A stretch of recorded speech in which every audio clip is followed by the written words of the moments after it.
What's up, and welcome back, fellow Siege spectators and players, to another installation of the Siege Double Shot. And we're coming at you international style as we're taking on LATAM South Open Qualifier Playoffs. I am the Reverend Whiskey Glitter, and with me, as always, my partner and co-host, Mr. Run. What you think, Whiskey?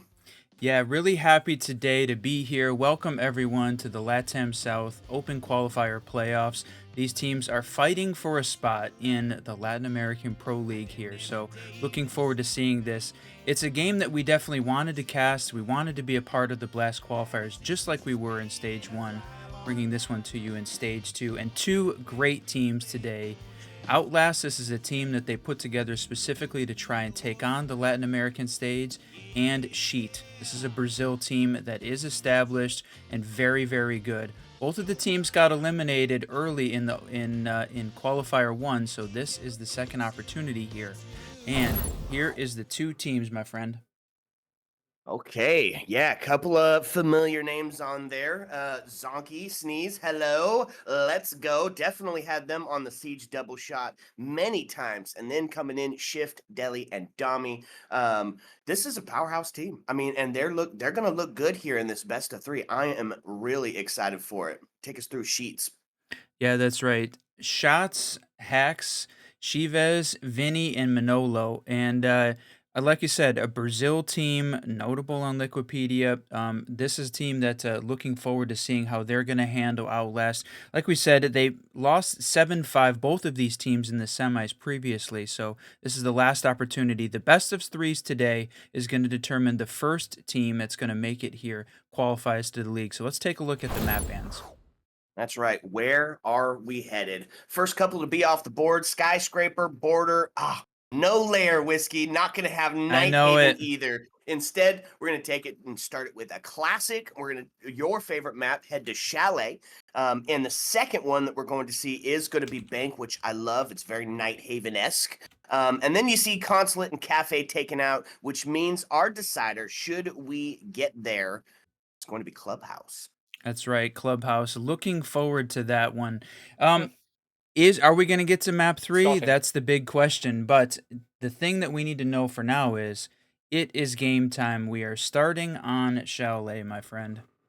Let's go. Okay, Chalet. We know how it goes in NA.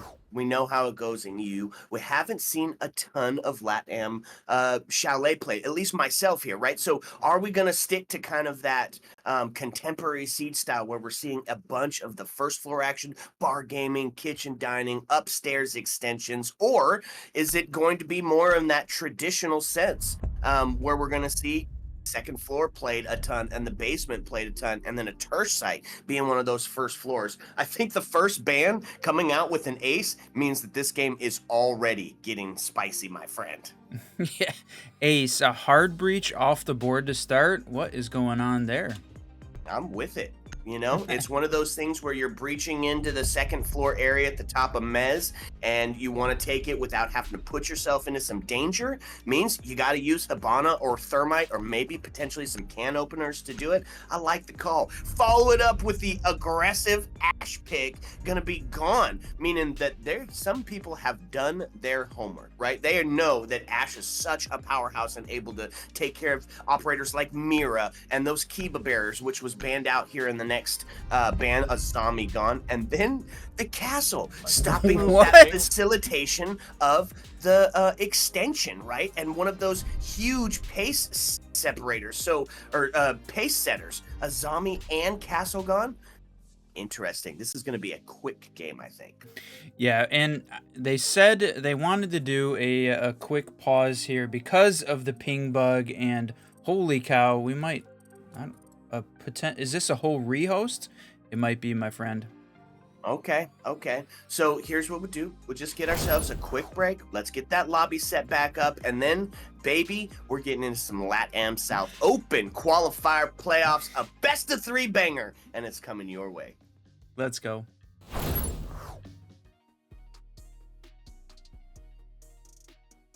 That is the greatest moment in my life, bro.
All right, we did it. Lobby rehosted. Ping situation has been solved, which means it's time to get into it. Outlast versus Sheet, and it's going in the playoffs here. This is already taken on that first floor that we had been talking about. So it's kind of sticking to that contemporary siege style. I love it, Whiskey. It's a good setup. It's traditional, except for got the Sentry player on the board. That's right, Sentry. We have not seen really. I don't think we see a lot of the attacker. Striker does not show up nearly as much. Sentry, I think, has really become an important part of the defensive meta on various teams. Right, we're seeing it in LATAM as well. Makes sense because I think he brings a really good combo. The change, though, losing the combination of the proximity mine and the C4, that was a huge exploit that Siege players obviously found out about very quickly. I know that was one of your favorites off the board here in the most recent update. Yeah, then not really affecting the pro league scene, of course, because they don't get that The popping up points on the screen when you get the points. Yeah, so, but yeah, unfortunate. I'm sad about it, but I understand it because people like me use it a lot. Double breach now coming at you on the defense and trying to get rid of some of that intel as well with the mute. And then it's a classic. If you're in bar stage and she's on the board, Mira gonna be available. With the bans though that we had. Two kind of important operators still going to be able to be utilized here. One of them being the Monty, and the other one showing you right now, Joe could be on the board. Boy, we sure don't get to see that a lot. Yeah, I mean, she's banned out so frequently, right? But the Ashe ban, definitely an interesting one. This Ace-Ashe combo, it's interesting. Both of these teams picking interesting ones. But for sure, I know you talked about it during the ban phase. Having Ashe off the board, I think, makes that Mira a little bit more powerful. So for sure, she is playing her, holding down, yep, that upstairs in library, really the focus. And going to go ahead and hold the vertical as the most important part of this this Sheet hold to start with.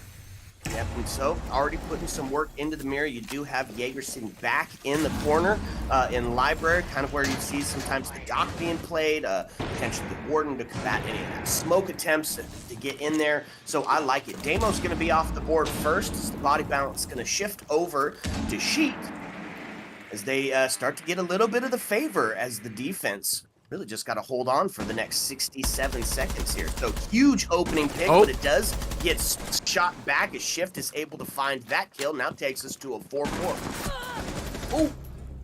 Oh, upstairs in library. Boy, the action happening there. Gonna clear out those mirrors. So now got Outlast. They've got a couple players upstairs now. It's a 3-3. I think winnable from both sides of this at this point currently.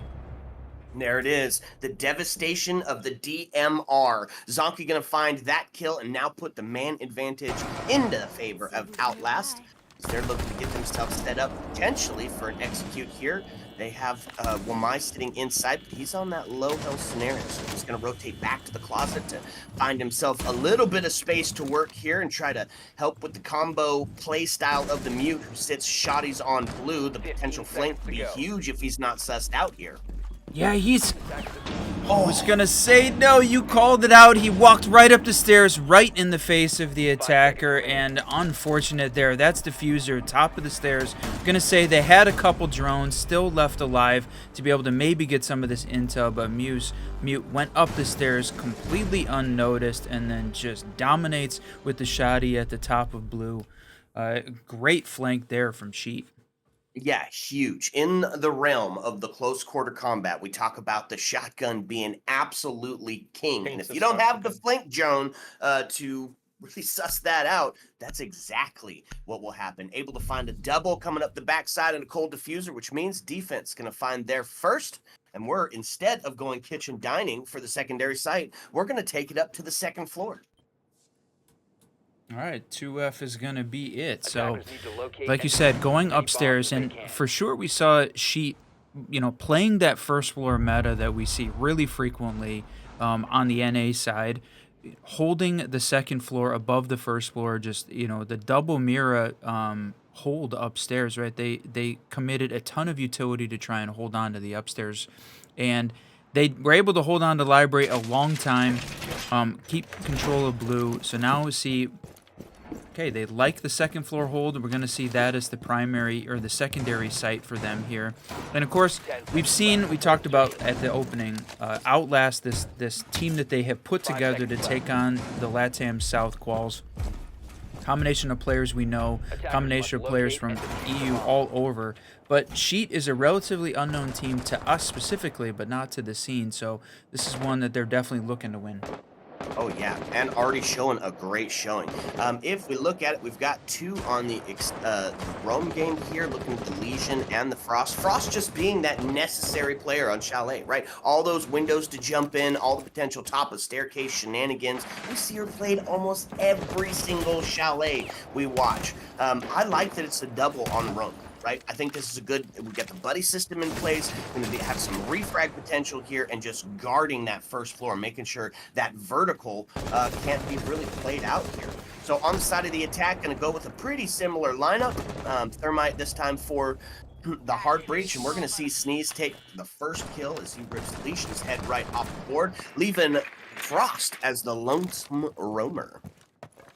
Yep, cleared out that one. And one of the changes coming with that Year 9 Season 3 to change to Dokkaebi, not going to be able to make that call until that first 45 seconds is off. They're going to regenerate, so slow her down. That call came out right about at that 45-second mark, so might not have slowed them down too much in this push-up. Yeah, and that's going to be Sneeze finding themselves a double, but Tompkins going to find his life forfeit in the trade. And Sneeze just going to be on an absolute tear right now. This is his round, but Shift does go down, so Body Bounce does currently sit in a 3v2. Plenty of time for this attacking team to potentially get them back up, and they do. Brava back in action. So now, heavy man advantage to Outlast as they're looking to claim their first round. But a C4 could prove to be terrible. Doesn't find it, though. This is a really dangerous position for Valk to be in. She's upstairs by herself. They knew where she was at. Sneeze is not going to get the ace as Vinny takes that one down, but felt very vulnerable for her playing in that piano office area. And boy, Deli is going to finish this one off, taking down Vinny. They converted and managed to take that opening pick win around. So now tied up 1-1. Yeah, okay, so a little bit better showing here out of Outlast. I know we're only 2 rounds in, but man, Sneeze already starting out incredibly impressive. Able to find a triple on the round and win it for his team. So take us down to the basement. Right, a little bit of Tachanka action to be brought out here. Actually going to lean into that area denials. We're going to see the smoke as well. Yeah, like you said, lean into the area denial. And on this defensive side, we have seen Tachanka be, boy, I wouldn't say that he is generally an important operator for the defense, because his gun is a little bit slow, obviously does a lot of damage for sure with that buff, but there's always a lot of great defensive operators you can pick. Like, it's interesting that we don't have the Malusi in this case. With her getting that fourth Banshee, I think really increased her utility a lot. She was used in the previous round, so it's interesting they choose to change that up and go with area denial as opposed to the slowdown. We'll see how that plays into their favor on this one. Yeah, I do love that we're bringing the Solus out, not necessarily nerfed into oblivion, still an impactful operator, especially when determining where to push or what type of gadget is being brought to the table. But look what we're seeing here. I mean, it's a roam upstairs, but it's also a first floor extension into that bar gaming room, into kitchen, and up onto the library hallway. So really extended out here, taking up a ton of real estate. Gonna force that,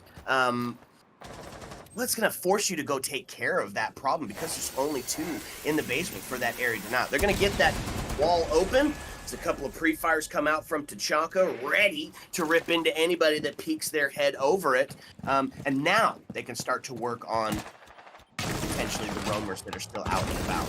The trench here, cold here. I was gonna say it's interesting. We saw the Maverick. Typically you see some lines opened up on that main breach downstairs on Snowmobile. See if you can take a couple shots through, gain a little bit of a maybe get a kill off the back of that. But he's rotated as part of that trench push down. So I wonder if we're gonna see him try and open up some sight lines into Wine. But the combination of the Thermite and the Mav, when you don't have Ace on the board, certainly got a plenty of hard breach here, and they have got the main piece of that work done with the breach open. That's right. So, minute and 42 is the first little bit of time has started to wind down, letting the drones suss out exactly where these players are at. We did see Legion rotate back down, but we still have a mudroom hole here. Still a little bit of that bar, and still all the way up top. Valkyrie still not dealt with on the huge roam game. And maybe they're thinking they don't have to, right? Because it's all the way up on the 2F, but we've already seen Sheet do a fantastic job with the flank. So I would put some respect on the name and go try to take this Valkyrie out, or it could prove to be a huge problem. Yeah, that's something I'm hoping, or at least if you're an Outlast fan, you're hoping that they're recognizing very early on. This is a best of three, and Cheat is definitely using a heavy roam game, all three floors on this big map. And they're going to need to recognize that and be ready for it as they move forward in this game, because got to be able to identify and clear out those roamers. But they also, Cheat has got to deal with Outlast aggression. It is a 4v1.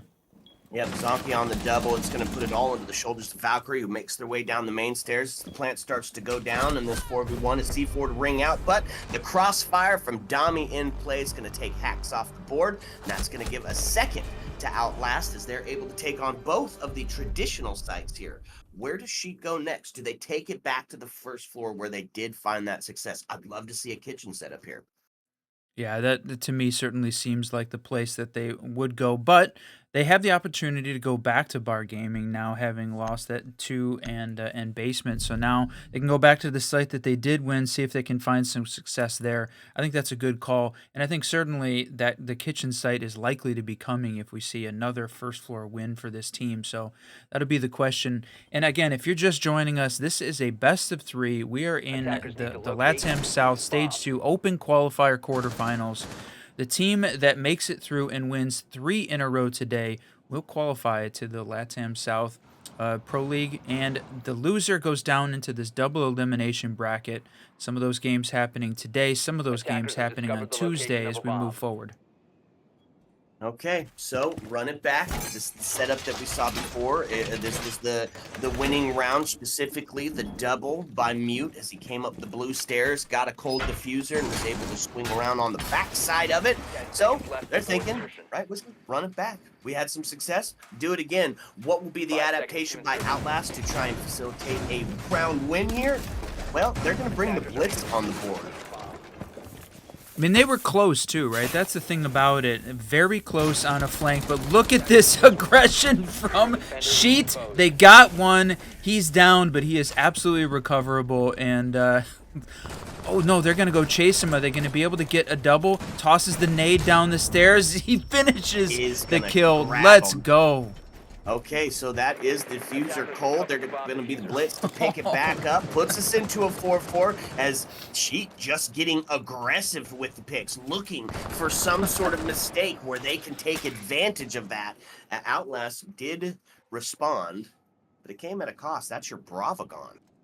Still, though, I mean, I love the aggression that Sheet played with to start there on the run out. I mean, very clearly a spawn location. I think that's going to change the way that Outlast plays on the approach from every round going forward because of that. But the Outlast response, Sneeze, unbelievable there to recognize that potentially got the down. Because he didn't get the kill marker, was pretty sure he hit his shots and then just runs right up and tosses the nade in. That's some confidence coming out from that team. Blitz pushing in. It's going to be a couple of trades. Sneeze going to find one. Hack's going to take it. And then Blitz going to go down. The push unsuccessful into the closet and still have the mirrors to deal with. And, of course, this is what they were thinking of when we saw potentially the Ash getting banned out, except for it was on the side of Outlast. So didn't really bring a way to deal with those mirrors. It's a 3v2 now with 1:22 left on the board, and it's going to be Mute back into that same spot, back onto that library stairs where that shotgun proved to be so key. The change up here, though, right? We saw the mirror windows upstairs as part of a very strong library hold to start off with on the previous round. In this case, right, they've got the mirrors downstairs in that more typical bar gaming first floor setup. So Sheet's changing up completely the way that they were playing this from more of a very strong second floor hold to a strong first floor hold. So adaptation from this team, even though they've won, they completely switched up the play style. It's a 2v2 with 45 seconds left, so still opportunity from both of these, but Outlast was taking a lot of time trying to get all of the utility cleared upstairs. It's done. That job is done. It's execute time as they look for the hatch.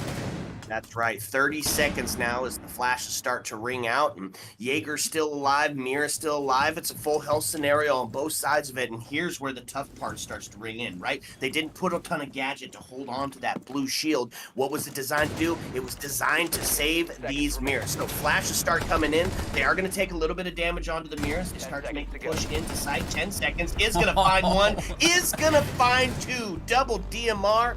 Devastation from a distance. And they're going to find another round, and boy, that quite a few of them in a row here. That looked really good on both sides of it, right? We come down to this 2v2 scenario, and then it's who has the better end game. For the last two rounds, it's definitely been Outlast, as they just pushed in and clicked heads. Pro strat.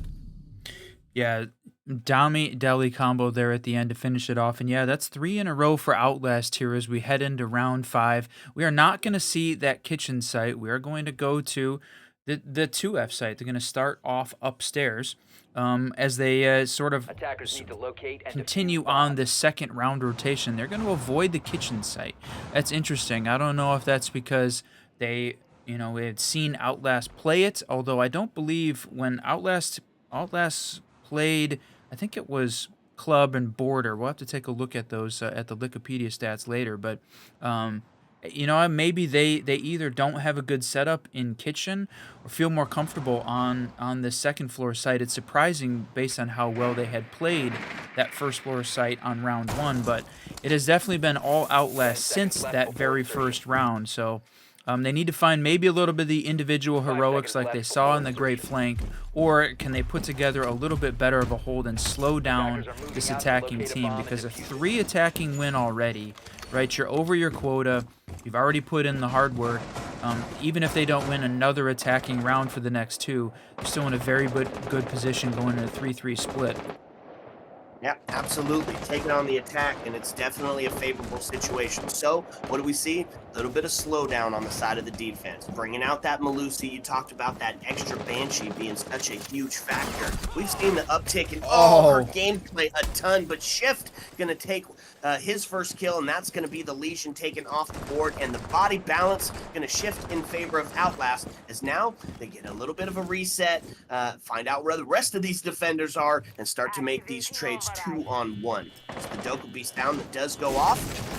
Revealing, of course, locations down below. The big one, of course, being Frost, who's still down there. It is going to be Doc to find his life forfeit as Sneeze puts himself on an 8-4 KD. Just absolutely loving Chalet at this moment. And that's going to be Deli in the response kill, puts us into a 4v3. This is all happening in the first minute. So just an absolute slugfest here. I was going to say, that's one of the things that I think we've seen early on here from Outlast on the attack in this map. Pushing up quickly into the map, getting in quickly, clearing out utility. That Legion kill that started off on Shivas very early was him trying to get utility down in what potentially would have been a normal time to continue. But Outlast pushed out of spawn up into the map very, very quickly. They did not want to waste any time, and I think that's been sort of a hallmark of what we've seen of this team. Again, Sneeze pushing up after the kill with the grenade on that last round.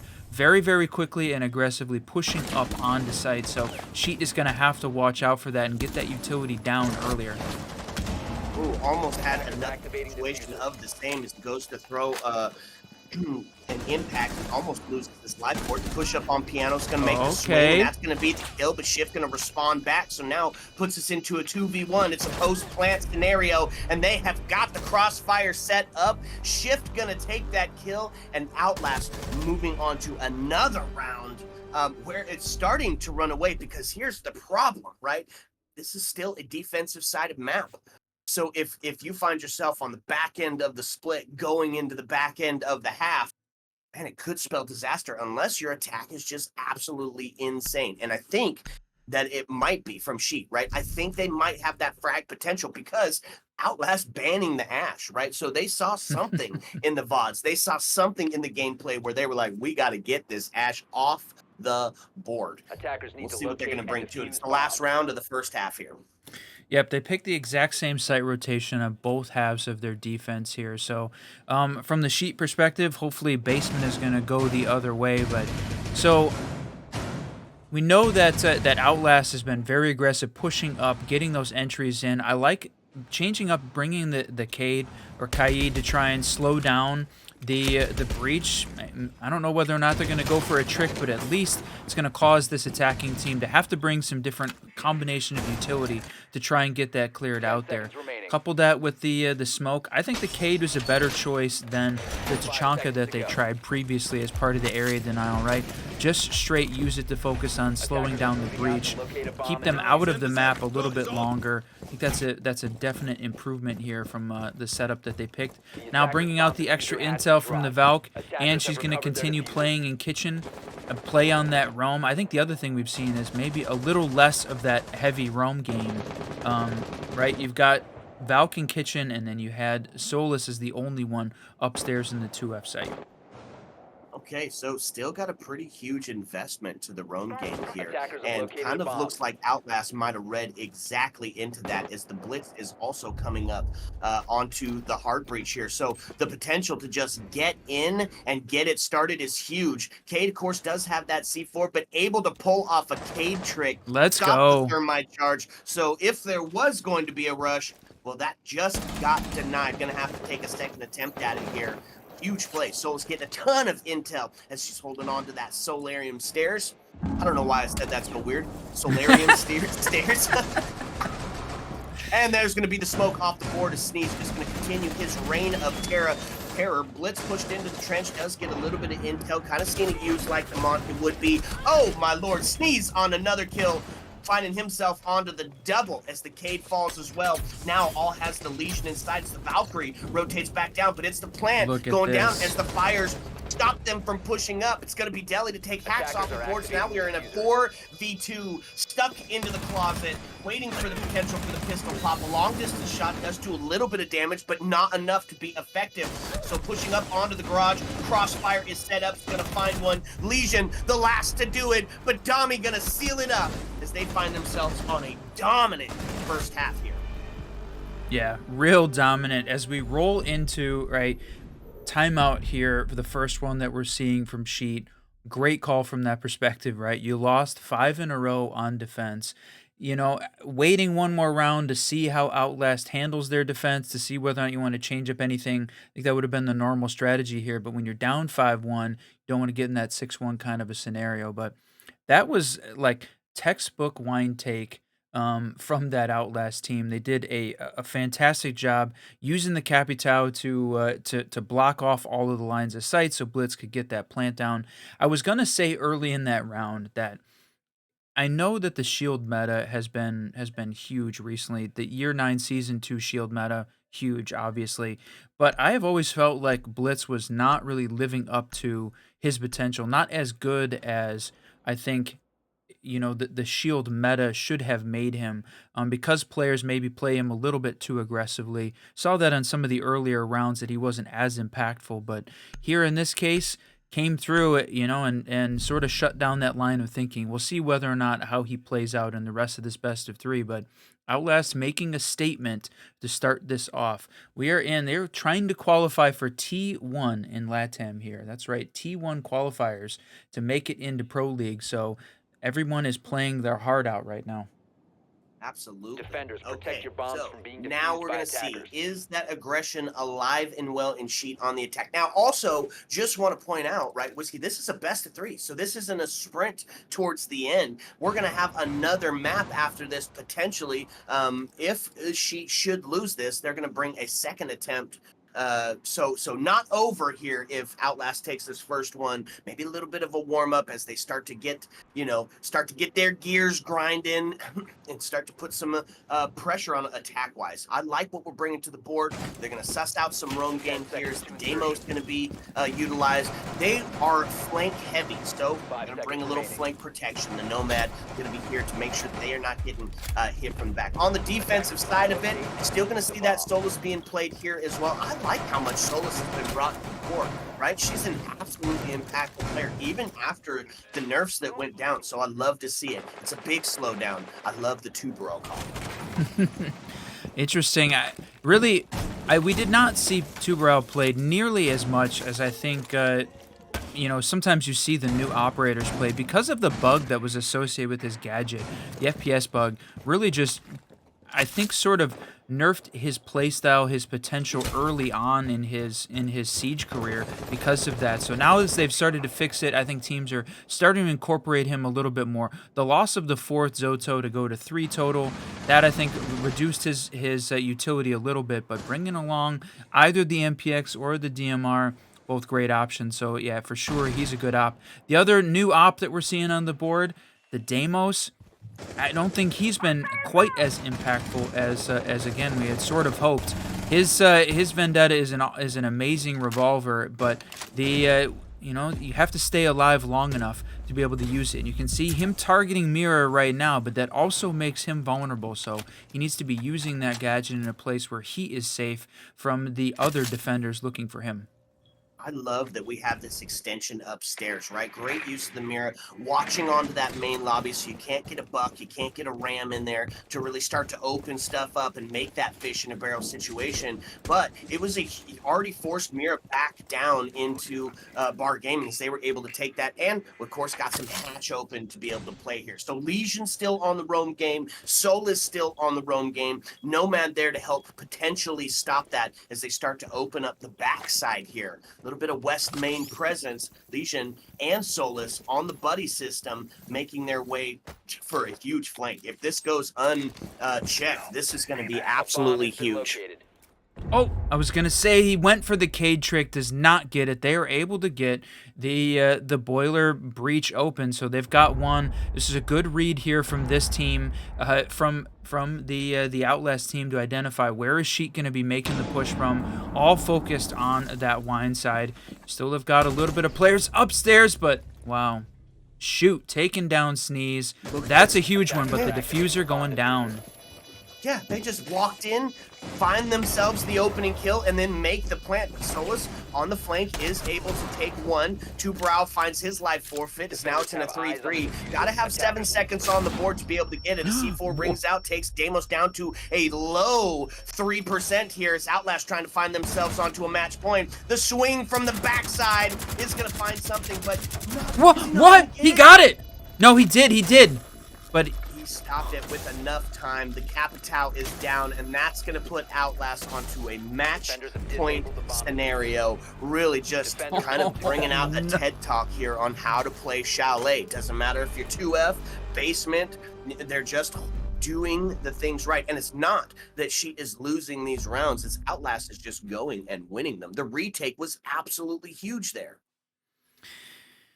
Yeah, great retake, and good. We talked about it. Good read there from the defense on where was Sheik going to be taking the focus. They moved both of the Cade claws over. They originally had one on that on the snowmobile breach, to getting the read that she was not going to work on getting that one open, and that I think may be a little bit of an opportunity. Right, there wasn't enough of a split push. Everything focused on the wine side. A lot of action happening there, but with Sneeze going down on that on the solar stairs upstairs, I thought that might have been the opportunity for Sheets to be able to put some vertical pressure down on these guys. But unfortunately, when you had 2 defenders downstairs and Capital just could not get the shot off on the diffuser, and unfortunately he got downed there. Otherwise, could have put some more downward pressure. It was very close for this team.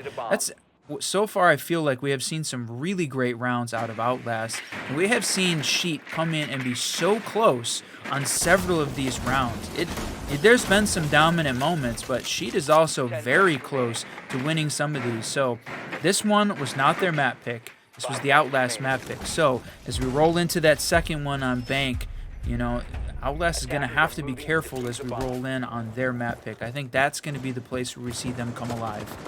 Absolutely. So you said it, match point scenario, 6-1. We do have to see Sheep be perfect for 5 in a row to Oof. bring this back. And what did they do? They brought DMRs, Lion, Dokkaebi, and Twitch, all going to try to take some of that devastation from a distance. It's 2F hold here with an extension into library, specifically onto the top mez area.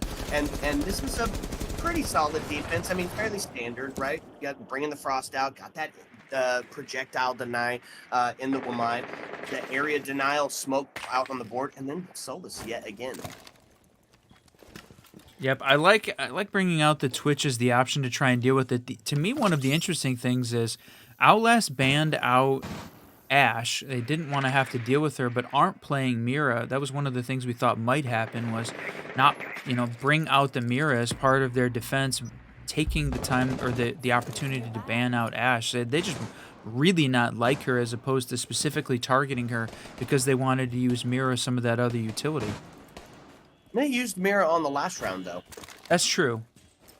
Just not on the side that we kind of would have expected. So, holding on to a blue shield here, but on the back side of it, will my disc proving to be useful here as we start to send in some grenades. Not going to be able to find that shield off the board just yet, and it is kind of the... They've got the cross set up, right? Still have the player sitting on the library stairs. That's going to be the mute. Kind of a similar strat on what we saw on the other one, but Frost's going to find the first kill, and that's going to take the Twitch down.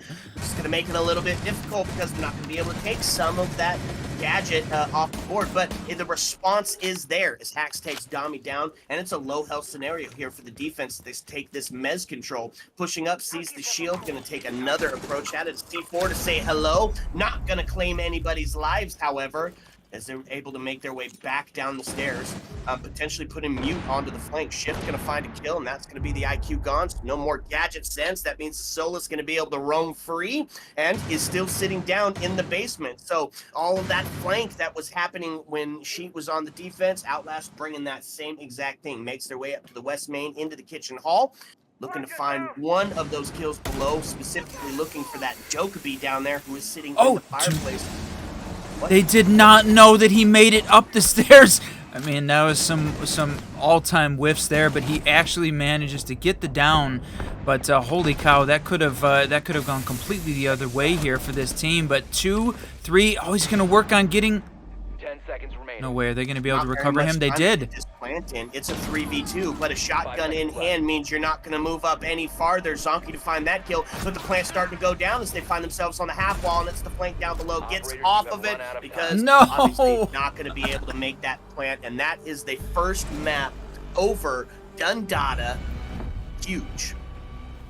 7-1 victory for Outlast to start this thing off. Holy cow. And Sneeze having an incredible game there. Take a look at his score line here for a second. 10, 8, and 5, my friend. Okay, 7-1. Dominant showing. A valiant effort by Sheet, but they just weren't able to get it done on map 1. So, time to see if they can cook on map 2. Let us get the lobby set up because, baby, we're moving right into this one. Sit back, relax, because when we come back, we're bringing you a second map. Ayo! Let's go.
What's up, and welcome back, fellow Siege spectators and players. If you're just joining us, well, welcome. We're happy to have you here. We're bringing you some LATAM South Open Qualifier playoffs where Outlast has just had a dominant performance on map number 1, which was Chalet, where they took it 7-1.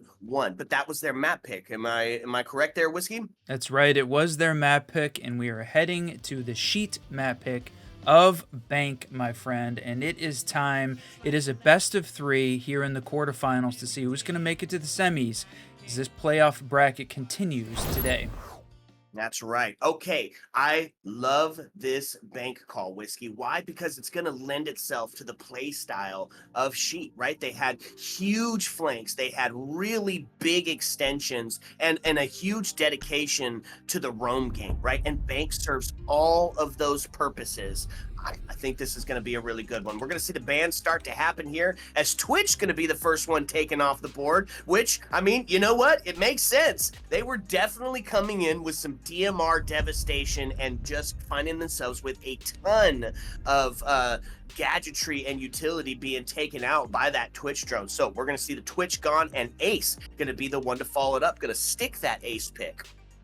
Yeah, so that's twice we've seen Sheet not wanting to deal with Ace. Now, Valk, that's an interesting one. We talk about the utility on Cafe, on Bank, on Nighthaven of Valkyrie because such a big map, lots of wide open spaces. I think that's a huge change up we're not seeing her banned so often with Solus and Fenrir being the important parts of it, but because they got nerfed so much in that Year 9 Season 2 patch, that we've started to see somebody else like Valk coming in and taking the ban in their place. But then following up with the Castle, that's an interesting one. I know we've seen a lot of Castle play, but now to be banned twice, interesting. Well, here's the deal with the Castle, right? He is so great at setting the pace for the round, right? So when you have double of that on the board, the Architect and Castle to be utilized, I mean, it's facilitating a whole other floor extensions, right? It forces you to expend a ton of gadgets and utility to clear those out, or to bring somebody like a sledge or something who's going to be able to stop that. But it's also something you have to go deal with in the end because of that flank potential, right? You can't just go straight to site because the Castle extension, like generally up top, we've seen it when you play the basement site, you head yourself up top on the first floor with the Castle. I mean, it's tough to deal with. So I completely understand why the Castle is taken off the board. He's one of my favorite operators. I know, and I know you love that Castle. He's definitely a great operator, but the problem is that is the greatest we may moment have to go in my to a life, rehost bro. here because it seems like the ping is bugged again. A little bit of a struggle there. So looks like at least we're paused for a moment. Maybe gonna have to go into a rehost. That last round did work out really well for us. After the rehost, everybody came back, no problems. So what we're gonna do, gonna go into the rehost again. Just make sure, want to make sure pings are not a problem here. Even though everybody, I think, very close locally at South Brazil server, making sure all good pings here from competitive integrity. So we will be right back, my friend. That's right. Ayo. Let's go.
All right, we did it.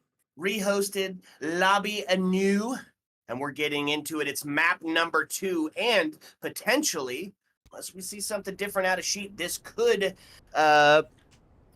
be over in this best of 3 here, but I'm thinking that's not going to be the case, right? This is Sheet's map pick. They've got these big, huge extensions, great flanks.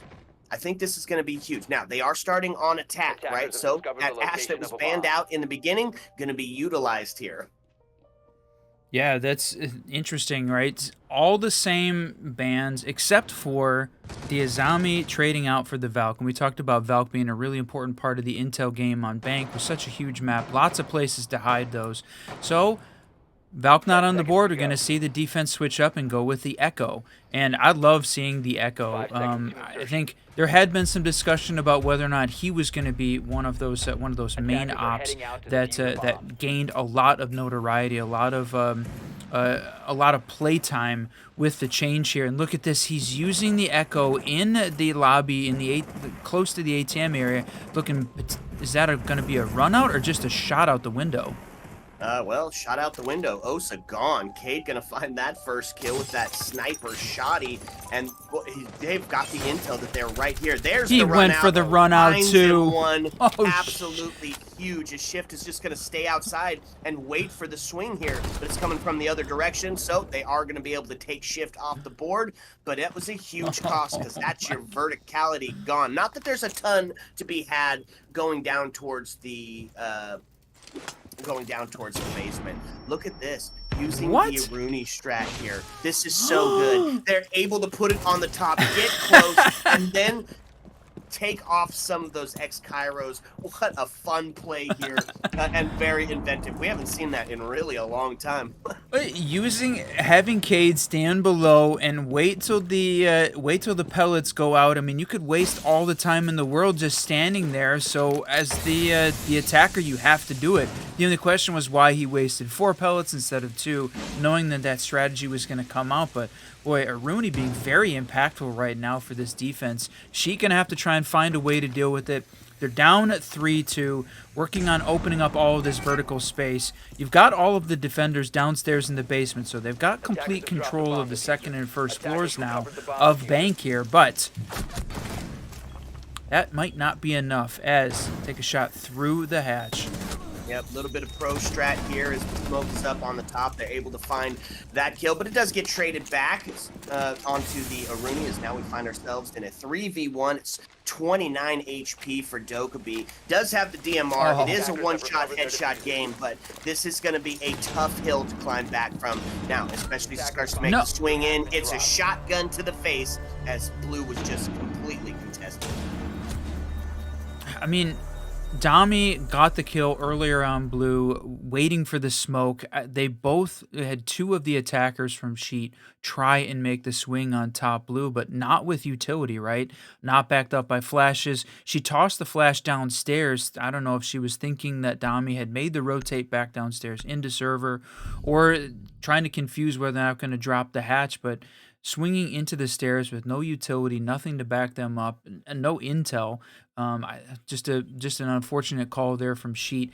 It felt like they were rushing, right? It felt like Outlast did 2 things early on. They got one of the kills on Osa, and then this Sheet team was not prepared for the round out, so lost 2 very early. Even though they traded out the Echo, the intel was still there. His drones are still going to be out there providing intel for this team, and then to lose another 2 on what looked like just very aggressive push down Blue, that was for sure a mistake here, I think, in the way that Sheet was playing. So got to adapt, got to change it up. Outlast is playing aggressively. We saw it on Chalet. Sheet has got to make that adjustment and come in. This is a very good team.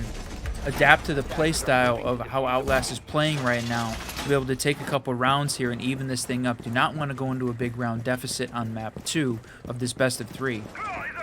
Yeah, and I think aggression, it's the play here, right? You see the blitz on the board, you see the Ying, you see the Ash.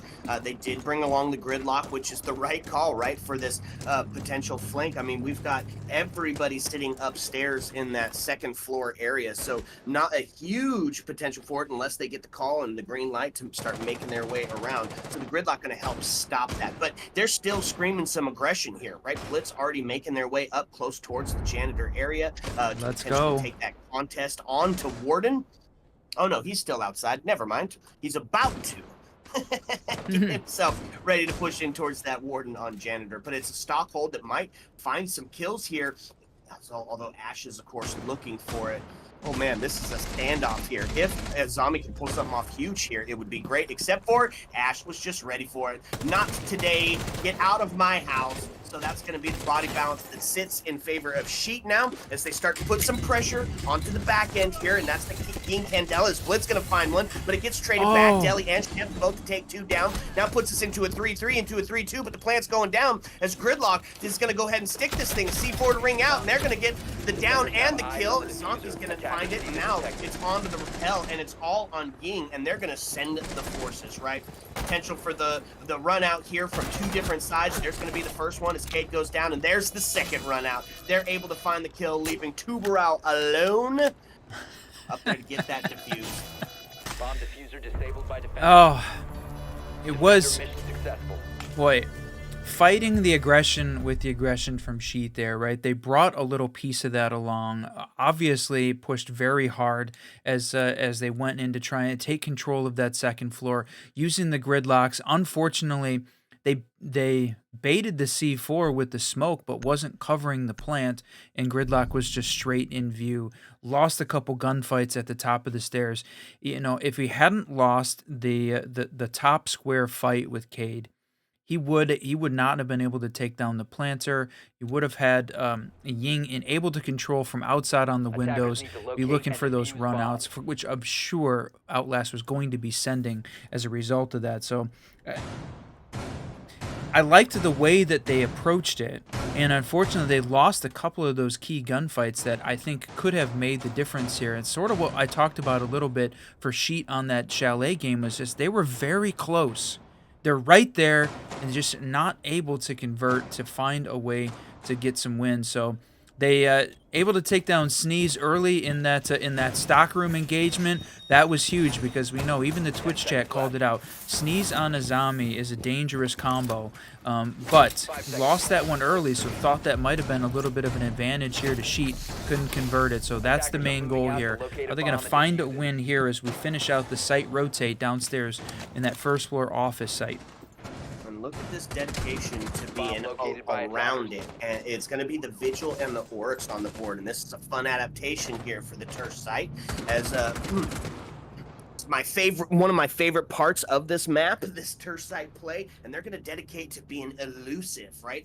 Oryx, the fastest operator on the board, and Vigil with the Boss G in hand. We're of 2 minds on that, right? It's a hero or a zero play. In the 1vx scenario, Boss G is just not the king, but finding those early kills, really stalling out that game, Vigil is a pace setter for sure. So they're going to start to put some pressure onto the Oryx here as they've got the call that he's in there. So starting to put a little bit of that pinch move in, and they're going to find one off the board. That shift gone. So the body bounce going to shift to Sheet once again. And I believe Shift is the IGL here for this team. Came in to be that guiding voice. So now he at least gets the opportunity to fully devote his attention there to the IGLing here on they set up and try and control this defense. But yeah, it was interesting. He had a good hold downstairs, but with Sheet understanding exactly where he was, good intel, good play together to be able to take him down. And that's IQ making the push up, but holy cow, not knowing that Zonky was hiding in the hallway upstairs. Just a little bit of a lack of intel. So that may be a theme that we've seen and maybe need to see Sheet make a change here, is that pushing in without intel. Can they find a way to get a little bit more information before they make those pushes? Yeah, absolutely. And so you see him droning in, getting that space up top. That's going to be Buck taking the shots onto a zombie and just barely going to miss the headshot there as they start to put some work onto that Kiva barriers. He's stuck inside of that.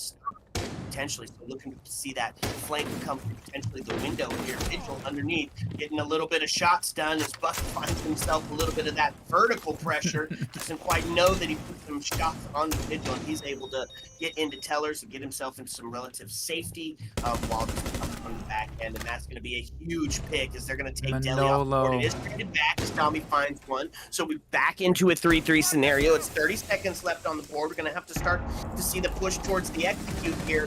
Vertical being had. They're going to take Sneeze off the board, and that was a huge pick. Smoke start to go out, but the flashes are going to send it. The C4 primed, prepped, ready to send it. Should he get the Q, the green light, the 3-2-1 could be devastating. There's another flash to drop down the hash, getting ready for dropped into the barbed wire. Doing some damage there. Didn't see him. That's the plant going in right now. Gonna have it, and that's gonna be a huge pick. Stomp finds one and then gets immediately traded back to 1v2. Nomad gonna stick this plant and has to, or this round is gonna be over. They're gonna take Dami down. Huge play as Sheet's gonna find their first round win on the turf side. Oh boy, that was so close. Dami almost caught the shoulder of Nomad there, getting the plant down, but well covered there. Sheet finding their first. So that's the first round that we have seen Sheets win in, boy, let's see, 7, 8, 9 rounds. So they had gone 0-9 here before finding one. That's a great mental comeback. I think this was a really significant round win for them. Attack on bank, took advantage of that first floor tertiary site and got the win finally. Showed some, showed some life at this point. And that's what this team needs. Can't wait to see what they're going to put together here now. We've seen how Outlast handled the defense of the basement earlier. We saw some of that cool Aruni tricking upstairs. They brought out that same combo of operators with the Cade, the Aruni, and love that pro strat of bringing down the Goyo to hold down that server side. So it's a lot of utility they're going to have to work on clearing. Twitch banned out though, so not going to be able to use her as an option for clearing out a lot of that utility. They're bringing along the Ash, potentially could be the way that they manage it. 10 seconds left. Yeah. Okay, so Sheet has done half of the work on attack, right? You only really need, you want to come away with more, right? You want to come away with more rounds on your belt, but the quota, what you need to hit for sure is going to be that 4-2 split. That way you get onto the defense a little bit more comfortable and can play out your 4 to 5 rounds. So half of it done right here. What do they do? What do they bring? A little bit of that fuse as well. So a little bit of chaos inside of the site. Really try to force some of those players out of those critical push points into the crossfire and waiting hands of the other attackers that are set up. This is a good attacking setup. Ying for the chaos, fuse for the chaos. Doe could be to add to that when the phone calls are going off. This is huge, okay? So a little bit of shots onto Goyo as he rotates back down the stairs. He is the only one up top on the roam, and instead he's going to be flanking down and putting himself back into sight, bunkering down. So really only one who's going to be able to contest some of that first floor at the moment is Smoke, who is going to be playing life on this blue stair. Let's see. Look at Zonky is going to have to run. I love the combo of the fuse and that fuse plus. That was interesting. Did you see that? The fuse combo of Ying, love to see that, but they put a Goyo canister on top of the hatch that had the Aruni trick, so it was blocking the Aruni gate from going off.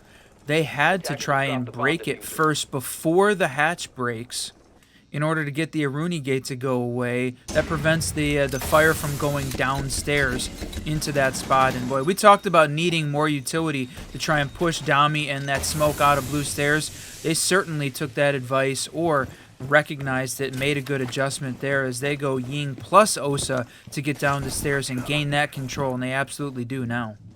Yeah, huge use of gadgetry by Outlast here, and it's playing well into the stall, right? And that has only got 60 seconds left. We are 5-5, which means the trades are going to happen insanely fast. Osa starting to push up, but yet again going to be stymied by the Goyo canister on the back part. If they've got one more, they're going to be in a real good position to deny them to even walk in from this back area, especially with no Twitch to take those Goyos off the board. I think they've got them all down. They're going to use the fuse, it looks like, to try to see. Can't see whether or not he's got all of his gadgets left, but no, he's the one that's getting the plant down just on the other side, but he backs out, waited for the to bait the C4 out. Got all of these defenders are lined up and waiting, and there it is, diffuser going down. Yeah, huge, especially as those Candelas ring out. And they're going to find the double kill and the down on Cade. So really starting to put the pressure on Outlast here as they find themselves in a 5v2 post-plant scenario and able to walk themselves back. That's the fuse charge going off, protecting the plant as they're going to push back in with it, and that is going to be a flawless round. Holy sheet, what just happened here? What a great push. Oh man, you called it out. That one, holy sheet indeed. This was a round that had so many great things that happened, right? From a enjoying the game of Siege, right? The combination of the Goyos upstairs with the Rooney. I love that set of gadget combos there, but in the end, we saw a great push by Sheet. They used all of the utility that they needed to. Bringing along the Ying Fuse combo, we see those two operators paired up together in a few locations. They don't have a ton of utility. They're not really high on the pick lists for competitive Siege, but that combo worked really well here. And then to couple that with the OSA to provide some coverage and great changes in the way that they approach blue. They had pressure coming down from Marble as well, so split the attention of the defenders.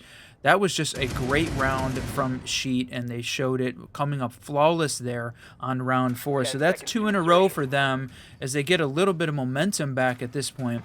He talked about the lack of Mira in some cases previously. I was wondering when they played Basement why they didn't bring her along. Now, instead of going with that Aruni combo again, they're going to switch up and bring the Mira here on the Outlast side. So now she's going to have to deal with that same site, but now with a different set of defensive operators they got to deal with. Yeah, and not only that, Sheet has done the quota. They've done their job on the attack. Anything outside of this is going to be just icing on the cake going into the defensive round. So showing why that this is one of their favorite maps and maps to beat them on. That was a great execution. They took every bit of real estate. They had the crossfires, great use and inventive use of gadgetry to hold off and force players out of those critical points. It was just a great round by Sheet. So take it back down. And they're going to, adapt a little bit. And I think that's the right call here. But it's going to be on the other side as well, right? They've been utilizing that hatch play. So they're going to bring along the Maverick to open those up just a little bit easier, especially with those Cade claws being so prevalent. Yep, not going to have to worry about the Cade Claw trick to prevent it from being open. And you saw that outline of Cade, I think it was him, him just waiting below to get ready to use that. But, oh, he didn't lose that much health. I thought he took a little bit of a bigger shot than that. But, yeah, trying to be prone there, loses just a tiny bit of health as he takes that shot. They're spending a lot of time getting this hatch open, though. It's a minute and a half into this round, and just now managed to get it. So they're working on it. They still have to deal with Dami, again, playing that smoke at the top of blue, and they've got a little bit of utility in place to try and keep him alive a little bit longer. So can they pull it off? With a minute left in the round, Sheet's looking like they've got themselves an execute in place. They just got to deal with these blue stairs first. Yep, that's going to be step number 1 in making that, because he's able to hold the top, he's able to hold the flank, he's able to hold the push in through server, which is where, of course, they were making that giant push, and they do deal with it. Dami's going to get taken down as the flash starts to happen. The execute getting set up. It's going to be another kill onto Delhi, as now they find themselves in a 5v3. 38 seconds left. The Grim Beasts start to go out, revealing some locations. Dokkaebi calls out. This is looking like a good setup yet again, but Outlast is here. We still have 3 C4s in hand, so able to deny from a distance, and there's not very much time or really a way to get in and do it because they didn't open up some walls. So going to potentially have to go for the hatch drop here, and that's exactly what they're doing. Pandela's going out. There's the more Grim Beast. 13 seconds. Going to see a C4 potentially come out. Sneeze going to find one Zonky to find another. Now ties us up in the scoreline. Look at and they're that. just holding the line. Not going to be pushed back. They're going to find their next round as Outlast goes up in the scoreline 3-2. Great adaptation, being mostly proactive here in that fight instead of reactive, and it definitely won them the round. We didn't talk a lot about, like we said, Outlast put together this team to take on the Latin American South region, trying to get into the T1 Pro League there. But the coach that they brought in, C-Day, for sure a name that that the R6 community is familiar with, and I think as we're seeing some very interesting strats from this team. We hadn't got to see a lot of their games played early on in this qualifier round, so at least on the North America side. Glad that we could bring a combination of the Brazil Sheet team and this international Outlast team, but it's definitely a great coach to have, and we're seeing some of that come out here. Great adaptation. The combination of the Mira window on the main breach and server there, sort of to prevent any of the defenders from using the hard breach to try and open up, right? It'd be very difficult for Thermite to try and get that wall open when it's got a Mira window hole right in the center of it. And then pairing that with a Warden on the other side, even if you're going to bring along the Ying, flood that area with flashes, flood it with smokes, he was able to play behind the Mira window, get the kills, and just very well adapted from the Outlast side after losing basement there on round 4 to come back and win it with a completely different setup as well. So the adaptation we're seeing from both of these teams, one of the things I for sure love about, you know, this T2 and really the teams that want to make T1 is bringing out a variety of strats, different ways to play the game. This is fantastic. Absolutely. And so now, speaking of adaptations, we're back down to the Tersh site, and it's going to be a whole new set of ops for the most part. Still going to have Mira to hold on to that site as you see him sitting in that admin area, but it's going to be a shield off. Monty and Clash on the board to do just that. Clash together as the two Titan teams collide, trying to take this last one. And the Capcan, he finds his life forfeit, but he's still got those dreaded Capcan traps on the board, so a little bit of a 6-man if they're not completely sussed out. But Body Bounce does head over to Sheet here, and that's a huge first opening pick. It's interesting. We hadn't seen a lot of Flores play. Typically, Chalet is a map where you see a lot of him, but here he is. He's making an appearance here, working on clearing out, again, some of this Outlast utility. And I know you said it, Clash is interesting. We saw the Year 9 Season 3 balancing came out, and Clash, again, on the low side of her ability to influence the round, right? She does not have a very high win delta percentage, basically one of the lowest defenders, so it's interesting that they're using her, but the shield v shield play here in this case is interesting. Gotta put herself in a position to not get shot in the back. Good use of the can openers here as you get Monty in, try and gain some real estate. That's going to be Shift to take the next kill as the man advantage gets equalized here. Now starting to push up. We do have Shift still holding on to that bottom area, so potentially to get some toe shots if they start to push in. And now that's Monty, who does drop his shield and is going to he takes out Shift onto the Shift as huge play that rings out, but Monty going to find his life forfeit to the smoke because he was already so low. So back into the 3-3 as this starts to favor the defense with only 36 seconds left, and that's all of the canisters out. That's going to be 0 taken off the board. It's a shotgun, but it does get traded out as Sneeze finds himself his life forfeit, and that's going to be Dami to stop the flow of bleeding, as now it's in a 2v1. Outlast looking to put themselves on a 4-2 split here, and they've got 19 seconds to hold out. Now, Thatcher did make it into sight, and he does have the case, but it's going to be a hard-pressed deal to try and fight against this Mira that's set up here. 8 seconds, couple of pre-fires. They know they don't have to take the shot, and they can wait for the potential trade to ring out, and that's going to be Dami with the shotgun, finding a huge play, ending the round, and giving us the standard 2 split. Oof, yeah. Dami and the shotgun is for sure a great combo, like sneezing the Azami. So seeing him be in an important part of that setup. 4-2 splits, you called it out. So now we get to see how is Sheet going to handle their defense. The shield v shield play there, that was some great siege.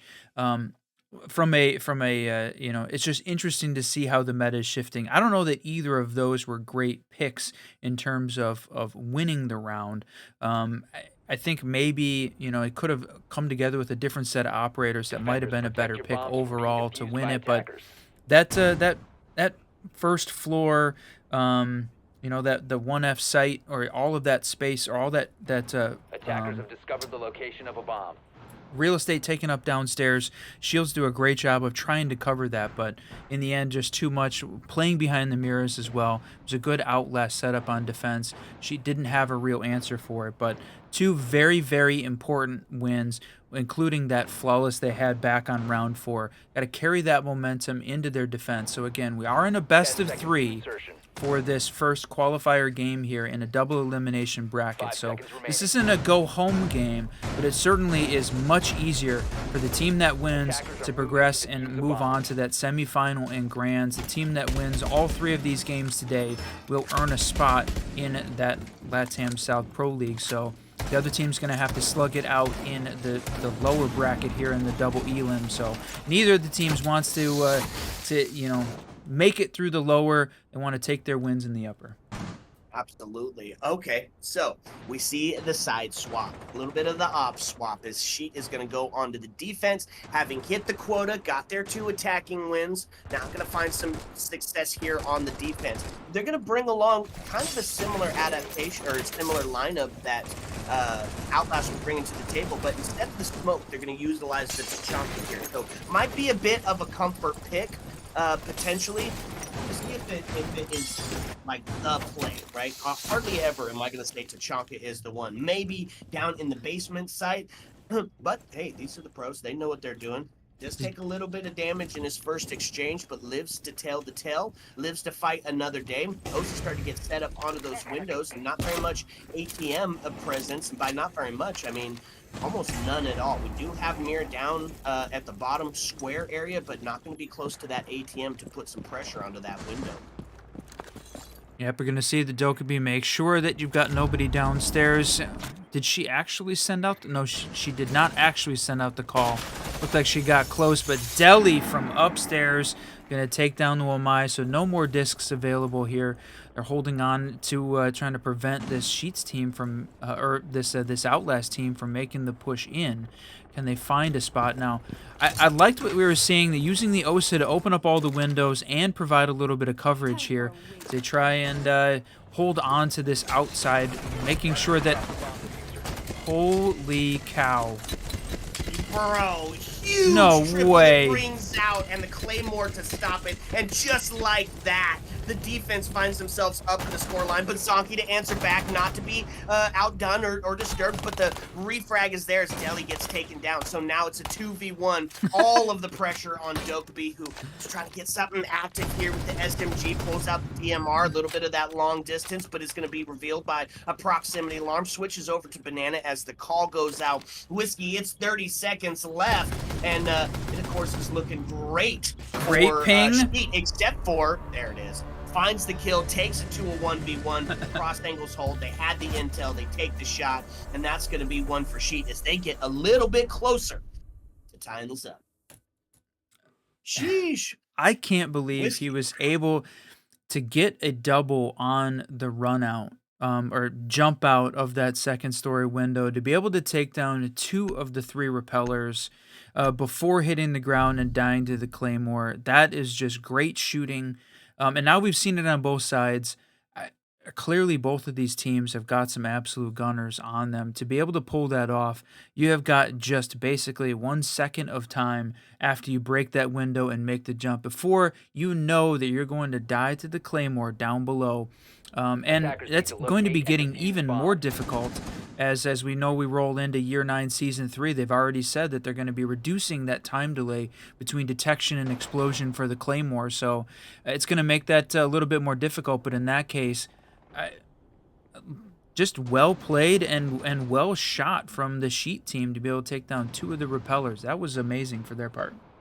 That's right. Good aim, good aim, good aim. That's what we just watched on the double jump out. Huge play there and gets us a little bit closer. Hey, we just want to say thank you so much to everybody 10 that is seconds giving remaining. follows, to the subs, to you guys hanging out with us as we're 5 able to seconds bring you remaining. LATAM South open qualifiers. It's an absolute joy. There is some European League going on as well. So in the Twitch chat, you keep seeing the links pop up. That's going to be Tom, Jay, and Dianic covering some games over as they make their quest to try and make it to Montreal.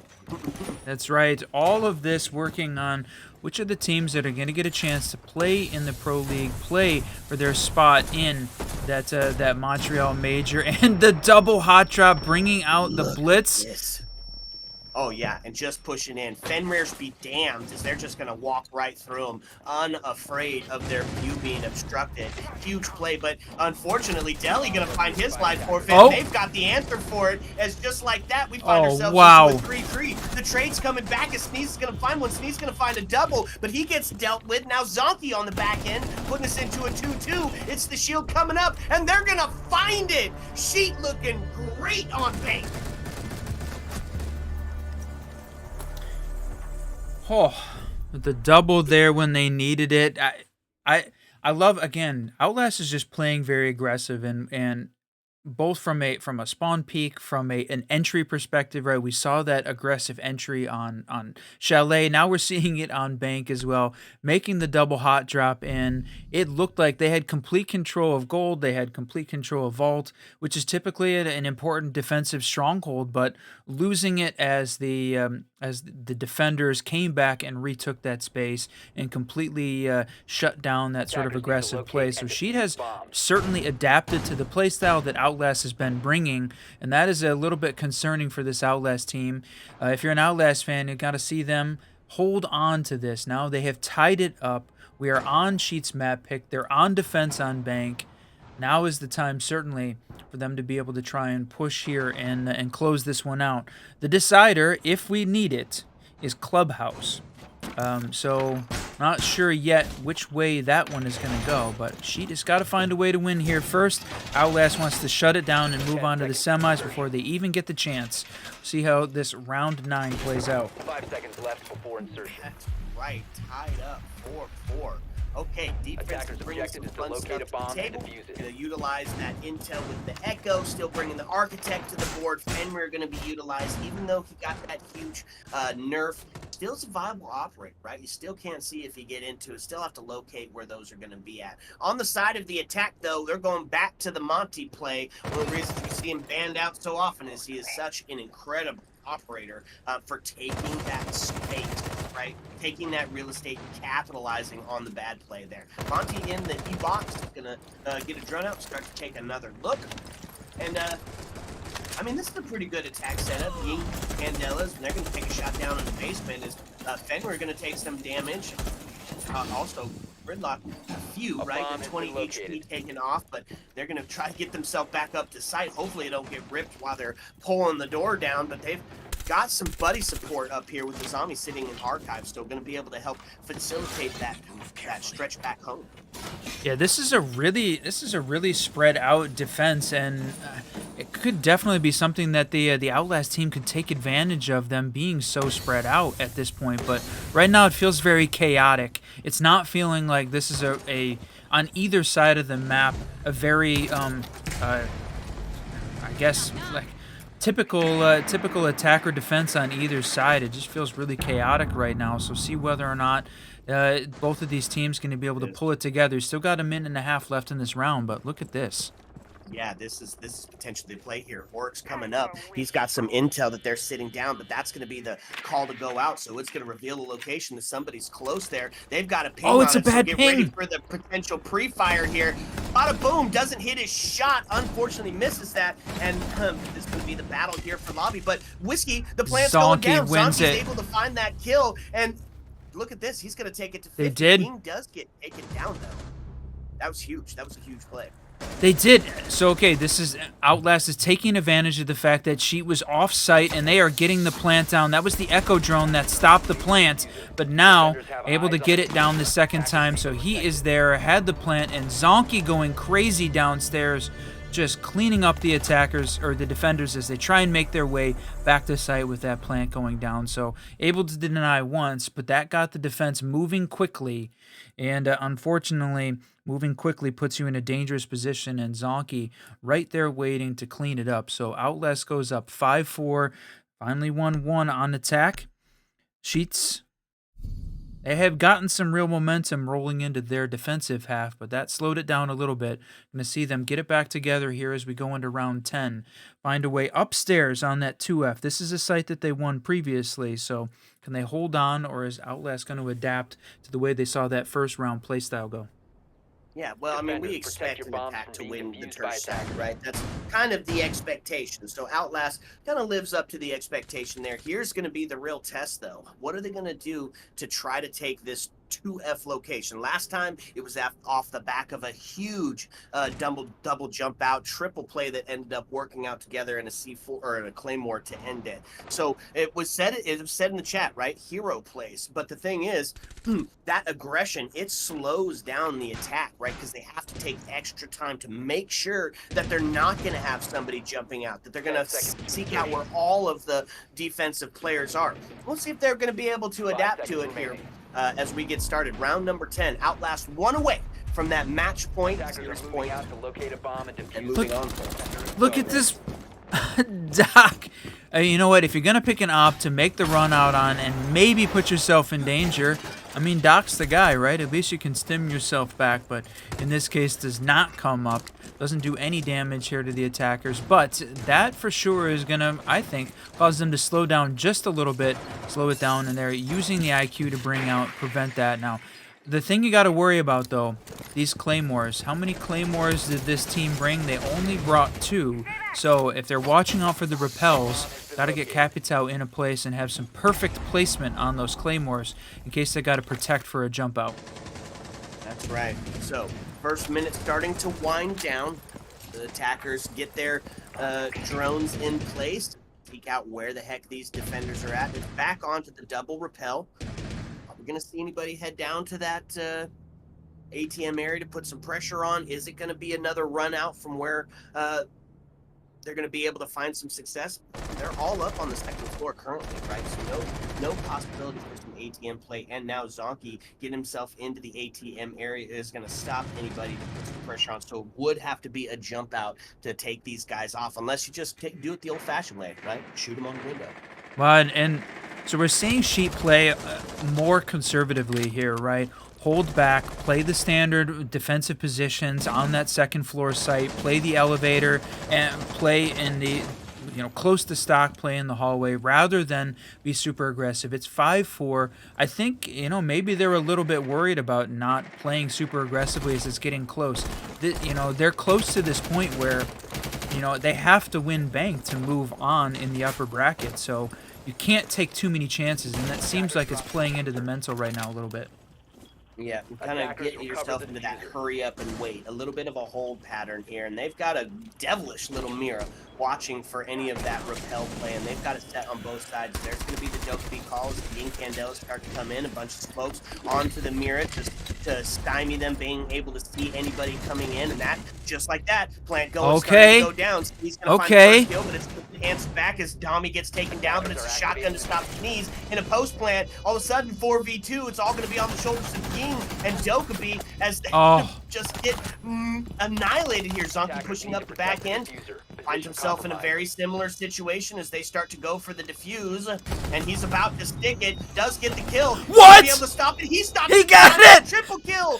What a huge play, and now all of a sudden he's going to find it on the back end of Banana, starting to make that rotate in, brings out the shotgun, no! To swing, and it's a triple kill as Sheet's going to be able to tie it back up.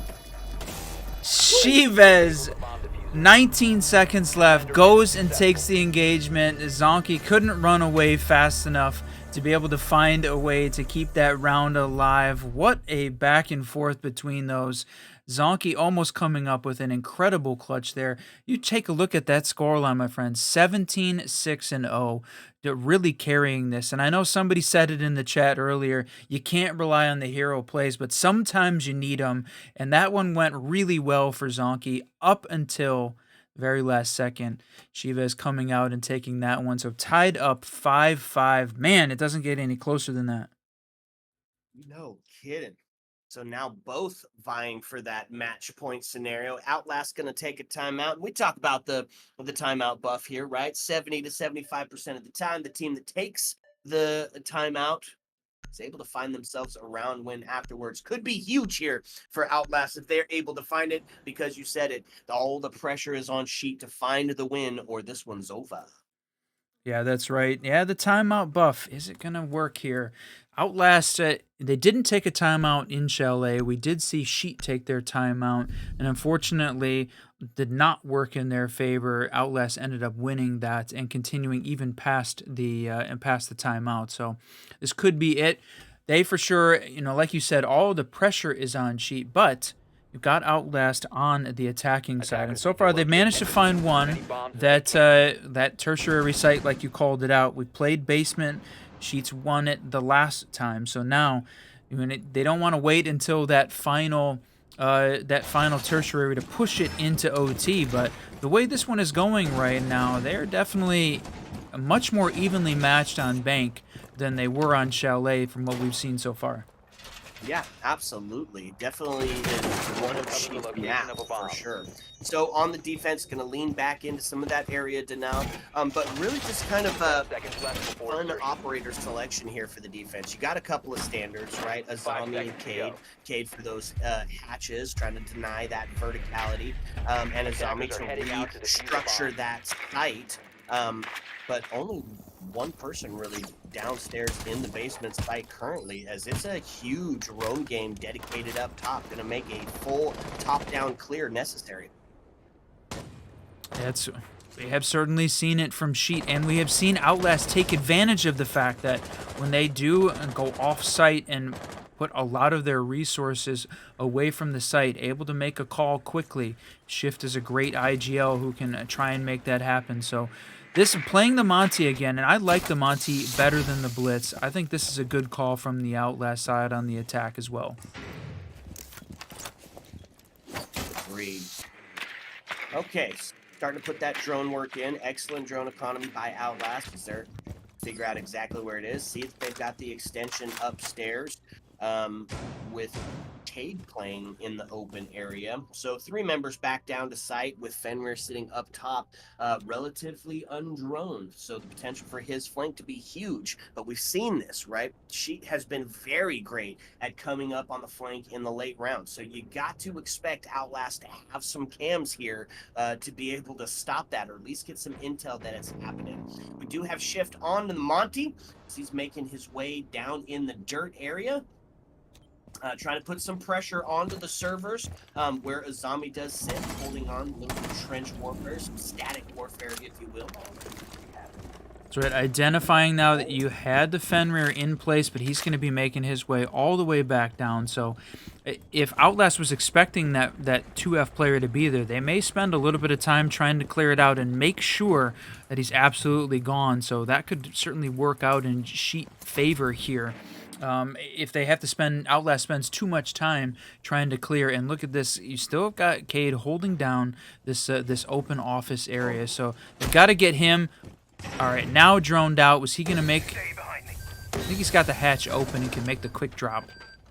Yep, and he's going to do that as he drops into the secure hallway there. And that's going to be all members of the defense now rotated back down side for this last 43 seconds. This means it's going to be an absolute brawl for it all here. And this is where the Tachanka really starts to come into play. They've got to force him back, or he is just going to stymie that whole response. Fenrir looking to get active onto the Nook, and he's going to find that kill, as that's going to be the body balance in favor of the defense. And this could start to fall apart. More of those flames raining bringing down the pain as they're going to Wow. find a double kill, put it all onto the shoulders of seconds the left. Nomad and the Gridlock. They're going to find the kill onto the Azami and takes another couple of shots down there.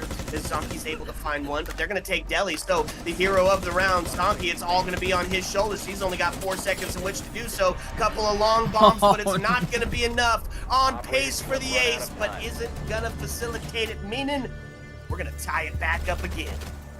You had all 3 of the defenders piled up, obviously knowing exactly where he was going to be pushing from, but a couple of huge kills there. Monty going down to the Azami in the battle with Server, trying to make the push around the Azami barriers. She was holed up and had a great defensive position downstairs.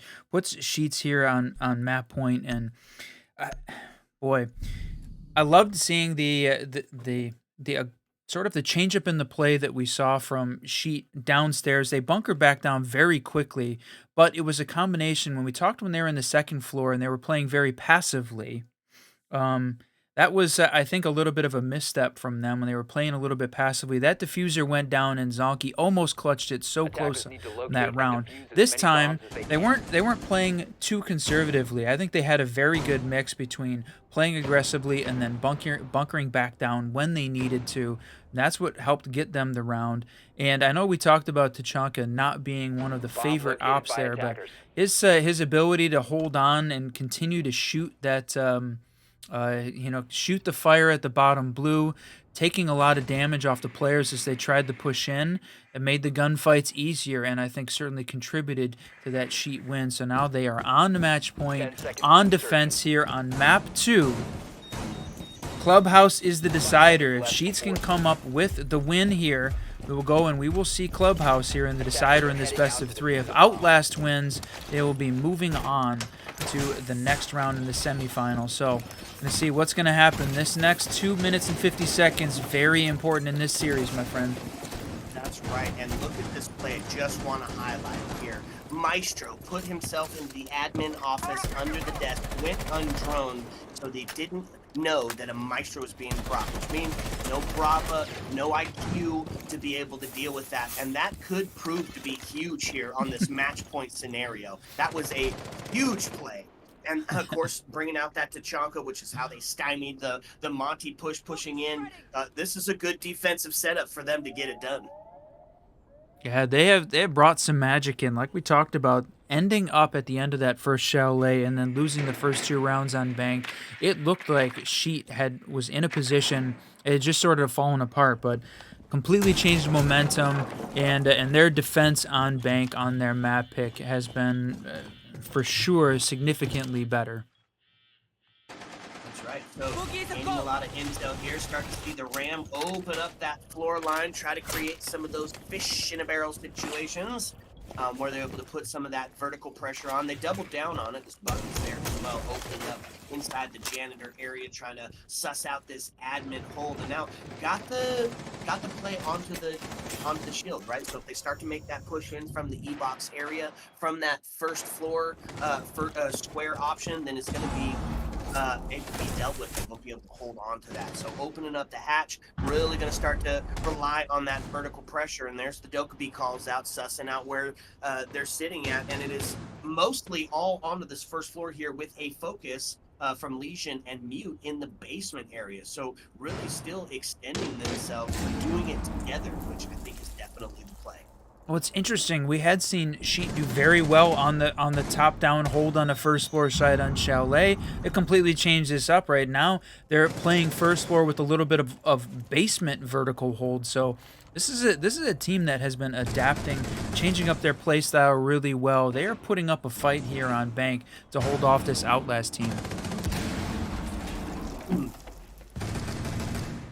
Now, with 30 seconds left, I mean, this round is over. We still sit 5-5, and Outlast made a ton of progress in, and that's going to be the basement play unchecked.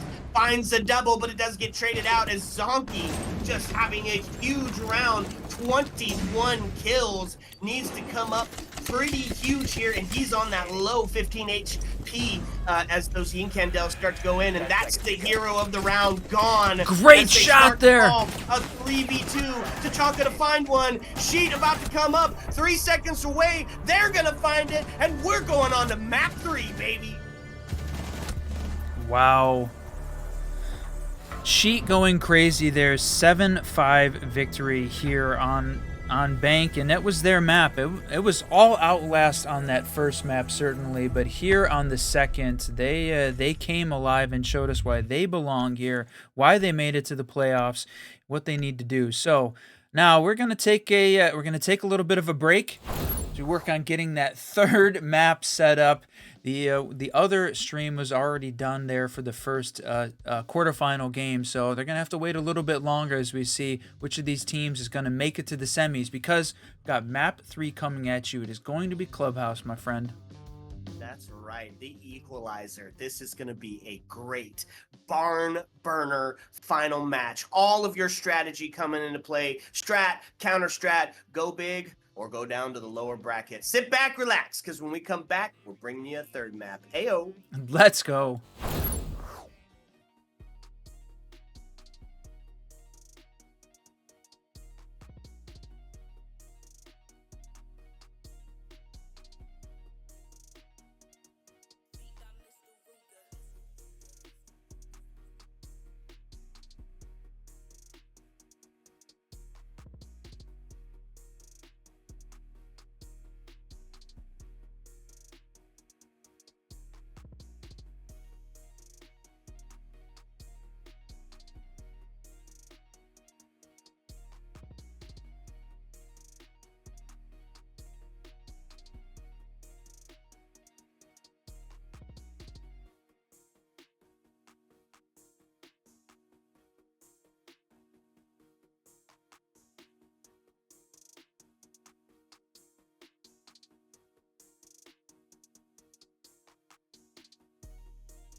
What's up, and welcome back, fellow Siege spectators and players. If you're just joining us, man, you have missed some incredible Siege play.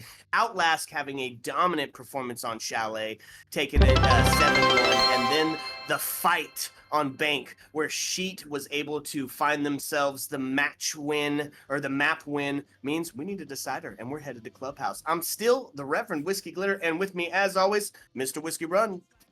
That's right. Welcome back, everyone. Thank you for all the follows, subs, and views as we take on the Latin America South Open Qualifier Playoffs. And that game is already going, so we are going to hit it, my friend.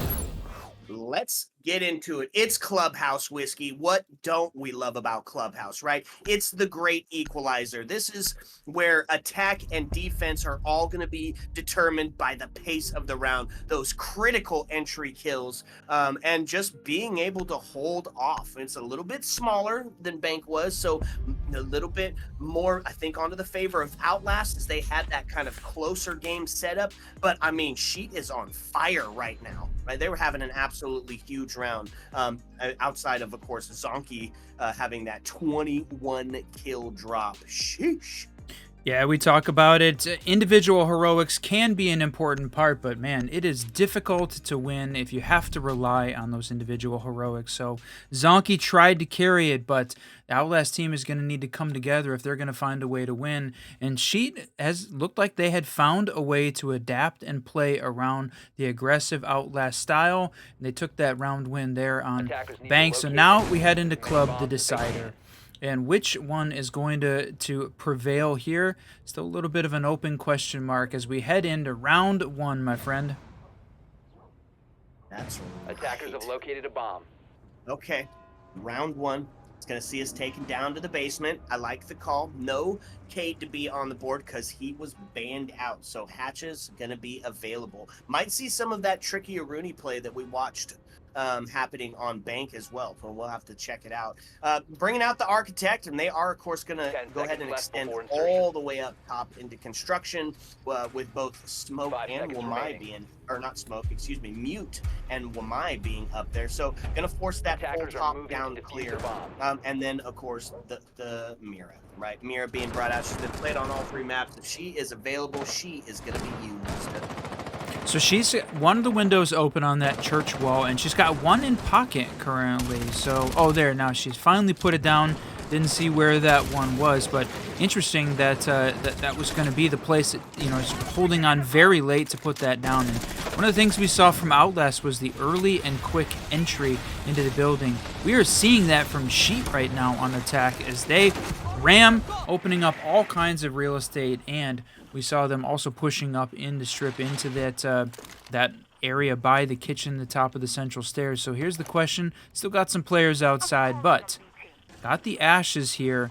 One of the operators that Outlast had banned previously, but look at this.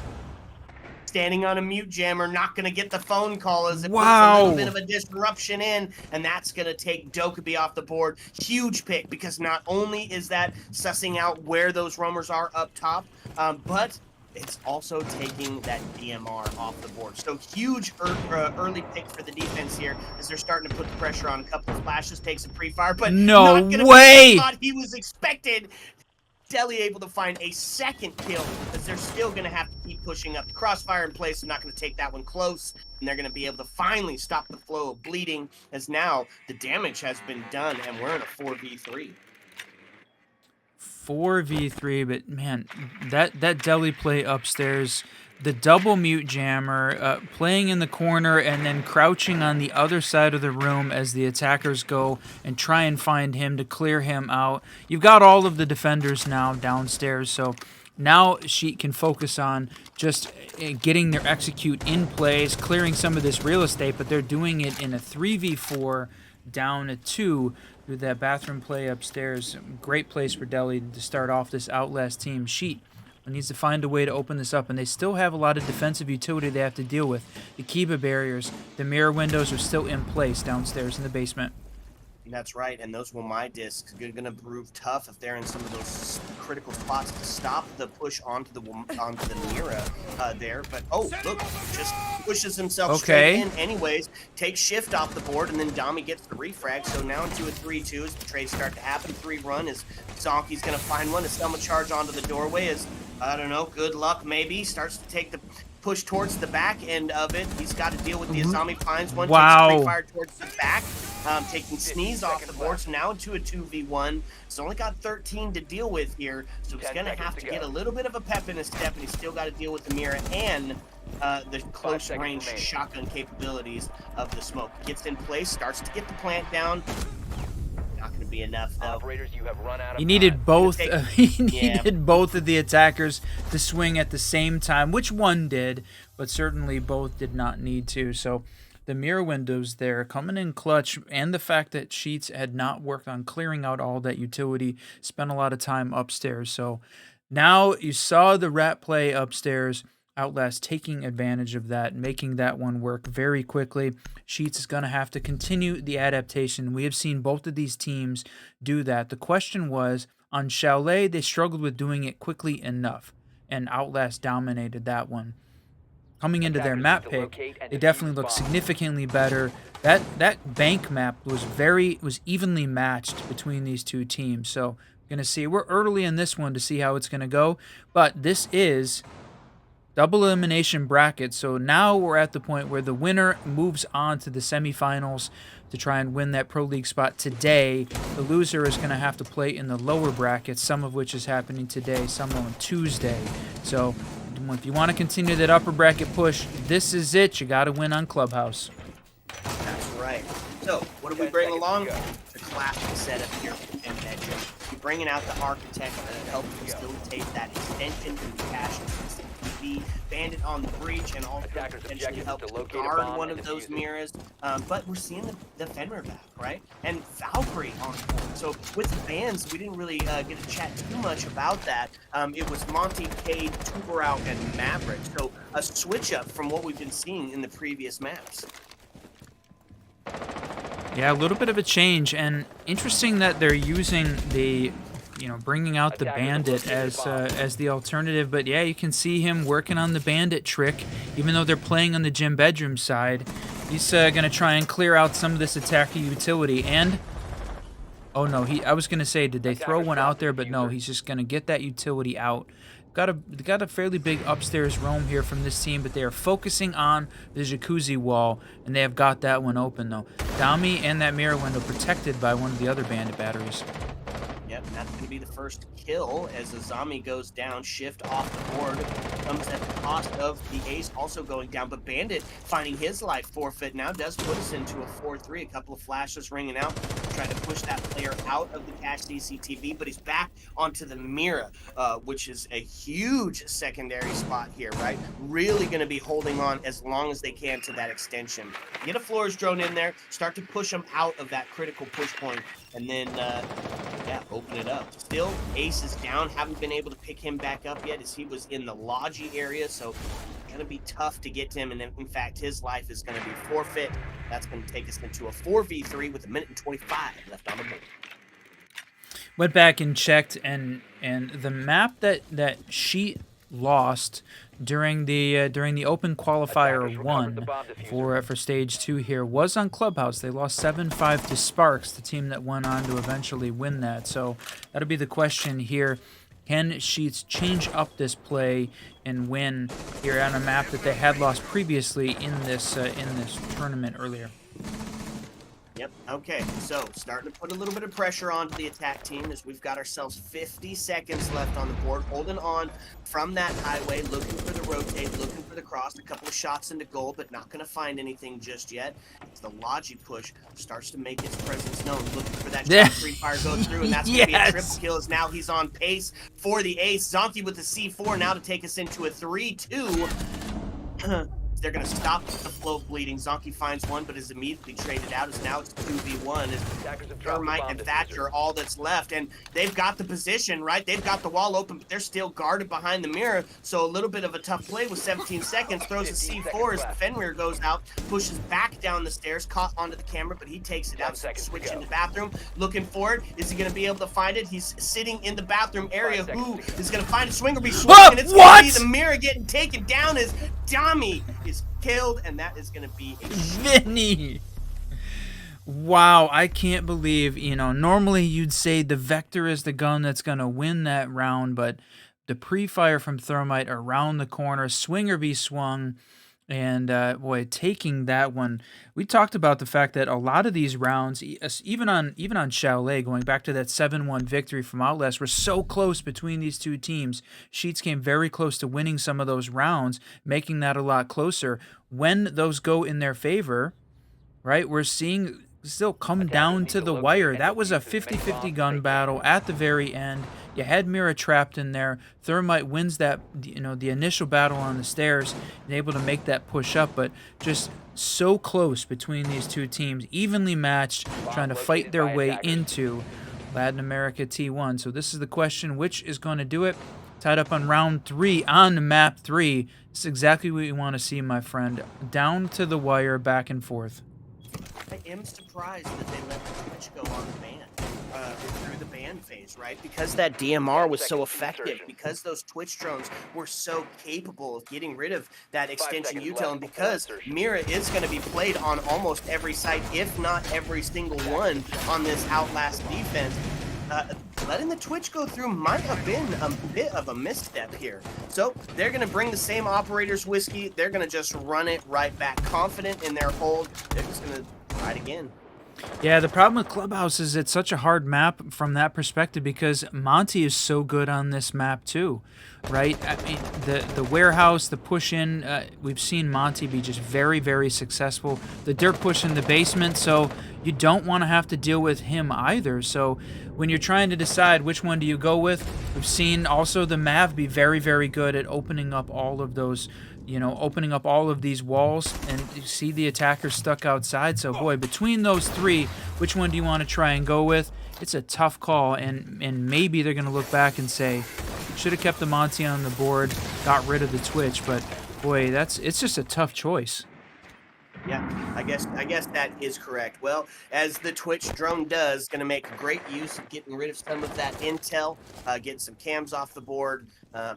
Didn't get to put any pressure onto those mirrors just yet, and looks like both of those Twitch drones are already either out or gone.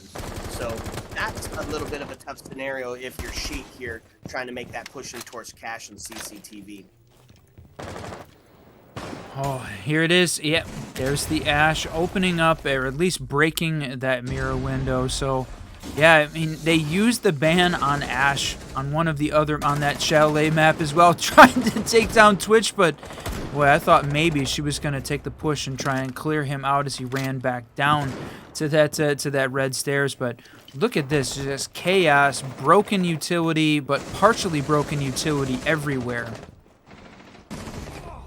Oh, and that's going to be the kill onto the Fenrir, as now we find ourselves in a 4v3. It's a low health scenario for the Twitch, but still, it's a one-shot headshot game, and she brings the DMR to the table, so still a viable option, but the pressure is definitely on Sheik here as they start to make that challenge up through strips, and he's going to find that next kill, taking us to a 4v2.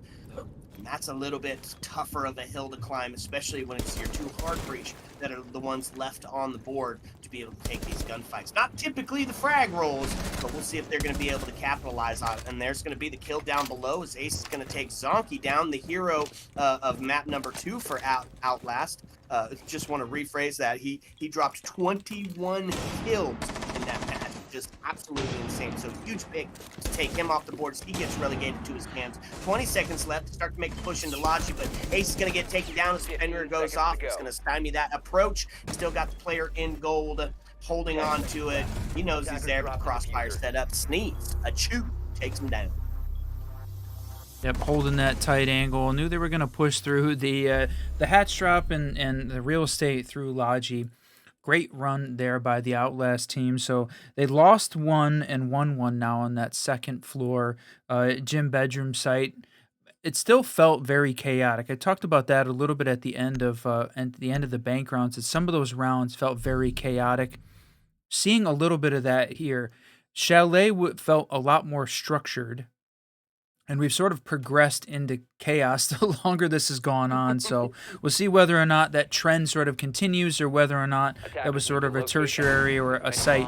We're only 3 hours into what could potentially be a very, very long day for these players, right? They have likely been practicing scrimming, getting ready for today, for this qualifier day. But they've got to win 3 best of 3s in a row. And assuming that, even if every map only went to 2 rounds, plus the time in between, you're still talking about somewhere in the neighborhood of 9 hours of siege play. If you go map 3, on overtime in any of these rounds, rehost some things that happen, I mean, you could be looking at 10, 11 hours of play. So every round counts early, but for sure, I think you're going to see a little bit of fatigue and maybe some more of that chaos seep in as the players get fatigued of a particular game or a particular setup as this gets going. And look, he puts himself back up and really going to make sure that they're not going to be able to get any sort of drones or electronic gadget to push him out of that bathroom area. So they're going to definitely put a huge focus on as he caught the double the last time he was ratting up in the bathroom. On the defense, it's the similar setup that you saw brought before. Just really confident in their basement. On the attack side of it, going to lean a little bit into that verticality, right? Buck going to be there to open up the hallway, open up that kitchen area, and start to put some pressure on. And now, as Ash moves inside, going to opt to go down instead. They've got the idea that the mute jammers are there, and he's already rotated back down. So he just set the pace completely, made them suss it out with 3 mute jammers up there, really making sure that they think he's going to be up there. What a huge time waste. Yeah, you look at this. They're still working on clearing out the jammers upstairs. Lost all of that utility, but like you called it out, the time waste, the time sink there by the defense, a great call, right? A little bit of misdirection as well. Maybe some frustration that seeps in, trying to take advantage of the mental game versus Sheet here, who had a great had a great bank game. So got to try and gain that mental back, gain some of that momentum they saw from Chalet early on. Okay, here we go. Minute and a half already taken off as they're starting to get that first floor presence, and the whole defense is just rotated back down, right? They did their job, they stalled it out, and they did it without losing a man. It would have been better, of course, to take a life with that, so you had it. Oh, well, there you go. Ash is off the board. So now in that 5v4 scenario, really start to put the pressure on. A little bit of Grim Bees to find out where exactly they're sitting, and he almost gets the headshot there. Yeah, that was a dangerous peek. Dangerous peek, and he's lucky he survived that engagement. The Sheet Gunners are good, and they definitely had could have easily lost that one, but look at that! They push out and go for the ace charge to open up the mirror window, but loses his life in the process. Great play there by Outlast. They lose the utility, take the man, 5-3 with 20 seconds left. Oh, and finds another kill. Still have to deal with that mirror in the blue area, who's sitting. The Grimbees didn't seem to ping them out, so potentially the mute jammer that was helping him out. Shift to find another kill. Domi to take one, but it does get answered back onto Shift. It's a 3v1. The pressure on the hallway, and that's going to be Sneeze to be able to take that and give Outlast another round on the defense. As they find themselves up in the score line, 3-2. They're 3-1. Yeah, we talked about it on Bank, the fact that Azami had been banned on the first map and then went through and available for these next 2. And Sneeze really, I think, known for his Azami play and the kind of setups that we've seen. That's a player I think that really is dedicated to the cause and trying to find ways to create special peaks, and certainly he has refined that craft and has done a really great job of it. We saw a little bit of that setup there where he's got good peaks created by the Kiba barriers. So I wonder whether or not that'll be something that we see as this progresses on. And if the other teams, if their games are done and have come over to watch this one to sort of see how these two teams play out, to understand their competitors as this round rolls on, we're going to see that become maybe a target band later on, because it's definitely very good in there. But right now, still, Shift, Zonky holding down the top, but it's very well balanced across the board for both of these teams. The interesting thing is they're all very balanced in terms of kill and death. Everybody contributing. Everybody wants this. This is great to see. Attacker's objective is to defuse a Absolutely. bomb. So we take it to the church side, go past CCTV, try to make sure there's no drones to suss them out on the catwalk. Play it the standard. You bring the Azami, you hole up some static warfare onto the catwalk, and basically stop any sort of push that's coming up to the garage. It's one of the reasons we love to see Apatow brought out. Not going to be utilized here. We're back to the mirror strat on the front of the breach, and it's interesting, right? Because it makes it so difficult for you to get a thermite on, for one, but the ace charges as well, because it's just an impact or a C4 that's going to be able to stop any of that breach coming in. So I like this strategy of it. They're going to go for a little bit of the top action here. Look at all this utility that they're stacking up on it. Flores drones, ace charges, thermites. I mean, they threw the book from a utility perspective at opening up that wall. Obviously, you need to primary focus for this CCTV cache site, but still a ton of utility that this team had to use to try and clear out what was just Bandit and the mirror window. Like you said, great hold from that team. Unfortunately, it's a minute 48, but they're able to open it. Would have been nice if they could have tried to clear it. The only thing that maybe might have helped them, a little bit of a mute jam, or maybe to stop the Flores from coming in. Yeah, absolutely. But Flores great for getting rid of that extension util, and also get rid of those extension players. Forced them out of it. Huge play, and now breach is open. So it's gonna be, you're gonna see the rotate here is Valkyrie back again down in the basement. If left unchecked, could be absolutely huge to come up on the back end. This has been the match of flanks. We've seen huge doubles and triples being brought out because just left undroned, right? Unspotted, didn't check port. That's going to be Shift to find that first kill, but he does get traded out. So we now find ourselves in a 4-4 with 60 seconds left on the board. You still got Sneeze and the Azami playing in that top rafters position, so they're holding. Seems to be why we're seeing a little bit of a push from the con side take here as an alternative. Can't seem to get any traction on the warehouse main breach side. They've got it open to, sort of have that split push, provide some pressure, even ghost pressure from that perspective, but you still have to watch out for the if you've got somebody still playing on warehouse, it's going to make planting anywhere except for cache nearly impossible. So Valkyrie in the lounge, still got a C4 in hand. And the clock is starting to tick down. This is about to become a very brutal and trade-happy holding on to the what a lounge. shot from Deli. Just delete him off the board as they just push into sight. The zombie going to take that kill. Yep, there's that warehouse. Start to go out. And, yeah, 4v1. Zonky able to find another kill. The top of red finds one, but Zonky able to clean it up. And Outlast going to find themselves another win. Starting a little bit, run away with it. Now, this is the same thing, Whiskey, right? And we're looking for that split, that standard 4-2. Sheet has already taken one. If they can solidify themselves one more win, they're going to feel pretty dang good going into their defense. Yeah, I feel pretty good. It's exactly what they saw on the previous one. They ended up getting, they got the 4-2 split and were able to carry that through their defense. So Clubhouse, I think, still considers to be a defensive meta kind of a map. So for sure, like you said, if they can just find another one, it's potentially all they need here at this point. So going back to the 2F gym bedroom, we saw this played twice, both on round 2 and 3, and they traded. She won it first, Outlast taking the second, but remember, that was the one that came down to a single gunfight in the bathroom is what got Sheet that win. So it was very, very close between these. Oh, interesting, that Valcam hiding in plain sight as a coffee cup there on the end table. Write it down, Whiskey. That's our new rank strat. Hide them in the cups. They'll never see it coming. 5 seconds left before insertion. Okay, let's get into it. Last round of the first half, the last map of the first game today. That was a mouthful, but we got it out anyways.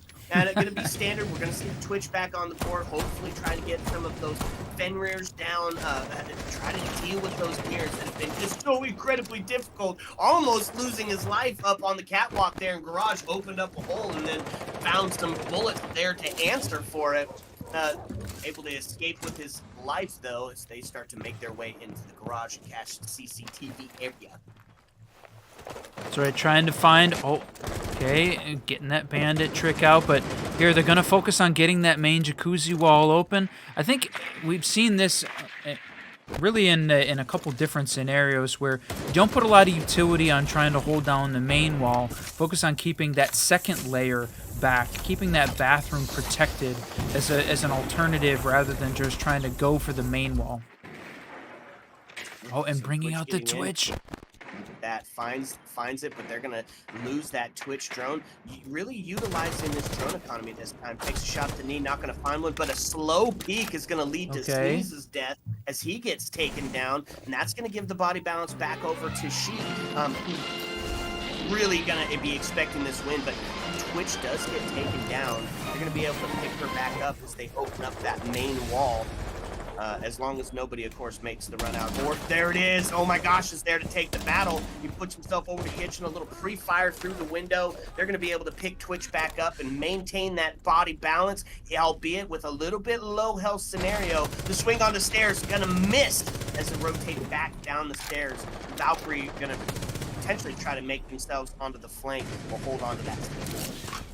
Hold on to that upside down rappel. They're working on getting all the assets in place, but no, don't have control over in that CC area, plus a run out. Outlast continuing this aggressive play that we've seen on the previous two maps, trying to find a way to put some pressure on this Sheet team to hold them back. They want to hold on to that 5-1 half, keep Sheet down while they can.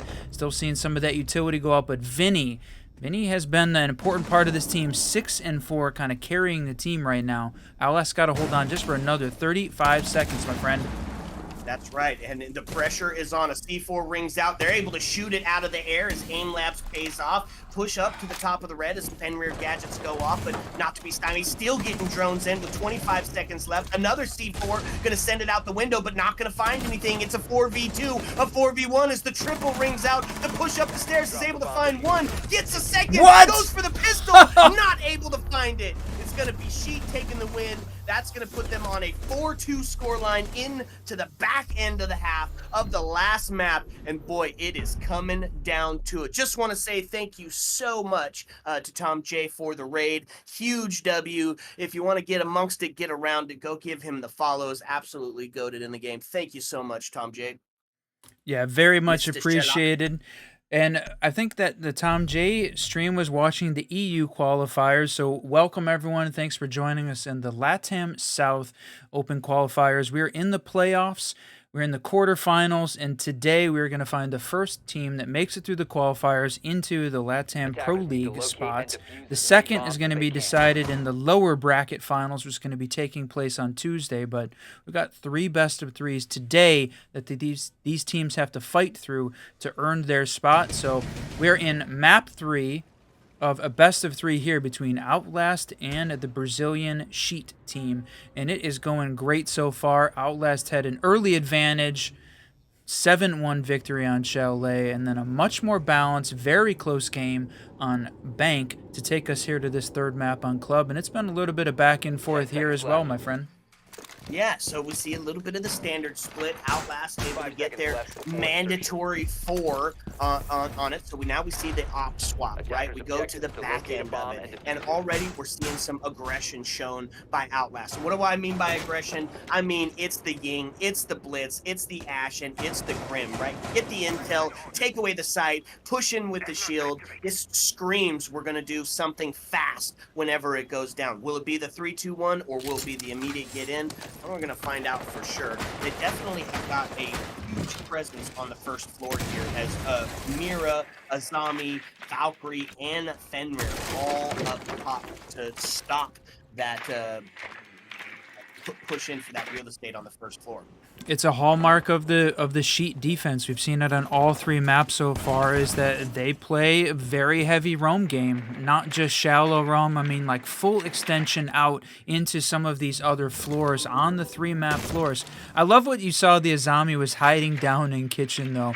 Just that is a very aggressive play style, and look at this, finally gonna get identified here a minute into the round, was able to hold onto this spot. She's gonna work on the Kiba didn't stick in Deli's able to get the 2-floor kill down through the hatch. The double dipper from the very top down into the hatch. Huge play as they are able to take that man advantage. Start to push all of these defenders back down the side, which is exactly what's happened. So now you have the body balance and an aggressive shield to be able to push in and take it. It's the look into dirt, hoping to catch somebody slipping. Not going to be anywhere just yet. Here's the problem, though. We've got Sheet still setting up sight. 1:16 left on the board. You know, a little bit, you talked about chaos. That's a little chaotic for sure. Definitely will start to play into the favor of Outlast. We saw Outlast take advantage of that late site setup where Sheet was focused on the setup and not on the players. So you still, it maybe not quite the same situation because you've got Outlast making the push down. You still have got a minute left and working on getting all of the assets and intel in place to get ready for the drop. You've got 4. So the spread though from this Sheet team, they've got all of the entry points covered. Got to get some more intel and some more angles on this team, though, if Outlast is going to convert this into a win. Yeah, that's right. And the clock is ticking down. We said it. Time waits for no man, and that is specifically true inside of the Siege arena. So Blitz did make that hatch drop down. The Grim Beast starting to go out and reveal some locations. Ian Candela is ready to put the pressure onto Blue. Oh, he's gonna... Oh, just misses out as he rotates around. But not even gonna look. Gonna find 2 on the back end. A 3, a triple kill, and it just absolutely falls apart for Sheet here and collapses as they find themselves a round win kind of late.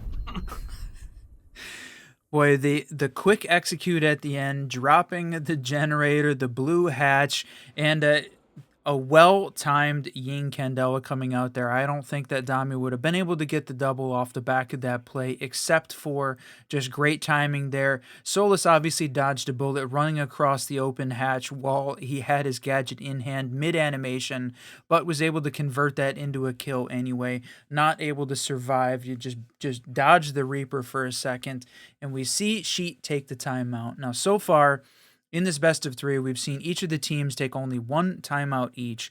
And we talk about the timeout buff. Normally, the team that takes the timeout wins the following round. But so far, both of the teams have lost their round post-timeout. So we're going to see whether or not Sheet can break the streak and get back on. That stat used to hover around 70 to 75% timeout buff. But today, they are 0-2. Jeez. Well, you know, it's why it's 70-75. Doesn't work every time. Only 70 to 75% of the time. Jim Bedroom going to see the next site. As we're going to see both of those pace setters being brought out, the Azami and the Castle. Now, we've seen the Castle banned out a couple of times during this matchup, so seeing him brought out here, maybe we're going to see the reason why. Kind of a staple of the Gym Bedroom, if you like to block off those windows on the highway area, cut off some of those rotates, and it forces you to bring some operators to deal with that utility, right? Maybe somebody that you wouldn't necessarily be bringing to the table. It's kind of one of the only times we ever really see Sledge being brought out anymore is when, you know, he's got to deal with those castle walls. Not we the haven't case this time. And we haven't seen a lot of it here because Castle was banned on the first 2 maps. I think a little bit interestingly, right, for the teams to use that as their defensive ban, but here he is, he's going to make his appearance because now he can, not banned out like he was on Chalet and Bank. And there you can see the 6-pick onto the Flores, so most likely going to be utilized to get rid of those castles. So you can see it kind of dictating the attacker's operator lineup. Now, I mean, Flores is a comfy pick for a lot of people anyways because he's so great at getting rid of that extension util, but it did force the change.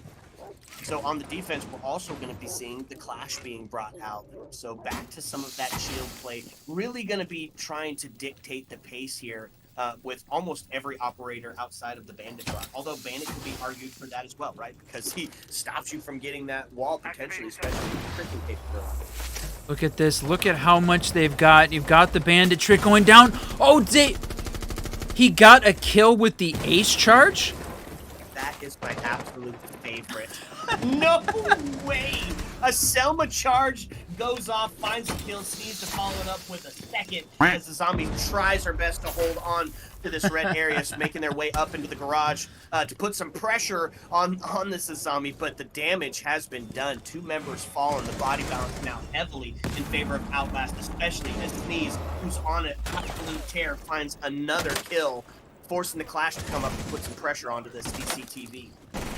I mean, and Clash is a great support operator, but is not the one that you want to have left alive to take on a 5-stack of the Outlast team pushing up here into the site.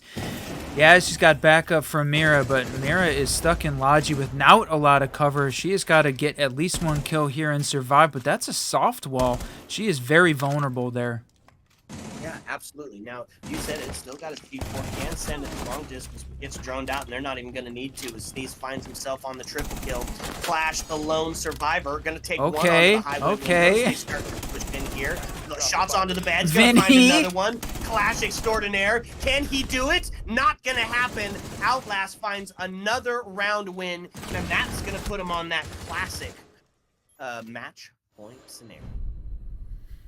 Round 9, the timeout buff did not work there for Sheet. Unfortunately, if you're an Outlast fan, you are looking forward to it because we are on match point, map point, series points, and here we are, quarter-final point away, 1 round away from moving on to the semis. If you are a Sheet fan, it is time to hype this team up, get them ready. They've got to win. They've got to be perfect for 4 in a row and find a win here on the 2F CC Cash, and that's where they're going to make their last hold of Clubhouse, potentially.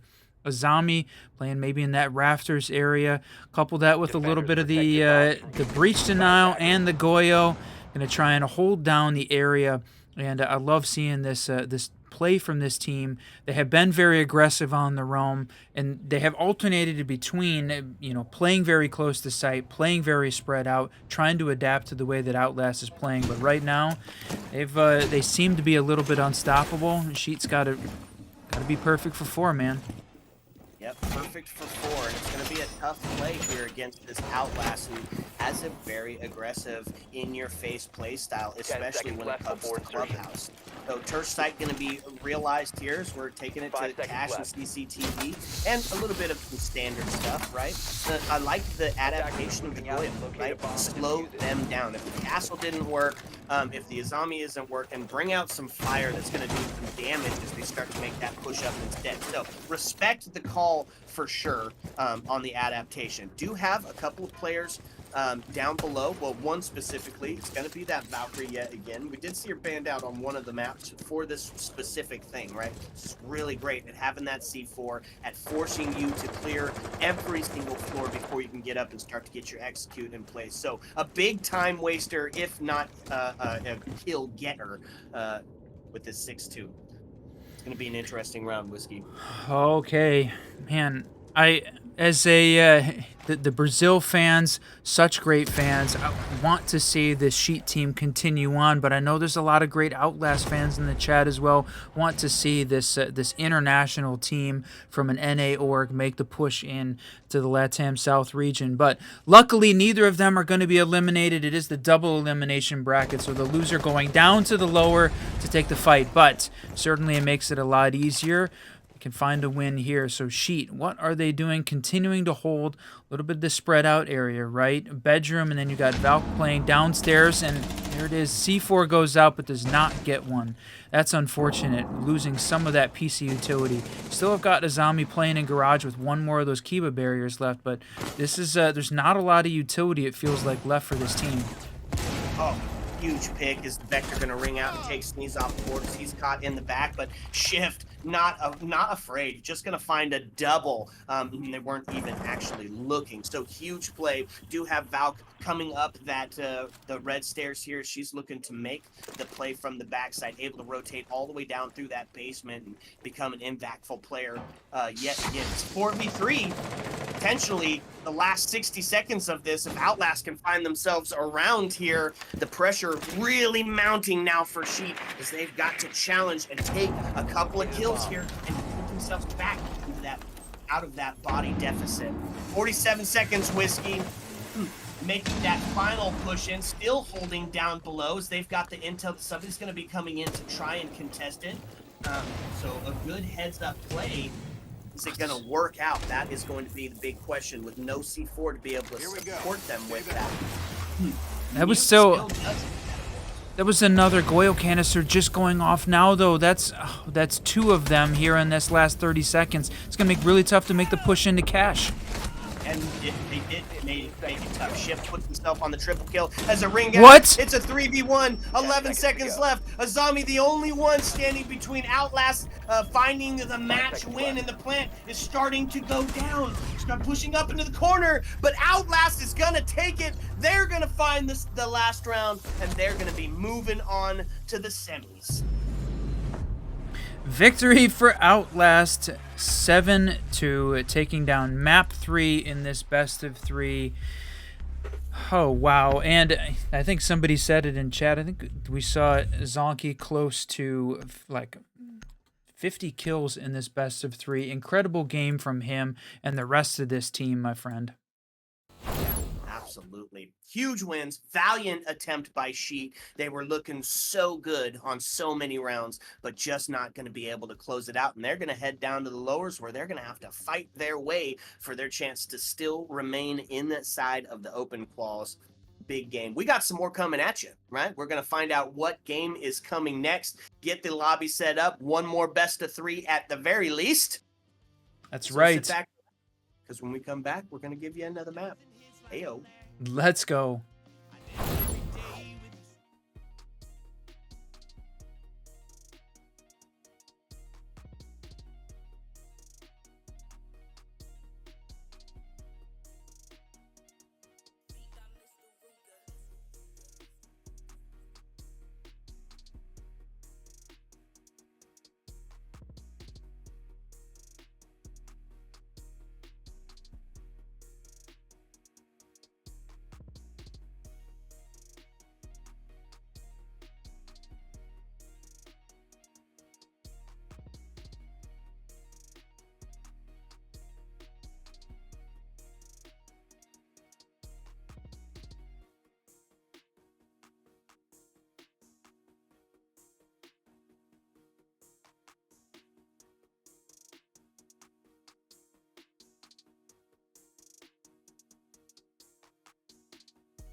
Control of the IT vertical space above storage and do exactly what we would have looked the defense to do during the plant, which is take out the planter or at least get the kill off the back of the crossman. For this attacking team, 55 seconds left, and it's all on the shoulders of Badham. Had the intel, but no. Badger grabbing another. The pokey.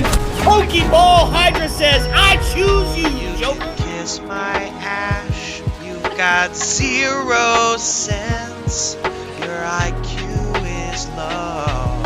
Did you make that up right now? Yeah, right now on the spot. I just want to touch on mental health. If you're feeling out of it, They put together a hell of a club sandwich. Sledge must have been the bacon because he got fried. A whiskey! What's up, and welcome back, fellow Siege spectators and players. We're coming back for some more LATAM South as we move on to the semifinals. And just a huge shout out. Thank you so much for that video that was made for us by Lightsy. Absolutely so super cool. But we've got a banger coming up for you. I am the Reverend Whiskey Glitter, and with me, as always, Mr. Whiskey Run. What you say, Whiskey? Welcome back, everyone, to the Blast R6 Open Qualifier Playoffs here for Stage 2. We're in the LATAM South region, and we are coming up onto the semi-final game in these playoffs. Teams needed to win 3 best-of-3s in a row in order to qualify for that first spot and avoid duking it out in the lower bracket and this double elimination bracket play as we get through this these teams trying to win their spot into the LATAM Pro League, ultimately to find a spot in Montreal at the Major. And I'm hoping to see one of them there because you and I will be there. That's right, baby. We're going. Can't freaking wait for it. So today's game, or the next game, I should say, is going to be Alpha Team versus Outlast. If you were here with us previous, you watched Outlast do a take it all the way to map 3, where they had a very decisive win. Same lineup coming to you. One of the maps, Zonky, dropping 21 kills on their map 2 loss. So definitely having some successes. A couple of mistakes, but they've made it onto the semis. On the other side of it, Alpha Team bringing the heat with Slater, Gas Pro, Bastian, Martin, and Ragnar. So a couple of names that you are familiar with. They haven't made it this far without being goated. Let's see where we're headed. That's right, a Mexican Pro League team that has put together and copied or took the roster of Torritos, I believe was the name of that. But as for map bans, as we go in, we're almost ready for the game. But where are we going? Clubhouse and Consulate. I thought the interesting thing here was Alpha banned out CHALET, and I think Outlast had been undefeated on CHALET so far in these, even though they didn't make it through in the first round, I think in the qualifiers. But here, Alpha not wanting them to have to play CHALET, but that leaves Club open for Outlast, and they just won 7-2. But the thing about it is that was the late game, so it is entirely possible and almost expected that Alpha watched that game here on the stream to maybe a little bit of prep for it. So we'll see how that one goes. Going to finish it off with Consulate and then Cafe as the decider if required. Yeah. Okay, let's get into it. Same old tricks not gonna work, my friend. Clubhouse coming up for map number 1. And what do we expect from this? We expect some of the similar stuff, right? It's going to be that that first floor, or that gym bedroom hole. We're gonna see a lot of that basement, that church arsenal devastation, and some of the tricky things that we saw not gonna be possible on this one. Yeah, well, we're going to see how the teams change it up. How is it going to play out? Who's going to be banned differently? Because we saw some different bans between these teams back and forth over and over again. So, we didn't get to see like a incredibly consistent across all 3 maps. But certainly, Alpha is a completely different team. They could change up the play style here a lot. That's right. So the first one going to be gone. It's the Monty, no surprises there. Huge at coming up the catwalk, huge at taking that dirt space and becoming relevant on the construction push in on the gym bedroom. So not going to be utilized here off the board. Ying, the next to follow, right? Nobody wants to deal with the chaos of those Candelas, especially when you're going for that late round plant, especially dropping from the hatches, which is something we saw quite a few times on the last match. Mirror to follow it up, because obviously, and then Kate for the last ban. So hatch is going to be open and available to be utilized. Yeah, that'll be the interesting one, right? Mira off the board. So that was one that for sure Outlast used very well on this map. To not have it be available, I think, is a huge sort of change up in the play style. So we're going to see a little bit of a difference. But one of the things we talked about also was Sneeze playing on the Azami, very good with that operator, had really committed to the craft to make that happen. And she is going to be available, so Sneeze has got the option to play that one out. We'll see how that literally plays out here as we get into round one, my friend. Okay, Outlast heading down to the basement to start us out, and no Mira on the board to help facilitate that blue hold, so going to have to rely on some of that static warfare you were just talking about. One of the highlight picks here is going to be the Vigil, and you'll notice there is no Boss G in hands, opting for the AR, which, honestly, I love the Boss G. I think it's a super fun weapon. It can be very impactful, but the pressure of having to win a 1v2 or a 1v3 with only the Boss G in hands taken away with the AR. I think that's the right call. Yeah, I think this is agreed. I think this is a good change up. The other shotgun though that was super impactful as a part of both, or like really all three of the previous maps though, that playing that mute and Deli running the shotgun. I wonder whether or not they caught that bathroom play, because that was such an important part of to start it off on the previous map, and really sort of disrupted the previous team trying to fight Outlast upstairs. We'll see whether or not that works out here too. Yeah, well, Mute does find himself on the first floor at least, so still facilitating some of that extension here. And on the other side of it, somebody who we just said we don't get to see a ton of is Sledge on the board. Yeah, you talked about Sledge making an appearance sometimes when you need to deal with the castle barricades upstairs, but this is a basement hold, but they are bringing him out. This is, like we said, one of the Mexican Pro League teams, so a little bit of a different play style maybe than we're used to in the NA, so we'll see how that changes up things, and great to see a difference in the way that that the game is being played, and change up in the operators too, right? This has certainly not been, not been consistent across the board. We have seen a lot of different play styles, different approaches, and I love that fact here as these teams trying to fight their way into the LATAM South. That's right.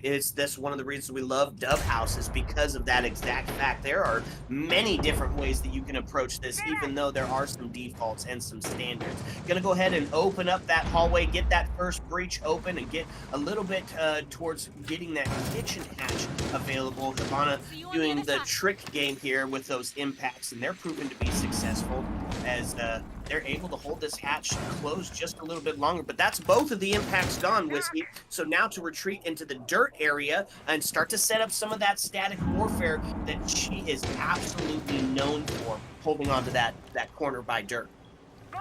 Yep, and we've seen a little bit of a peak setup there on blue as well, but the risk for this Outlast team, they need to make sure that Understand Alpha is not going to approach it in the same sort of way that Cheat did previously and come off that 7-2 huge victory there. They got to play it, make sure that they're not taking too much of that same similar cues. But one of the things that they continue to do, be aggressive on defense. So far, the only one that got upstairs was just that Vigil. Shift is the only one. Everybody else is downstairs, and we're still continuing. This execute is still sort of falling apart, just getting going, and it's 2-2. 2-2, 6 seconds left. That plant diffuser is in hand, but takes a shot onto dirt. Not gonna have anything to do. Had to go for the kills, and unfortunately, it just fell apart in a trade that was insane. Right? They fell like flies on both sides of it as that last push started to come in. Man, I looked up, and all of a sudden, there was only 5 seconds left. Yep. And looking back, I don't want to make too many comparisons to the Sheets game, but Outlast was very successful on both the CC and the basement sites. They didn't lose CC or basement any time that it played. The only site that they struggled with was gym bedroom, and they lost it twice. So if you had to pick a site for them to struggle on the most, according to that last game, this is it. So one of the best opportunities. We'll see how Alpha comes in, and might be a little bit of a litmus test for how might this one play out. Did Outlast learn anything from the previous game, or same did Alpha? Excellent. So, gonna go for the double hard breach, right? A little bit of a split approach here, and that's kind of the standard. See him open up the CCTV wall, get the construction open, and of course get hot tub open. Really put the pressure, start funneling those defenders back into sight, where you can start to nab them off from across the fire setup, Logi, and those highway windows. Kind of a fun 5 seconds iteration that's coming to the defense here, right? We're still leaning into that intel and opportunity operator that is Valkyrie, who have playing downstairs in the stage to be backed up by a zombie, right? A lot of times we see a zombie hold up in the bedroom area where to get your Kiva berries up and hold on to those highway windows. Instead, push down to the swamp. Gonna make a play for stopping that verticality. Speaking of verticality, you've got Buck upstairs on the roof, opening up some of these, and yep, prepping the windows for the run out. They're ready and understand for sure that that's a play that Outlast likes, but this is an interesting one. Shift downstairs, playing in the basement. We talked about this, how much of a heavy roam are they going to play? Sheet definitely loved the heavy roam game. Outlast a little bit, so going to have to watch out for it, but that was them opening up that main CC wall, getting the assets in place. I think that if we saw anything from that first round, it was that Alpha looked like they got the execute together a little bit late in the round. Look for them to try and get it together a little bit sooner this time. Right, and Dokubi's going off as they're starting to ping out where these defenders are sitting at, specifically the Valkyrie, because we did have a zombie rotate back up to Jim, where she's going to start putting that pressure onto the highway windows, potentially in that construction. Does get droned out, send them back into sight. And we're still sitting 5-all as the first minute and a half has already been dealt with. Now, they made their way into cache and CCTV, starting to open up some of those sight lines as they've got that single opened up on construction, put some pressure onto that bedroom, and, of course, hold the area for the plant to go in from the gym window. That's what I'm talking about, though. It feels slow here from Team Alpha. Got to get the Grimbees going in. They're going to gain some intel, but it just feels like we're taking a little bit long to get this thing set up and going. Tries to shoot the Grimbees, but not going to be the case. His bandit's position is going to get revealed. He gets over by the Valkyrie, who's holding on to the Logi area, and it's a prone and potentially owned situation as they start pushing in towards those Fenrirs. We're going to see some damage done to Ace. He's going to back himself out of there. A couple of flashes going through as the smokes are there, and that is going to be just one smoke left. And just like that, the double call, sneeze, and shift getting taken off the board as they now find themselves in a 5v3 situation. Still a winnable situation, except for now Dami goes down and all the pressure goes onto the Valkyrie, who is also fallen. What? Fenrir, the last alive in the bathroom, is going to get down, but the plant is going. It's a 24 HP scenario. Takes the swing. He's got the intel as the cams are going off. They're going for the plant again, but the crossfire is just too much. Laters is able to take Deli off the board and claim a round for the next time. Wow, once again, coming down to the wire. I wonder if this is going to be sort of a trend that we're seeing with this Alpha team. Late executes, right? That plant was going down with just a few seconds left in the round, and in a dangerous place too. Good crossfire setup, but boy, that could have almost gone the other way, I think, and Alpha put themselves in a little bit of a dangerous position. So that was another gym bedroom loss for this Outlast team. So it continues to be sort of the Attackers need to Achilles locate heel and of defuse as many bombs as they can. their clubhouse hold.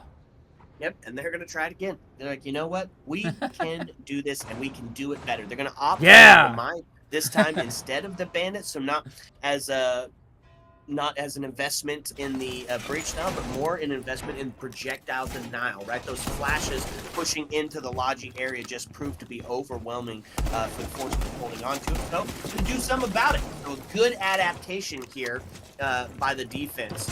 See if they're able to capitalize on it. On the other side of it, however, kind of sticking similar, right? Still bringing that split 5 approach as seconds you to go. should, but Striker on the board. That's fun.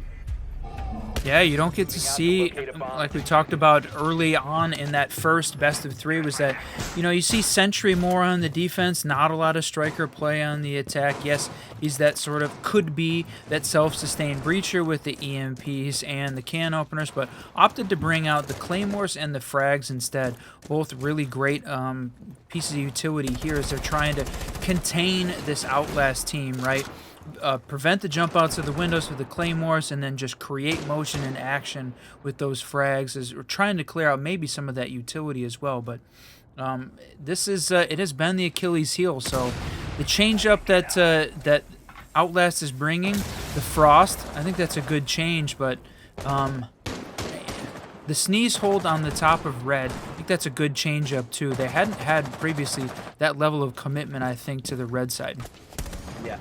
Absolutely stop that push in, stop with that split, and could prove to be the difference here. And I do like the Frost adaptation, right? Cover some of those windows, cover some of those jump rotates, and they're already going to start to put some pressure on us. They get a drone in towards Lamias to open up that cash wall, and you can see they're all starting to surround him here. They've got that shield that they've got to deal with.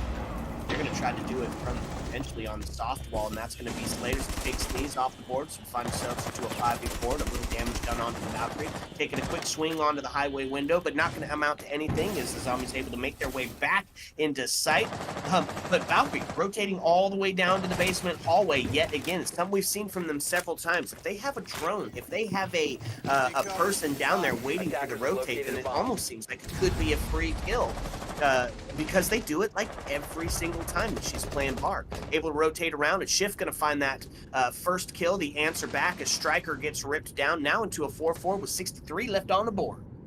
Yeah, dangerous. You got Ace playing outside on the highway, but that was definitely one of the things that seemed like the sort of a change up here. The little bit of the stronger hold to see if they can hold on, and the Ace that was banned out so frequently in the previous round too, having multiple of the hard breaches available, seems like it's working here for this Alpha team. Yep, absolutely. And just like that, Plant's starting to go down. Thermite takes it to 75%. He's going to stick it inside of the gym. And now it's a post-plant scenario. Martin going to be able to find the kill on Dami. Gaspro takes Shift down. It's a 4v2, a 4v1, almost a 4v none. But Deli able to find the kill onto Slater's, the top frag, who sits at 5-1. Got a huge retake that has to happen here, especially onto the highway windows. Got to have 7 seconds on the board to be able to start to facilitate that defuse, but Martin gonna clean it up as Deli finds his live forfeit. Oof. Another attacking win on Gym Bedroom. That's the Achilles heel. Boy, it almost seems like it's a curse at this point for this team not being able to find one. So they're gonna go downstairs to the basement, which, like I mentioned earlier, very successful for this team. Interesting that they picked the castle, though, not playing him upstairs as part of the Gym Bedroom hold, but switching. We're going to do the extension up into that bar stage area. I hope so. It's one of my favorite extensions, especially when you're down below. It just forces you to use so much utility to flush him out of there, right? You got to take down the castles. There's almost guaranteed to be a second person playing close to help stop that. But Castle mainly going to be playing life until he can get back down that hatch, find a kill, rotate down, and look at this. They're putting it up top, up, all the way up. Interesting. Okay, yeah, a lot of investment here in the second floor on a basement hold that I don't think that that's like a site swap scenario, but there's the castles going up, covering the bathroom, covering the pool table, and then now blocking off that entryway. So yeah, you got castle in there, getting the normals down as far as holding down the kitchen hatch. But I like this extension from the defense. I know you talked about it, having Castle up there, but look at that. 2 players upstairs in Con and Cash, in the diffuser, in the Mute and the Legion. And that's one thing, I think Mute is a good call here. One of the things that we saw, I think, between Alpha that's different that we were seeing in the previous match was they're doing a lot more droning. They're getting better utility out of their drones as well. So that's something I think that Outlast is maybe struggling to deal with a little bit, is the better drone usage by Alpha.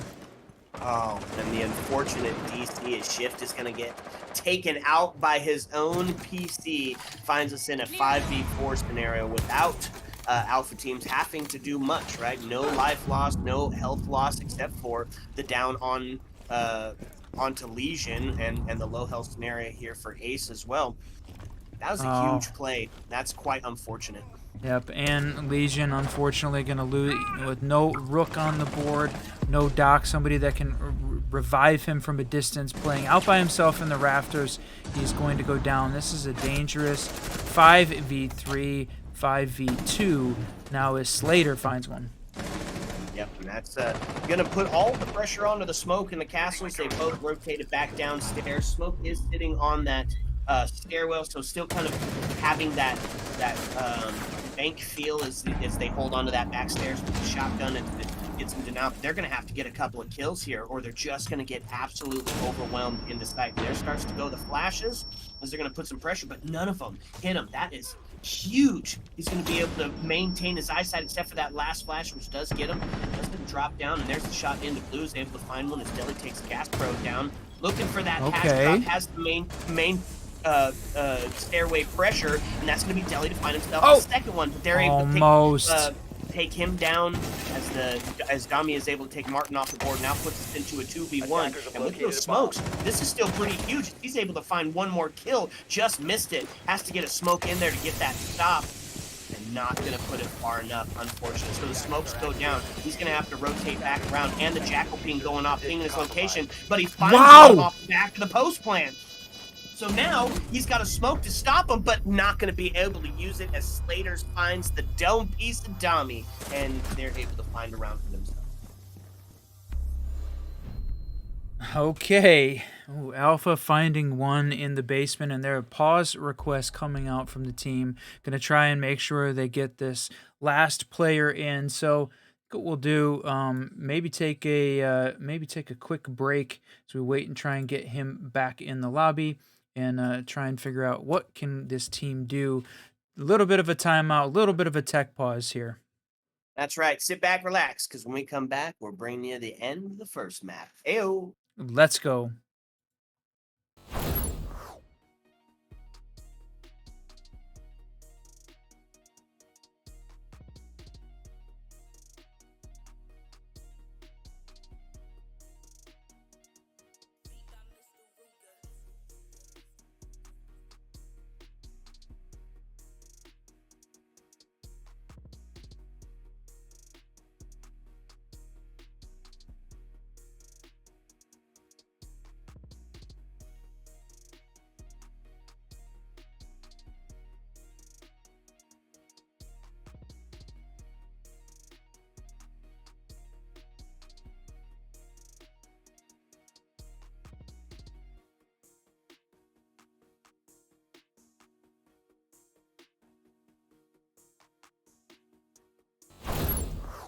What's up and welcome back. Got the player back in the lobby. Attackers need to locate Find ourselves on a 3-1 line as Alpha team has had a very strong attacking half, specifically the 2 Ws that happened on the gym bedroom area. So,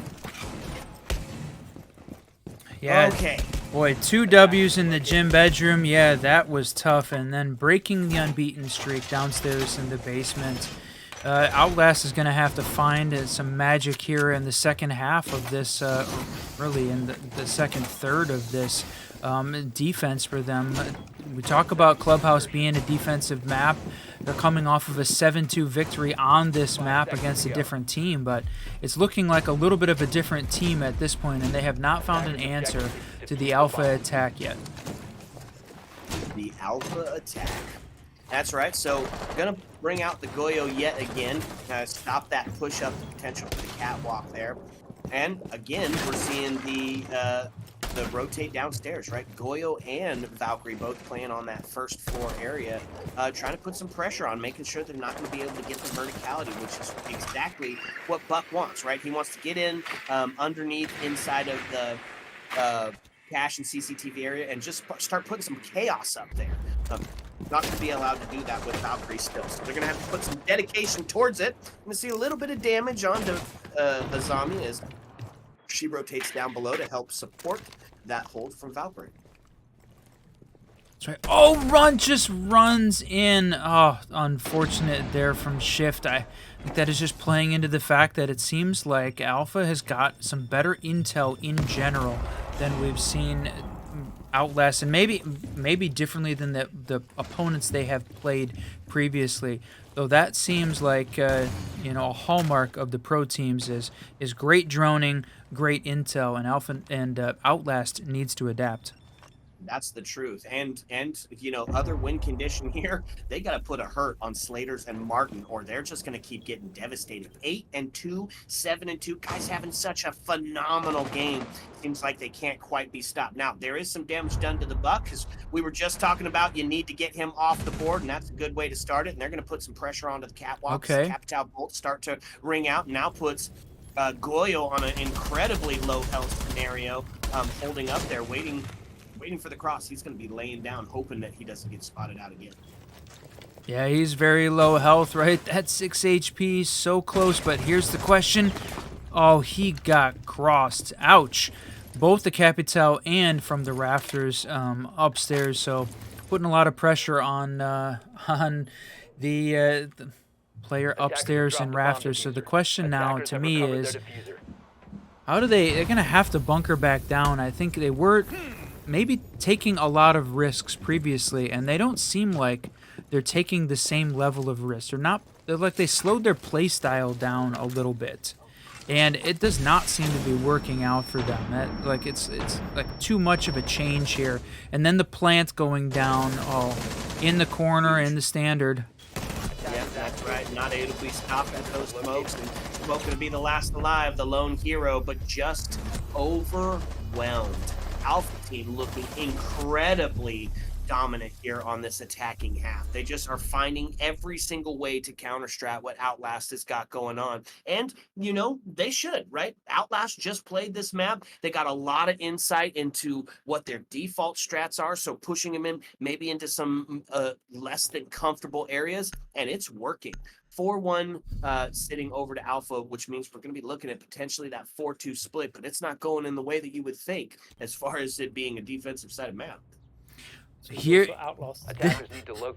this right here, you called it out. Not like change it up and not be conventional what we just saw, right? Bring out the bar stage defense. That I feel like is absolutely them pulling out a strat that there's no way that Alpha saw. We didn't see it played on the previous one. Change this up. Try something special. I love this from the Outlast team. It feels a little bit of aggressive. It is their map pick, so for sure starting on defense. I think also may have thrown it off, right? Alpha picked attack on this being Outlast map pick, so to me that was kind of interesting. Maybe that shows the confidence that Alpha had going into this, but one of the things that Zonky, probably the big pick, and Sneeze, we got to call these guys out. They had phenomenal games previously and have slowed down a bit here, so this is their time to step up and shine. And got to have a little bit of that extra individual heroics to go along with some great team plays. So let's see how the bar stage hold goes. Unexpected, and I like it.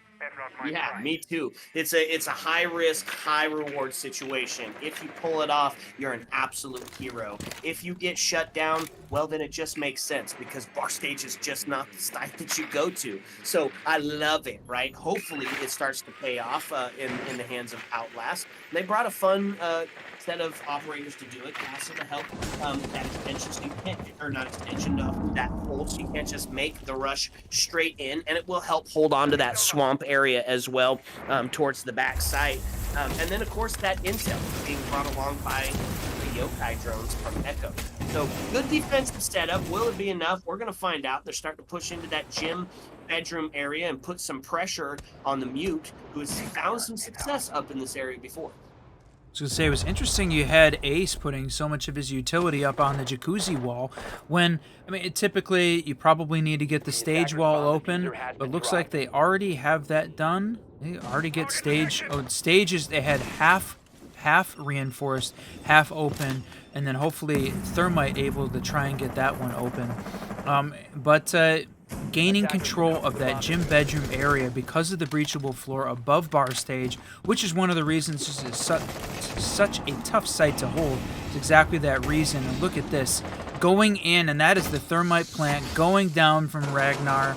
I don't think they even realize it's happening. No, and just under the nose of the Echo as well. Martin finds Sneeze off the board, and Dami able to answer back. Does put us into a 4-4. Couple of shots onto the bathroom windows. Okay. To get the kill onto Martin, so that was one of the win conditions. Slater's still alive, and in a post-plant scenario, this could be quite dangerous. He's got some intel. They're going to take a triple swing onto him. Dami able to take Gaspro down. Now puts us into a 2-2 as Gaspro's also been laid to waste. And then, just like that, the triple kill out from Dami as he takes Slaters off the board, the last of the win conditions. What? But He Dami got it! The quad kill. Break out the barbecue sauce for that 4-piece, baby, because it was 2 HP in a dream, and he lived that dream. Defenders win. Holy cow, my friend. We were looking at a 5-1 half there for Alpha. A push in, a quick plant under the nose of Outlast. They didn't even realize it was happening. It appeared to us. And Dami, unbelievably, along with some support from that team, I think there was a couple multi-swings there that Dami was the guy that got the final kill. But huge play there from him and his team. Outlast coming up with their second.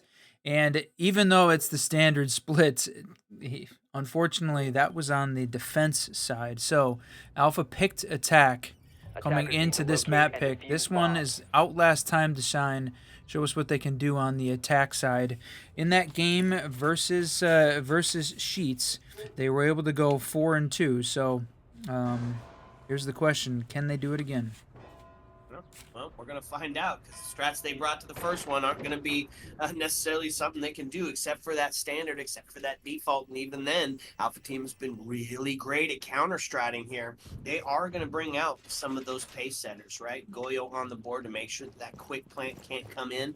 Especially good because Shift is on the blitz, baby. 5 seconds to insertion. Yeah, boy, when we talked about it, we had a good round when we were going to talk about Blitz previously, but to me, still feels like a bit of a risk there. So I hope that that the Outlast team can match that same level of intel and aggression here on attack. Blitz at least looks like the starting exactly what they need, and they were very aggressive pushing in, and that kind of seemed like it upset and surprised the Sheets team. See if they can get some of that same momentum coming here, but Alpha looking to hold, starting off in the basement and bringing along the Warden. I don't know if they were expecting that again. Maybe some blitz play from Outlast, but Warden, great pick there on the defense to be the counter. That's right. So the push starting to happen here on that first floor, opening up all the doors, giving them some room to breathe, a little room to rotate if they need to. So it's 5-5 as the first minute is counted down, and the drones doing what they do, sussing them out, allowing this blitz to take all of this real estate. You're looking for that 2-floor shenanigans from the Buck. Wow, yeah. Yep, they've got all of that look down. You do have, from the defensive side, everybody bunkered back down. So This is minute 42. They have got Alpha down, so it could be a literal fish in a barrel kind of a scenario as they find a way to hold on to this upper floor. That's right. Ash making their way down the main stair. Nobody quite there to put any sort of challenge or pressure on it. I mean, Martin is, of course, sitting back and Goyo there as well, but didn't necessarily see him go down. Now they have the cam up, so I'm sure that they're got the intel that he is there for sure. But it's a minute 17 left. They're making a rotate. It's a bit of a redirect now. Is he going to push himself down into dirt? Yes, he is. Yep. And dirt was where we saw one of the big basement win that Outlast had was based on a good hold from the dirt side. So in this case, got sort of the same similar setup. The Mute playing in dirt, but this time he's up against a Blitz. They're going to try and make the push in the fight, but loses it to the shotgun. Oh, it seemed like they went for the flash, but either it didn't work or was ineffective. I'm not sure exactly what happened. Only managed to take off about 100 HP there from Mute, and he's going to survive it. Yeah, that's the problem with bringing the Blitz and having the Monty band, right? Is that your feet are available when you're making the push in. So flashes go out, smokes go out, fire goes out, and Warden is there to easily capitalize on it. Deli does take one, but just like that, Martin on the double kill, Deli on the triple kill, bringing it back around for his team, puts him into a 1v2 to push through blue. Is gonna find him another one as a quad kill. He's on pace for the ace. Gotta find it from the backside, but not gonna do it. Oh no! Over the fire gas, bro. Just better in that situation. Lined him up, took the shot, said goodnight, tucked him in tight. I can't believe Alpha got that so close to the ace. Unbelievable. The 4K there to try and hold on the clutch. It would have been another epic clutch. It's what we saw at the end of round 6. The Outlast clutch. This time, though, from Deli. Couldn't quite make it happen. Boy, it's feeling very chaotic right now. Maybe a bit of a desperation there. We are here now going into round 8, 5-2. Feeling a little desperate for this Outlast team. It is a best of 3, though, so we still have Consulate and Cafe to go. So plenty more siege available for both of these teams to show what they can do here. So the question is, who is going to make it to at least get that first initial lead? Right now, it is looking very much on the Alpha side. There's been some close ones, but overwhelmingly, I think Alpha has found ways to win the engagements in the ones, and I think winning on the intel game still. 10 seconds to go. Yeah, huge round. And correct me if I'm wrong, was this 5 seconds Outlast left before insertion. This was Outlast map pick. Yep, it was Alpha picked attack on this Outlast map pick. So we head from Outlast map pick. If Alpha wins this, then they head on to Consulate, which if you're playing Consulate, that is super, super deep into the map pool. We're going to see if Outlast has a strategy for that. Yeah, I think Consulate certainly doesn't seem to be a favorite, but the teams that are good at Consulate certainly are good, and that'll be the question here. Alpha's, obviously picked it. They avoided playing a Chalet. That seemed to be the Outlast stronghold, so now we're going to see they're working on setting themselves up for another maybe quick entry here. They're focusing on the con. Was that on the con single as well? Yeah, they're going for both of the breaches at the same time, keeping Bandit occupied over there on the main breach. And there the blitz is into cash. Look at that, and that's going to be the LA. No way. Slater's life, but they're going to take a double on that as both Thermite and the Blitz go down, and Striker's gone, but the damage has been done. It's already a 2v1, as it's all going to be put onto the shoulders of a zombie, holding on to this just crazy push that happened to come in. And the plant starts to go down as the zombie did put the barricade onto the wall, so going to force the rotate onto red, where the Blitz is sitting. What? Oh, takes the shot yet again, slams him, but Zonky's there to clean it up as Outlast is going to find themselves around win. Oh, I was gonna say, boy, that one certainly looked like that. It was in Outlast's favor. If they were gonna throw that, that would have been unfortunate. But the great push in, the little bit of distraction on the main breach, using the striker with the impact and the hard breach gadget kept the bandit distracted, so they could get in very quickly into con. I think that was a great read there from the IGL, identifying that maybe the alpha team was weak con side, pushing in, but. Boy, a 3-man push Defenders, into protect your bombs cash from being and defeated by 2 attackers. downs from the defender. And it was really close on the third. And the fact that both of them were downed and not killed, that could have so easily gone in Alpha's way with just a little bit of extra bad luck. So Outlast, I think, caught a bit of a break. Great play from Gastro there. Gaspro to hold on to that cash side, because man, that was so close. Almost got a 3K off the back, because if he had downed or killed the third, certainly would have been able to finish off both of those downs. But able to retrieve blitz and then hold on. Lost a couple extra players though that they Outlast definitely did not need to. They Alpha kept that one in, kept themselves in the game all the way to the end.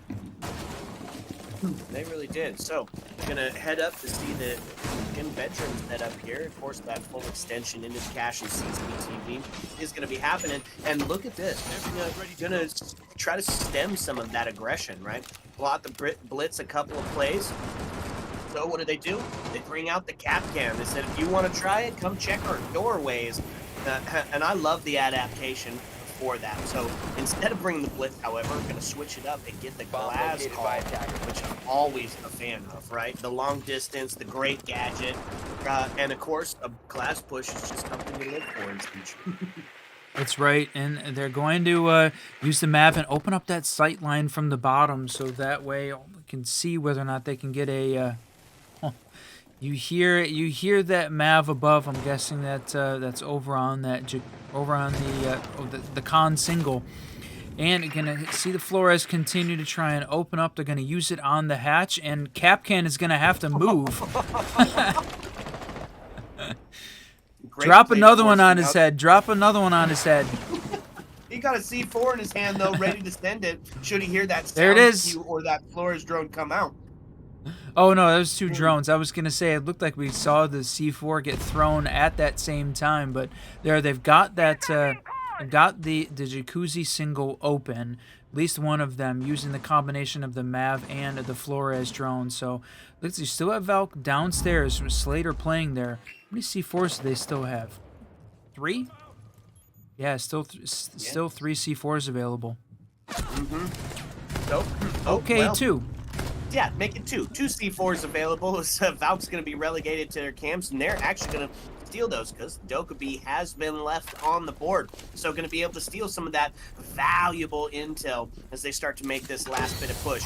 60 seconds left on the board, and The attacker's bomb the diffuser smokes has come been out dropped. to put some Attackers pressure recover onto the that bomb bathroom diffuser. area, allow them to start to get into Jim, but he's holding into the corner. And the rack play could be it here if they're not able to perfect smoke that's going to stop the push up the stairway there. Fenrir gadgets going off. Absolute chaos going down. Oh, as, no. we're gonna see Sneeze take Martin off the board, and that's going to give the body bounce pretty heavily in favor of Outlast here for the last 35 seconds. Sneeze on the triple kill, on pace for the ace. They just let him work. He got the quad, but not going to have it as Gaspro is able to take him down, and Deli able to make that trade. Hey, breaking the 2F Gym Bedroom streak there, the Outlast finds a win on that site in, I think, a little bit of dramatic fashion there. And on the back of, boy, when one of these players has gone off, they have gone off. I think both Deli, Sneeze, and Zami have all three have had 4Ks in this game so far. In this one specific map? Yeah. Wow. We got to go Game back. of the 4K.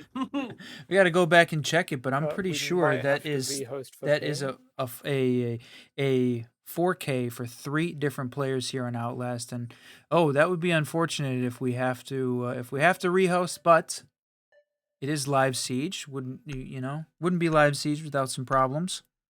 That's the truth, right? It's part of the process. Gotta do what we gotta do here. 5-4, we're gonna get a quick pause on the timer. Figure out exactly what is going on. Just a little bit of high ping there from Shift. And, we didn't talk about all of the players here from Outlast except for very much an international roster. Dami from the USA, Deli from Hungary, Shift from the Czech Republic. I've got, a varied roster here set up down in the team house down in Argentina, getting ready, trying to find their way. Alpha trying to hold them off, though, and so far, 5-4. They had been on a pretty good run. 4 rounds in the middle of the first half, bookended by Outlast wins on defense, and then so far, interestingly, Clubhouse has been an attacker-sided map here between these two teams, and I think that speaks a little bit to sort of the aggressive play style for sure that Outlast had been bringing, and it seems that Alpha is sort of matching that same energy. Yeah, absolutely agree. It's one of the reasons we call it the great equalizer, right? Because it can really go both ways. With the team that's got a well put together attack team, Clubhouse can seem like kind of a dream, especially if you're going up against some of that default strat. But on the other side of it, if you don't have that well put together attack, then it can just, I mean, it's bunker down and hold out. So that's exactly what's happening here. We're 5-4, almost tied back up in the scoreline. Outlast bringing 2 in a row. That's right, and ping issues be damned, no problem here. It is time to go. So we head out into the basement. So, so far we've seen basement go. We saw Alpha win their first basement defense, although it was certainly very close. That's the one that came down to that 1v1 in church with a almost an ace from Outlast. Outlast won, almost an ace from Outlast, but cleaned up by Alpha at the very end. So this one's going to be close. They have split it. See who's going to be the more aggressive play. I like bringing out the Echo. 5 seconds to go. I wonder about the Supernova. I absolutely love that gun, but I am not a comp player. So I don't know whether or not that's the pick, but because his AR or his SMG is so good. Yeah, I'm not sure, but I mean, I guess it's the it was the shotgun change, right? It made all shotguns a viable option, and so that included, of course, Echoes. So we'll see if it plays out here. The intel on the board for it, still going to rely on stopping some of that area denial and bringing the blitz back on, looking to get active, right? And didn't bring a Capcan to really put that pressure on it, make sure they're checking every door and every window, so maybe lulled into a false sense that the blitz won't be brought back out, but that's not the case. I also love, of course, the global gadget of Finka. Everybody having that health damage, especially with a couple people. Speaking of Finka, just gonna find one right out the gate. Comes in through the rotate, and that's going to be Slater to stop the flow of bleeding there as he manages to hold on to Blue. Blitz making himself come down that back stair to put some pressure on it from the other side of it. That was a quick one. We still got a whole minute 45 left. It's really unfortunate to have her go down so early. I didn't catch which gadget it was, but I'm pretty sure it was the frag grenades. So she loses the frag grenades and 2 of those Finka boosts. She was able to get 1 off before she went down, but unfortunate not to be backed up into could have been a hero play. But now sort of leaves the team in a little bit of a tough position. So they get the opening kill at least, so evened it up. And I think not having mute, but his gadgets are a little bit passive, right? They're already down in this case. The Echo drone onto the blitz. No way Did that just work? The triple kill rings out and it just collapses for Outlast as the execute just gets stopped in its tracks. Boy, somebody... Go ahead, yeah. Somebody needs to give Echo a raise after that one. That was an unbelievable play. He hits the blitz with the blast, and then they're able to get a 3K off the back of that disorienting Echo blast. That was just well played on the Alpha side, and Outlast, I think, got just caught surprised by that situation. They had the rush in, but just not ready for that echo. I don't know. I don't remember if they had an IQ that Attackers could have need to been able to locate and identify defuse where that bomb. gadget was, but again, off the back of some intel, Alpha is winning here. 6-4. Got to see Outlast be perfect for 2, which we've seen him do. Right? It took 2 to get him there. Got to have 2 more. Going to do it on the Turf side. Cash and CCTV, and going to introduce some investment in the roam game. Vigil going to be brought out, also not opting for the Boss G on the side of Alpha. Yeah, I think good call. Sticking with the K1A. You know, in this case, if you had, you know, Vigil was defending that 3-man push. If you got the Boss G, he is a goner, going to be lost there. So look at this as Wamai is playing incredibly aggressively, goes for the spawn peak, not going to hit one though, but going to slow down this attack team, right? They're going to have to take a break, pause, not go like crazy there at the beginning. But I like the combo of the bandit plus the mute. It's a good hold here for this front, and if you look on the side of Outlast, they didn't bring a Thatcher, so they're going to have to deal with it with the Mav to open up some of those holes, and that's exactly where Zonky is getting his focus right now.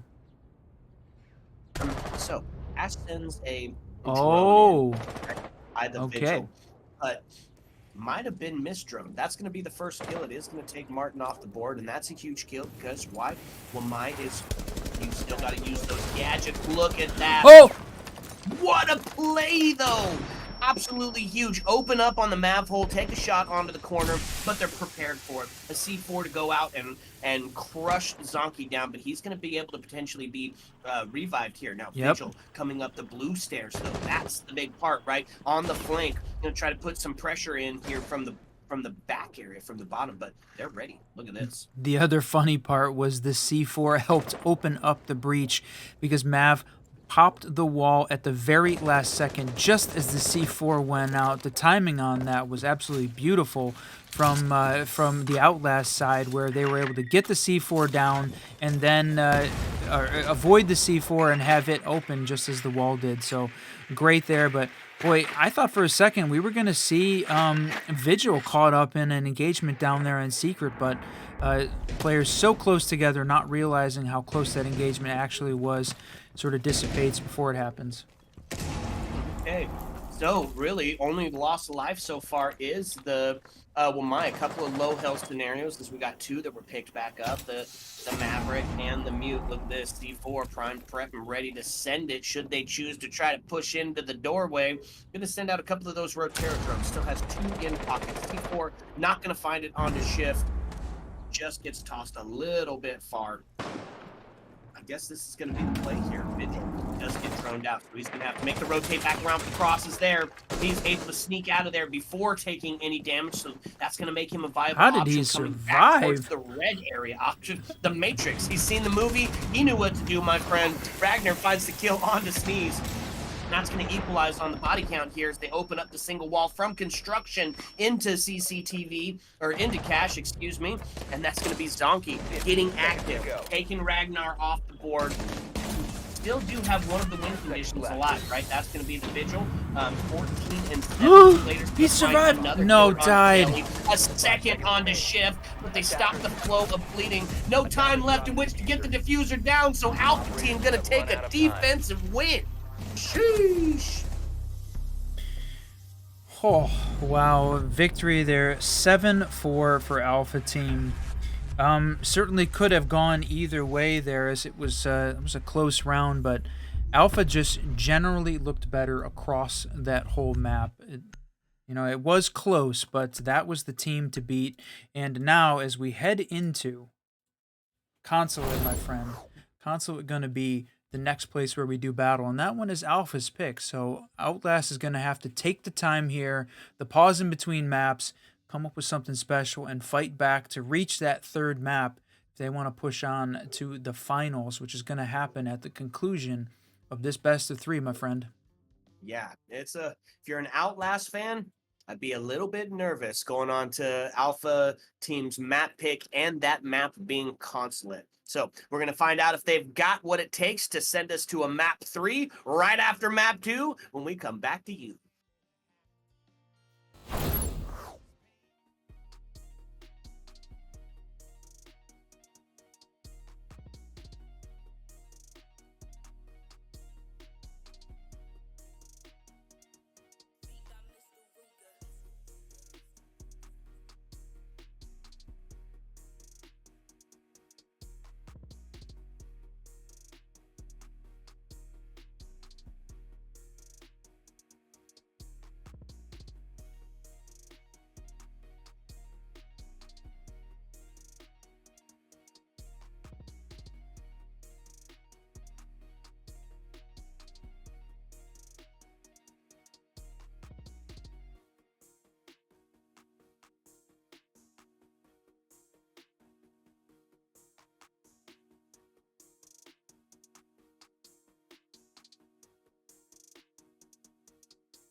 control of the IT vertical space above storage and do exactly what we would have looked the defense to do during the plant, which is take out the planter or at least get the kill off the back of the crossman. For this attacking team. 55 seconds left, and it's all on the shoulders of Badham. Had the intel, but no. Badger grabbing another. The pokey. Pokeball Hydra says, I choose you, Joker. Kiss my ash. You got 0 cents. Your IQ is low. Did you make that up right now? Yeah, right now on the spot. I just want to touch on mental health. If you're feeling out of it, They put together a hell of a club sandwich. Sledge must have been the bacon because he got fried. A whiskey! What's up, and welcome back, fellow Siege spectators and players. We're here for map number 2 in the semis. Here is Alpha Team is taking on Outlast. And honestly, Whiskey, Alpha Team look real good on Clubhouse. And now we head to their map pick of Consulate. What's your thoughts? Yeah, and when we looked at the bracket, right, Alpha Team was the #1 seed going into this event. So if all of the teams in this bracket had a team to worry about, Alpha was it. For sure, we talked about them being part of the Mexican Pro League organization, so certainly a great team. Has definitely had some success rolling in prior to this. They are looking to find their spot, looking to find their way into this LATAM Pro League. So Outlast, on the other hand, put together a team specifically to try and win this. Did so on that first best of 3 in the quarterfinals, trying to find a way to do it here in the semifinals. Now, the only thing we've had to deal with a little bit extra is ping. Unfortunately, had some ping issues with the servers today. Had to rehost a couple times as a result of it. So we're going to do another rehost as well. The game's going on, getting set up behind the scenes for us. But, that's really the only problems we've had. So far, they've been great games. Yeah, absolute bangers back and forth. And Outlast started making a run towards it there in the end. Kept sharing a couple of key attack rounds that almost got them close in the scoreline. But Alpha just seemed to be able to counter-strat every single thing that Outlast is going on. So that's the big question as we go into map 2, right? This is Alpha Team's map pick, and it's not just one of the standards. It's not a classic. It's relatively new to the comp scene. It's the reworked Consulate, right? Which can be to a lot of teams very difficult to both attack and defend against. So if we see this in your map pool, one thing that it tells us is that you've got a deep map pool and you put some work in on some of those other sides. If you're an Outlast fan, you're hoping to see something different than what went down at Clubhouse. Yeah, exactly. And really, for me, from this Outlast team has been a little bit of an up and down, right? We saw them dominate map 1 in their best of 3 versus Sheet, 7-1 victory. Got very, very close on the second, where Sheet took that one. And then the third, Outlast was able to come back and win in a 7-2 victory. Then they replayed Clubhouse again, just swapping sides, and unfortunately lost that one here to Alpha. If you're an Alpha fan, you're happy they lost, obviously. So now we've seen them be a little bit consistent, inconsistent, and it did seem to be tied to their map pick. It was the big change up here, so you called it Consulate. I'll go ahead and bring up the map bands just so we can take a look at it real quick between them, because I think the interesting thing was early on, Lair goes down. I was really hoping we were going to get a chance to see it. Same. Absolutely. I can't wait to cast our first game on Lair and go, what was that called again?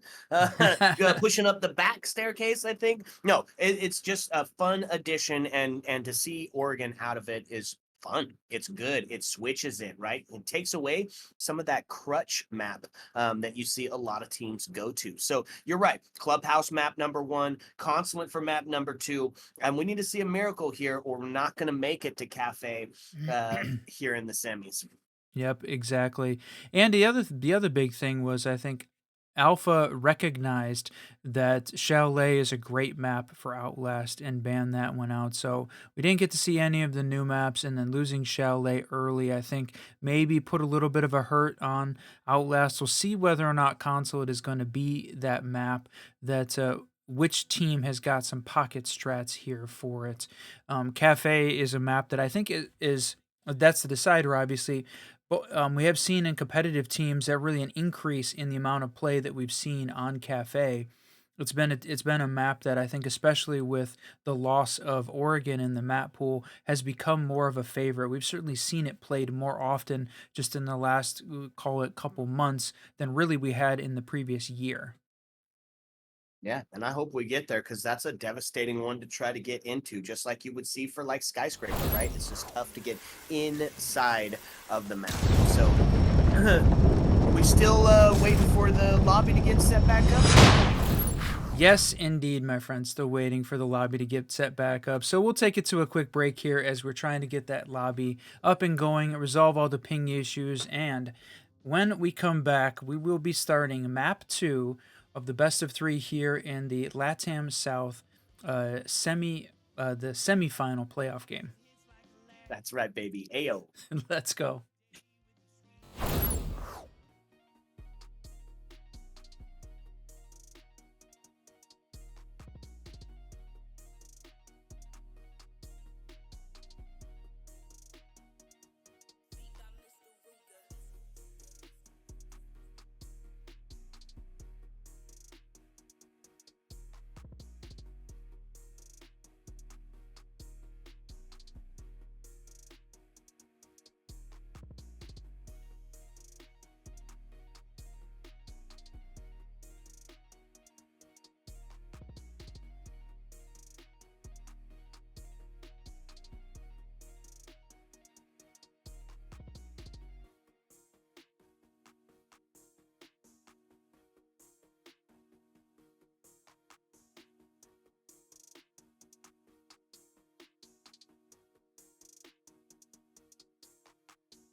Okay, we're here. Rehost done. Lobby set up. Consulate. Map number 2. Alpha team taking a very... I mean, it started to get closer towards the end. Was it 7-4 that the ultimate scoreline ended up being? 7-4 as the ultimate score line. Yeah, really close there. To see Outlast, it came close, but not quite going to make it happen. So, oh no, we had another game crash. Holy cow. The Siege servers have just have been struggling a little bit today, my friend. That's right. They got a mute jammer near the server, and they keep forgetting it. Gets too close, sends them off, got a crash. Hopefully they make it back while we're going through the bands here. It's Consulate, so we're going to see some different sort of band setups. Not going to be the Monty's. Of course, he's not as effective, especially for the basement and that second floor site. So instead, you're going to see the Brava taken off, and that, of course, is going to lend itself to using some operators like Maestro and a couple of those other electronic gadgets that are going to prove to be so useful. Valkyrie left on the board. So some interesting bands as Dokkaebi also falls out. I mean, that one's not interesting. That's kind of a standard, obviously. But then it's the Mira and the Azami to get taken out. Mira I don't see being played a ton on this, but can be super useful, of course, inside of that basement area. Or, I mean, if you're wanting to kind of hold on to that main breach area up top. And then, of course, the static warfare of Azami. She's just could be a permaban on any map because she is so versatile. I think this is potentially some target banning going on against Outlast specifically, though, right? Because Mira is... It seemed like, I guess from a banning perspective, with the Mira Azami combo, Sneeze was very good on Azami, and she had been a really outsized impact for I think the Outlast team. To see Alpha ban, I guess probably a good call. Outlast banning Mira, that's interesting. I felt like their team was very much, using her to their advantage, and I think that's more of a case of not wanting, maybe they don't want to have those peaks down in the basement. She's got a couple really great holds, and if Alpha is that's something that they're known for, I think that's probably a good reason to have that be banned out. But the nice thing is, last player's in, my friend. We're ready to get going. Let's go. It looks like Alpha Team's really going to try to make me eat my words, right? I said, when do you even bring a Monty on Consulate? They brought the Monty and the Blitz, or at least they're showing it right out the gate here. So potentially going to see some fun strategy going on. Going to take it up to the 2F, the second floor, to start us out. Kind of a traditional setup, right? K to be the breach to now, Malusi to stop some of those entrances to the top of Yellow, the top of the admin stairs, and of course the top of the spiral, getting that sound cue and slow down as they start to make their way up. Warden, obviously the right call if Ying is on the board and could be potentially utilized. And there it is, bunch of 6-picks. They're going to take the shields off the board. Thank you for that, Alpha Team. Well, I wonder whether or not for the basement sites, whether or not the shields are the play, right? I don't think they have nearly as much utility in these upper floors. You're going to need a lot of gunners that can hold the rappel. So the Grim, the Capitao, I mean, those two attacking operators are hallmarks of like the window holding cafe on third floor. So I think they make a lot of sense here to make those changes. So bring along a Buck and a Zofia to go along with it, and IQ to try and find some of these electronic gadgets. I think it's a really good attacking lineup. So from this Outlast side, going to focus on opening up that single there, and there it is. The Impact EMP's coming out, but are they going to try a Cade trick? Well, it's not going to work. I don't think that they're going to get it. Yeah, doubled up on the can openers. So they're going to utilize both, and I think hold it off and then put it onto the admin side, so making that push in towards the back just a little bit tougher. And it's a nice adaptation there. Warden on the top, but he's getting pinged out. They know exactly where he is, and so that C4 not going to be quite as effective. They start to put some pressure on it from vertical. The Buck is on the board to help facilitate that. Yep, here it is. They're playing off the windows just like we thought might happen. Question is whether or not it's going to get... No, Warden is not going to get pinged. Look at this. He is hold up, electrified in the corner, and oh, it gets shot. Oh, wow, what a Lab shot paying from off there. Capital. Gas Pro Yep. coming in clutch. Absolutely. So Warden is getting pinged out. They've got the location. They're going to come make the swing here as they try to put some pressure on the hatch, but they've got the buddy system in play. Tuberau is set up onto the vending machine, but no deployable to help them hold down that area. So going to be a potential push from both ends here as they're trying to push these two players out. Buck underneath, causing some chaos, waiting for the rotate, and there it is. The shotgun What? in the hands of Warden, going to find that kill. Does get traded out as Martin's going to find one. Martin's going to find a second. Now puts him into a 4v2. A little bit on the back foot here. Swing onto the stairs. Is going to find the kill onto Slater, one of the heroes from the last round for Alpha Team. Means we're going to have to see Buck coming up the stairs to try to put a little bit of a challenge on it. Actually force them out of there. There was some hating on Shift in the Twitch chat earlier, but grabbing a double here to start this thing out. And of course, as I say his name, Gaspar's going to take him out. Maybe a little bit of caster curse. Sorry, my friend. So Zonky, all up to him and the Cade Shoddy to try and hold on at this point. C4 goes out. A little bit of a distraction, but they are converging on his location. He's going to get one, maybe a second. He's running away. Man, Oh turns my his God. back and almost pays the price for it. Now he's got himself in a better location here. The cross is set up. He's able to find one. So the plant that's going down, he's going to have to get up and take the swing, but he doesn't have any idea What? where he is. So Zonky able to clutch the round in a 1v3 and a sniper shotty, a hope and a dream, and he's going to live that dream for round number 1. The 1v3 clutch with the Cade Shoddy. Boy, we said this at the end of the clubhouse map earlier, is that when Outlast got hot, they got really hot. We saw 4 different rounds, or 3 different rounds, where one Outlast player got a 4K. So gonna go and add another 3K on top of it to Zonky. When the players are hot, they're hot, and they just need to ride that wave, and they need to string some more of those together to hold on to round wins and then turn this into a map win. Because at this point, Alpha's up 1 map to 0 in the best of 3. Consulate is their map pick. Outlast is in a dangerous place to stay in this upper bracket. It's not a go-home scenario. They're still going to get a chance to fight it out in the lower bracket, but everybody wants to make this pass through the upper, get to that grand final game that's going to take place right at the conclusion of this one. Attackers have discovered the location of a bomb. Yeah, okay. So, good round. That was definitely on the back of some heroics, right? 5 Will it seconds. work every time? Probably not, right? So you want to, of course, not find yourself in those 1vx scenarios. And if you are in a 1vx scenario, don't just feed Zonky, because he's going to eat. 1v3 to find that first round for his team there. Looking for the spawn peak. Ooh, takes a shot, but not going to amount to it. So they're going to push Pulse back into the corner. Play a little bit of life here, take a couple of shots, hopefully get a kill, and then rotate back down sight. Not going to be the case. It's going to just go ahead and jump back down there. Yeah, it's unfortunate to try and take that. I think he had a 1x sight, so it just makes it a little bit more difficult. Some of the defenders still rocking that ACOG as the option to get a little bit of a better review as those attackers walked into view. So Paul's going to play downstairs, though, like you said, rotated down to the basement. Going to be looking to catch some of these attackers off guard upstairs.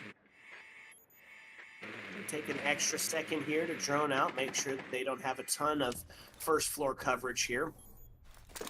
Still looking towards becoming active with that potential C4. 1, 2, 3, 4 C4s on the board for Outlast. So could be some real explosive ramifications. They're going to find that Valk cam and really finding themselves some 2F control now.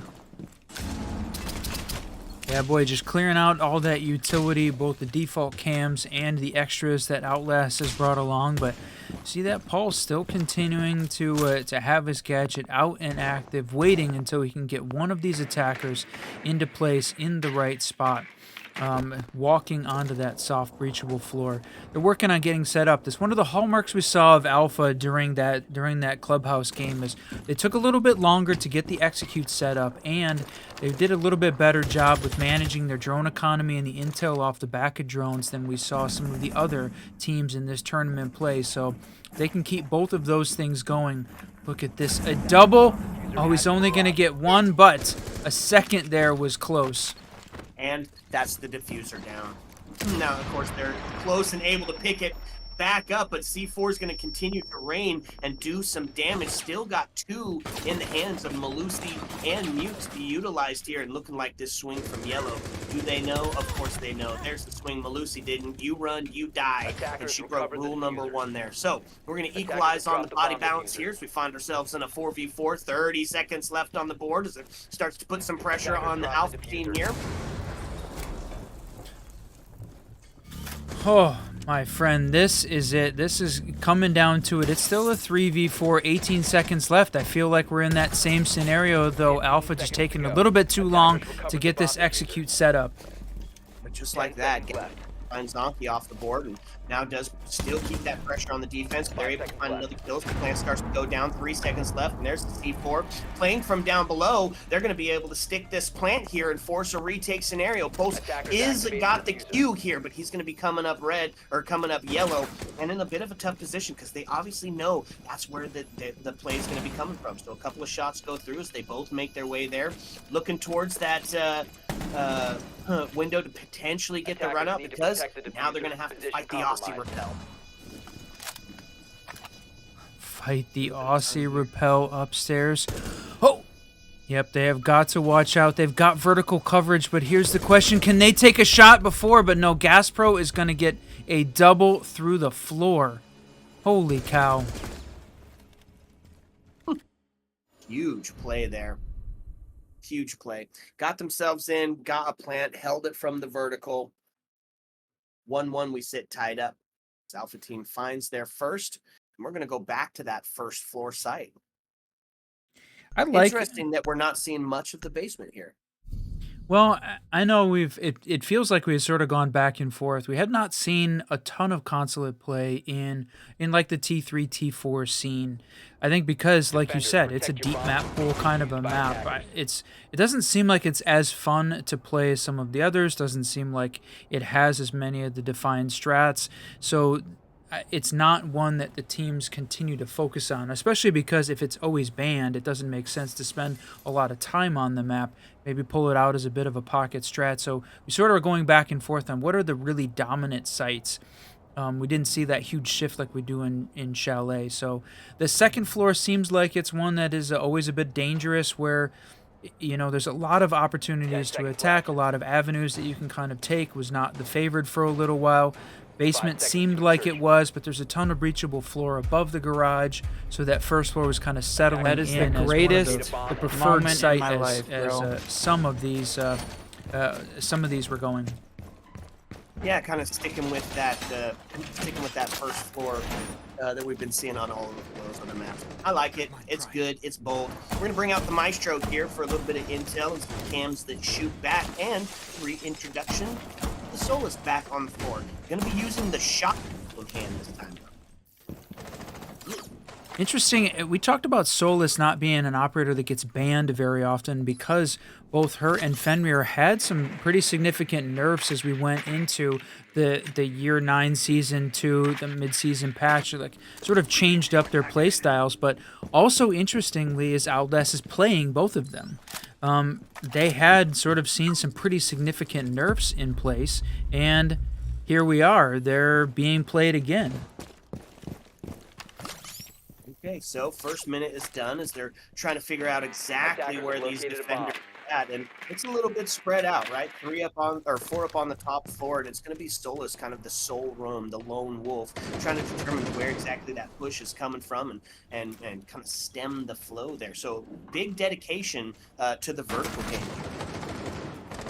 Big dedication, yeah, you called it. But I think the thing that's important here is OUTLAST has got to find a way. They've done a good job. If they can stall out Alpha a little bit longer, when they take a little bit longer to get their executes in place, then it gets really rushed at the end. But even that last round, we said it seemed like it had kind of stalled out, taken a ton of time, still managed to get the diffuser down and basically extend a little bit of time in the round. OUTLAST here needs to stall just enough so that way they get in sort of a rushed mode, and then there gets to be a little bit extra chaos happening. OUTLAST takes advantage of that. That's right. Takes advantage in a big way. Deli to find a double now as the body balance does shift in the favor of Outlast. 60 seconds left on the board as the Grim Beast start getting out and figuring out the locations up top. Takes a quick fire, but just is going to be deleted as Shift is able to take Ragnar's head off. Now puts us into a 5v2. All of the pressure onto the Sledge, who yet again, we talked about earlier, not seen very often, but being a prevalent player here in this series. Now, it's a 5v2 Whiskey. It's 30 seconds left on the board. They still haven't sussed out, or they still haven't dealt with all of this top floor control, and really little challenge left to it because it's behind that barricade, right? Going to make a tough push. So he's going to make the rotate, try to come back from the other side. The cross is in place. A little bit of pressure here now. Oh! Fight challenge on yellow, but Shift going to find one, and it's going to be a flawless round. With for the Outlast. bailiff. That was what he needed. The bailiff kill on Sledge as he rounds the corner upstairs. That was a great one there from the Outlast squad. Again, felt like it took advantage of Alpha needing to be trying to push in a little bit aggressively because it was at the end. But now we get to the interesting site where the only map in the only site here in Siege where it's split between two levels: the basement servers and first floor tellers. Yowza. Okay, so none of that Attackers need to action locate and defuse happening the bomb. actually on the bomb site, right? All of it dedicated to the huge hold that they held up on the second floor, and it worked. So now we're going to see a little bit of a switch up. It's going to be, is this split? Or This are we is in the basement? No, this is the split. Attackers have located a bomb. Yep, we're I going to love see the the split.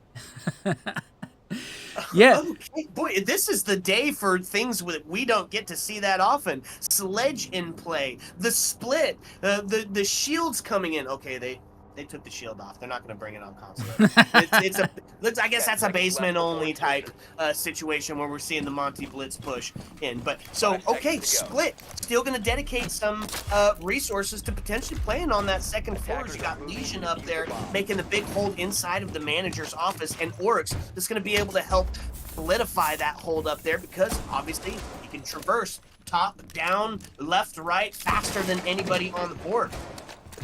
I like this. This is a fun defense.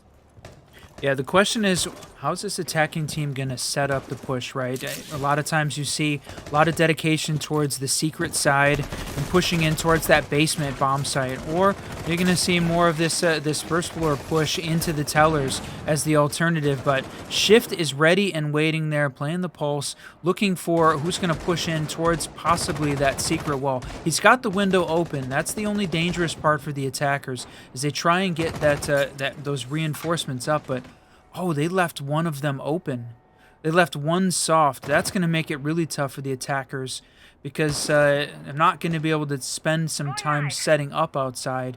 They're in danger with that wall half open.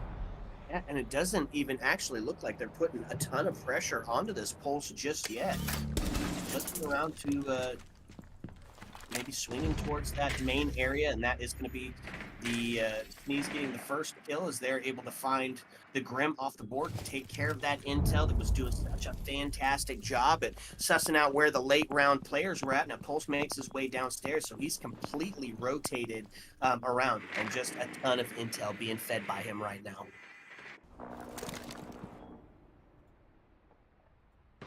So 5v4 with a minute and 21 left on the board. Still got a little bit of dedication to the vertical game here as they're waiting for that push into the window. And looks like he might be moving his way around right now, the Habana, to potentially jump in that window. So if Malusi's still there, she's going to potentially have the play. But IQ up there to also help suss it out. Did Malusi rotate out?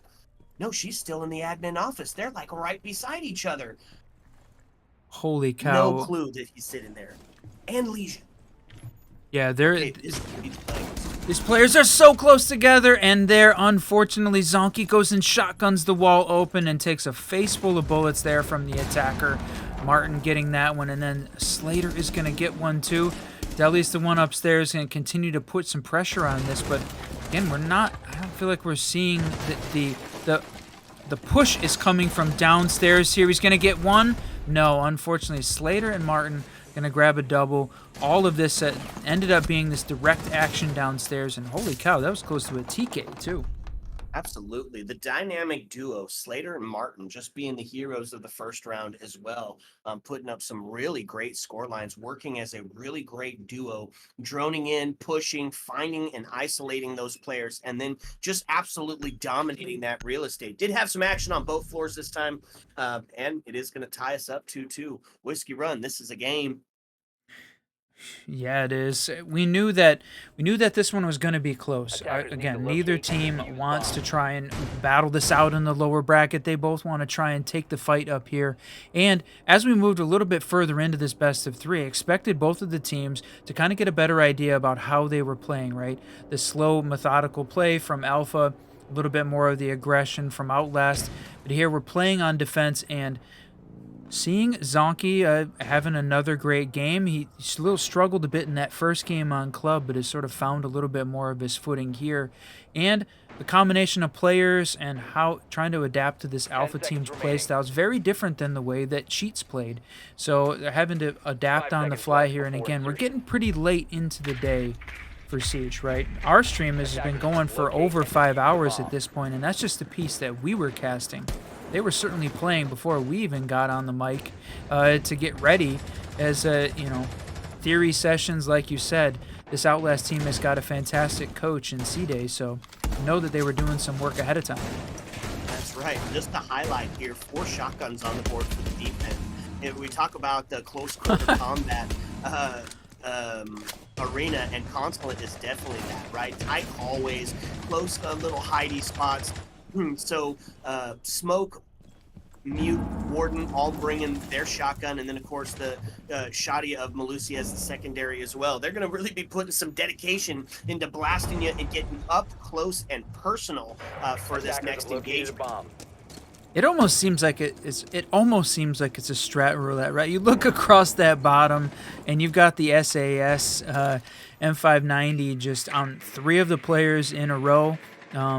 Like you said, dedication to the craft and to this game. So, and the shotgun, whether or not it's going to be the difference maker here, got to find a way to get a few of these kills though to try and convert some of this this early, I guess, aggression that Outlast shows into a round win. Okay, and there's going to be the first kill as they're able Well, to take Tommy damn. off the board. Buck finds himself a headshot onto Smoke, and that's going to be the canister's gone. And look at this aggression on way. the main, but some siege timing going to claim He his looked life. Must away. have heard something in the back end just caused him to look away, and he gets taken down. And that's 2 of the 4 shotguns dealt with. They did it from a distance where you couldn't have any quite effect on it. So 5v3 now as the last 70 seconds start to ring out. We still have Malusi close, right? She's ready to take that engagement when they start to push in towards this top spiral area, of course, coming in from that admin. Yeah, you've got 2 of the defensive players upstairs holding on to this this upstairs area, plus the Valkyrie playing downstairs. She still has got one of those C4s in pocket, along with Warden, so they do have a little bit of damage. They can, a little havoc they can wreak on this attacking team. But 38 seconds left, and seeing this execute get up, you can see you've got Zofia making a push down on one of the windows, still playing from below. I think they were still trying to find the Valkyrie from down below as well, right? Oh, yeah. Oh, that's the Sussed plant. her out, and that's exactly They what got did. it. They sussed her out, and they got the plant off as well. So now a post-plant scenario in a 5v3 puts the pressure on the Warden, and the Malusi sends out a C4, but not quite going to find anything. Looking towards a drone to potentially stop or take away that intel from when they're going to be starting that defuse. It's a low health scenario here for the Buck now that this 3v2 takes a shot. What? Donkey on the triple. What? Shift to find one onto Gas Pros. The shotgun rings out, but it's the vertical play here they're going to have to deal with if they want to get this. What? And they're He gonna got get it! They're going to get the down, and that's going to be easy defuse with just like 3 seconds left in which to do so. They're going to Defenders find have that disabled the round. bomb diffuser. Huge round for the defense. Defender mission successful. Oh, wow. When that plant went down so early with the floor completely open plus coverage from down below, I got to be honest with you, I really thought there was no way that we were going to see that turn into an Outlast win. But that vertical play from above down through the floor. The fact that you win that gunfight, I mean, that is a 50-50 gunfight. Even less maybe on the upstairs player that is trying to look down through, all of the debris, try and catch the better angle there from the attacker down below. I thought for sure that was going to be the one, but on the back of Zonky having a great round, 8-2. On the defensive side, Ragnar yet to find a kill. He's being backed up by a very level team from the rest of them. Very similar stats, but lagging behind a little bit, along with Dami on the Outlast side. So a couple of guys that need to get active here to try and make their contribution known. 3-2 as we head into round 6. Outlast has pushed their way up into the lead, and it has been absolutely back and forth. Outlast won the first, third, and fifth round, so Alpha is, and they're making this a game. Like you said, we have got a game. Okay, so they've already hit their quota, right, Whiskey? Oh, jeez. They've already hit their quota. They hit their 2 on attack. So either way, whatever happens in this last round, they're going to feel good going into their defense, right? Onto their home territory of their map pick. So this is a really big round for Outlast. They need to come up on the standard split here. Or it's a potential to have some devastation on the back end because this is a hard map to attack. And look at that. Finally going to get to see the Monty brought out as they're playing this basement site here. Maverick trying to put some holes in here and open up this main wall. He's got some vertical pressure that is being shot out at him and just going to make it just a little bit tougher to get it. And they might have the angle just to hit him with it. Yeah, it looked like he was using the torch to try and open up a sight line into the floor above almost, in addition to trying to open up that wall. But yeah, Valkyrie putting pressure down on him, making it really difficult for Mav to try and get that wall open. And there's not a lot of pressure from the attackers holding that spot. They're focusing here on this push in from the back on the basement floor with Monty and Twitch working together. Yep, Twitch takes a little pop shot with the drone at one of the other operators. No real damage done, and just a little bit of a middle finger, if you will. Hey, we're coming. So starting to open it up. We're still sitting 5-5 Whiskey. It's minute 17 left on the board, and really not much has been had except for this push down to the spiral. That's a big play. Slater and Martin to come up huge. Oh, the push onto Monty just isn't quite effective, and it's going to be Fenrir taking down a C4 to ring out, but not going to find anything because it's in the wrong spot. Does take a shot though. Deli finds Ragnar off the board, now into a 3-1. Plant going down, so it's going to be a tough retake scenario, especially because the Monty fully shielded, going to really be putting some pressure on this back end and just feeding intel, right? They call him the walking drone, and here's exactly why. The team knows exactly where he's at. You always have to be aware. If he drops his shield, that's going to be a pistol to the back here, which could end it pretty quickly. Monty following him, just keeping that ping continuous, and they're going to find it, but there it is. You turn your back on a Monty, he's going to stab you exactly there. It's a shield bash to finish it off. You saw the Twitch drone go in and take 3 shots at Valk as she's walking around trying to find a way. Anybody else going to peek their head out, but no. Alpha was not going to start throwing bodies at the situation. They could just use the Monty and the Twitch drone as the primary attacking push on Valkyrie as she searched for a way in to find that diffuser. Good push in there from the Alpha teams. They gained a lot of control downstairs in the basement. A little bit of misdirection, I think, on opening up that main garage wall, and the push came from sort of the kitchen side. So great call on their part to win the basement, and now 3-3, tied up 50-50 as we head into Outlast on their attack. This is where the rubber meets the road. Which team is it going to be?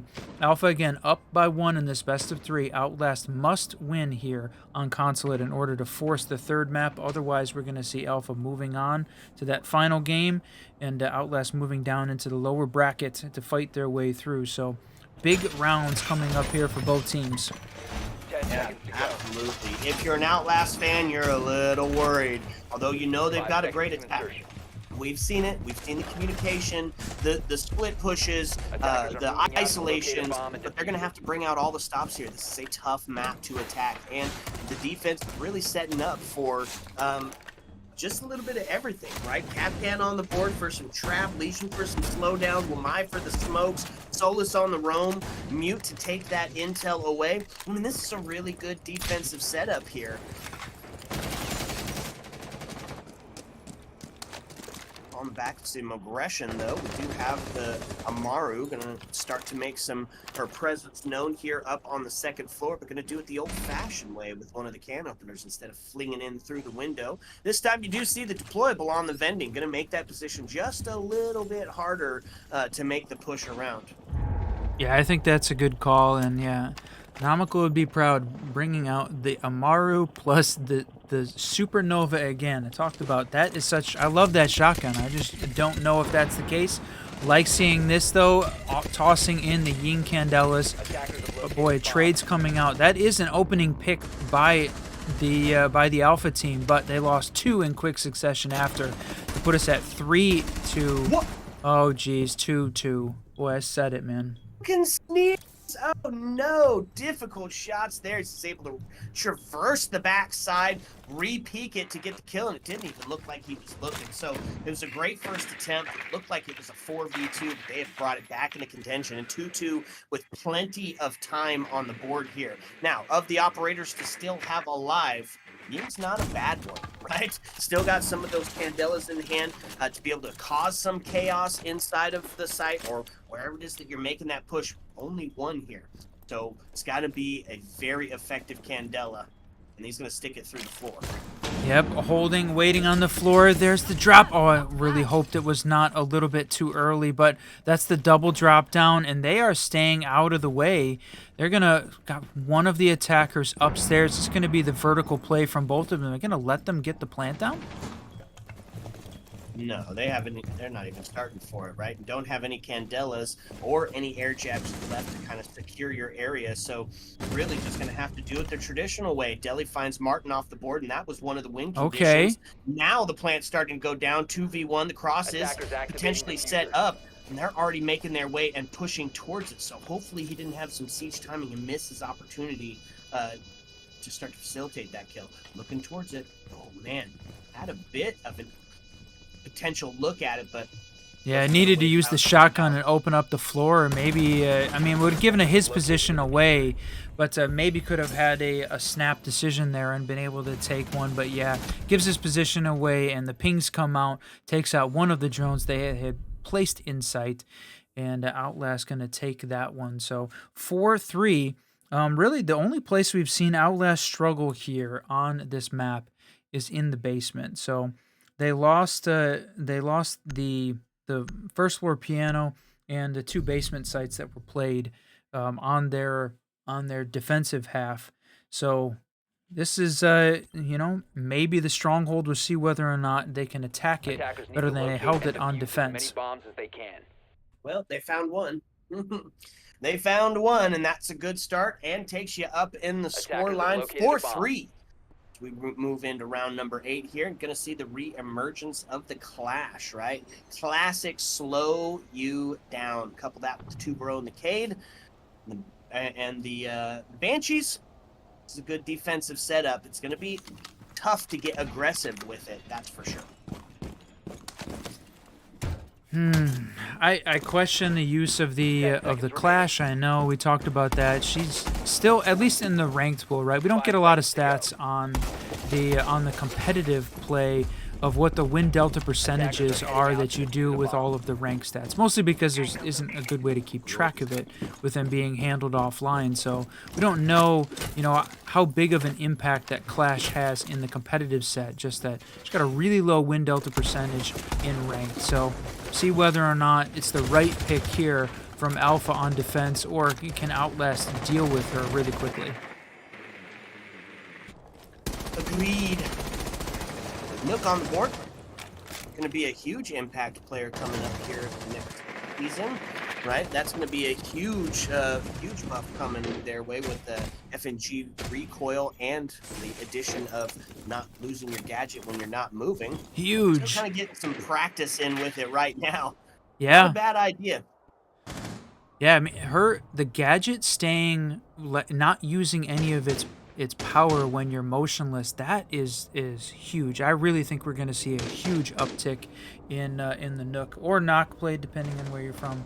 But like you said, couple that with a recoil change to the FMG. Yeah, I think we're certainly going to see a lot more Nook being played in the future. All right, first minute gone. Sussing out where these defensive players are sitting at. We start to put some vertical pressure here as Buck starts to open up the floor and piano and try to get rid of that Cade claw so they get that door opened up. Did of course bring Thermite for the hard breach, and Buck potentially be able to open up that hatch as well with those piano openers. So kind of a slow setup here, right? Outlast kind of really taking their time making the setup so they can What? kind of do that 3-2-1 collapse all at the same time. He looked like he knocked the claw down by shooting around it. That was very interesting. There we go, and the EMP gonna ring out, so they are gonna start to put some vertical pressure on, and it's gonna be Nook. Here's the big play coming down the back of Spiral. Potentially getting past it, getting rid of one of those Banshee charges, or potentially whoever was sitting on that Warden specifically. First kill is going to be Shift getting taken off the board, so the body balance is going to put in favor of Alpha Team here. They're going to start to make that push in. Getting Clash, that, though, still going to be on that main breach, slowing them down. Yep, getting that main breach open, and yes, Nook is going to get one, but then quickly trade it out. Dami going to find one as well, so that's the clash down, and yep, able to take push out of place with the Capital fire. So 10 seconds left, my friend. Oh, and what a play. Zonky gonna find one, but the double ringing out. Martin yet again making his name known, and the defender's just gonna have it. Martin has just been having a phenomenal game. Both last map and this map, he has become one of those players that is the win condition. You gotta shut down Martin, or he is just gonna feed on those 1Vs all day long. Yeah, they... Again, seemed like pushing a little bit aggressively there. I don't know whether or not they knew he was in the kitchen, but looked like he walked right across that open rotate and just walked into a hail of bullets there. And unfortunately, he said, I think Consulate typically leans as a little bit of a defensive-sided map. So again, not only is the pressure of the fact that this is the second map in a best of 3, but also being on attack. A lot of pressure here on the Outlast side. Tied up 4-4 as we head into round 9. And boy, when you talk about win conditions for the Outlast side, not relying on some individual heroics. Zonky at 10-5-4 is certainly doing a great job helping carry this team, but gotta see some more of those individual heroics we saw, 4Ks and such on the previous maps to try and get them in place. Plus clearing out, maybe combating the intel that Alpha seems to have just continuing to do a better job on. Okay, so take it up to the second floor. Bring out some of that area denial by some. I mean, double on it. Ooh, a quick run out here from Fenrir. Doesn't amount to any damage, but does give away his location if he's over there. So force them to get over into that area and put some pressure onto it. Gonna get a drone in sight. Gonna see that that window is being watched as a Goyo charge does go off and stop what could have been a potential quick plant here. Send the Deimos underneath, right? Use the Thatcher to get rid of any sort of gadgets they're going to try to go off onto the window. Grim for the intel, Ying and Maru to just facilitate the plant. This is an aggressive lineup out of Outlast, and the Goyo was the right play to slow them down for sure. Now that Goyo charge has been burned off, so going to have to rely on those smoke canisters because, check it out, they're going for it. Amaru gets in, but is going to be dealt with. Martin yet again finding the kill onto Dami as the smoke goes out. They're going to push in through the window and try to get replant as the incandelas are ringing out. But he's downstairs. They haven't dealt with the vertical just yet, and that's going to be another down. Gaspro's going to take shift, and all of a sudden, it's a 5v3. What started as such a quick and potential dominant round just gets shut down in its tracks, and now leaves Thatcher alone in a 1v5. Got to put himself on pace for the ace to have a chance of bringing this one back. Yeah, really, really unfortunate there, the way that one played out. I don't know how... I thought they knew that they had... Martin was playing downstairs in piano, covering the jump in. He had already gotten 1 kill, and they still tried to do the exact same execute. Jump in the window with all the smoke, tons of gadgets going around, but Fenrir was downstairs, ready and waiting for the jump in, and they just fed him the body. Really unfortunate the way that one played out. That's 2 in a row for Alpha on defense here, and now things are starting to get dire. Starting to get close. And I know there was some questions in the Twitch chat. We are in the semi-final game here in the qualifier playoffs for the LATAM South. The team that wins this game will go on to the final game to take on the other half of the bracket. The winner of that game will qualify to the LATAM South. The losers of those games going down to the lower bracket to battle out for that second qualifier spot. So the team that wins here, if it's Alpha, is going to move on to that final game. If it's Outlast, we're going to see map 3. And the winner of this eventual best of 3 moves on to that final to play for one more best of 3 for that qualification spot. So a lot on the line for both of these teams, but even if they lose, it's not over yet. Okay, so this time we're going to see some Monty play out of shifts, and we've seen a couple of times before. He's been very impactful on this operator. Bring along the gridlock to make sure that you're not going to have the flank coming at you. And, of course, IQ to suss out where those gadgets were, as those Fenrirs were being so devastating just here on the last round. So going to suss out where those Capcan traps are, and that's going to be the huge play here, especially for the Monty starting to make the push in. That's right. I wonder, they got to make sure they're taking care, watching these Capcan traps. That could be the downfall for Monty. See whether or not he makes that push in. Got to identify those. They've got the IQ, so I'm hoping that that's not going to be an issue. I think that's a good call with all this electronic utility that they've got out there in those Capcan traps. Now, watching out for the Soulless too, clearing out a lot of this first floor. But one of the things that Alpha seems like they have done very well is continue to play vertically, both above and below. So Outlast has got to pay a little bit more attention to that vertical play, I think, than they had been. Absolutely, because if they haven't been dealt with, it's going to be a Warden on the flank. There's one. There it is. Snee's going to find Martin, and that was one of the win conditions taken down. So no double and triple heroics going to be coming, and then of course the Zonky and Gastro, and that's the second bit of the that investment in the roam game going to be taken care of. Now, still do of course have Solus up here in on the second floor, and Warden as well. So still kind of holding on to it.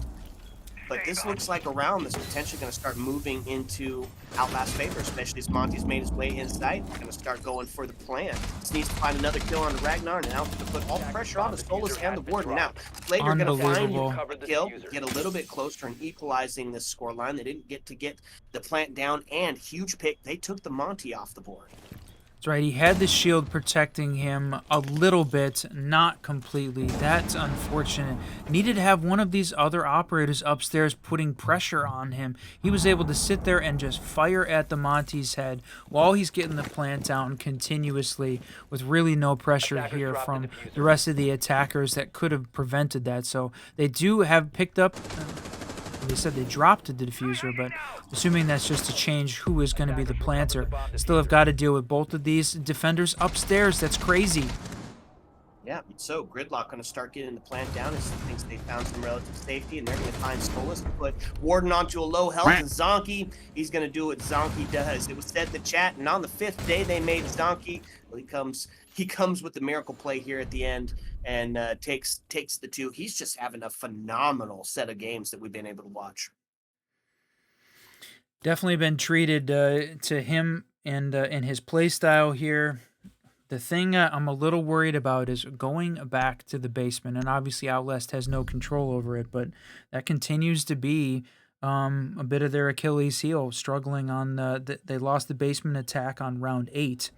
The last time that we saw Attackers this need to Alpha team locate pick and it up. defuse So as many tied bombs up as they can. 5-5.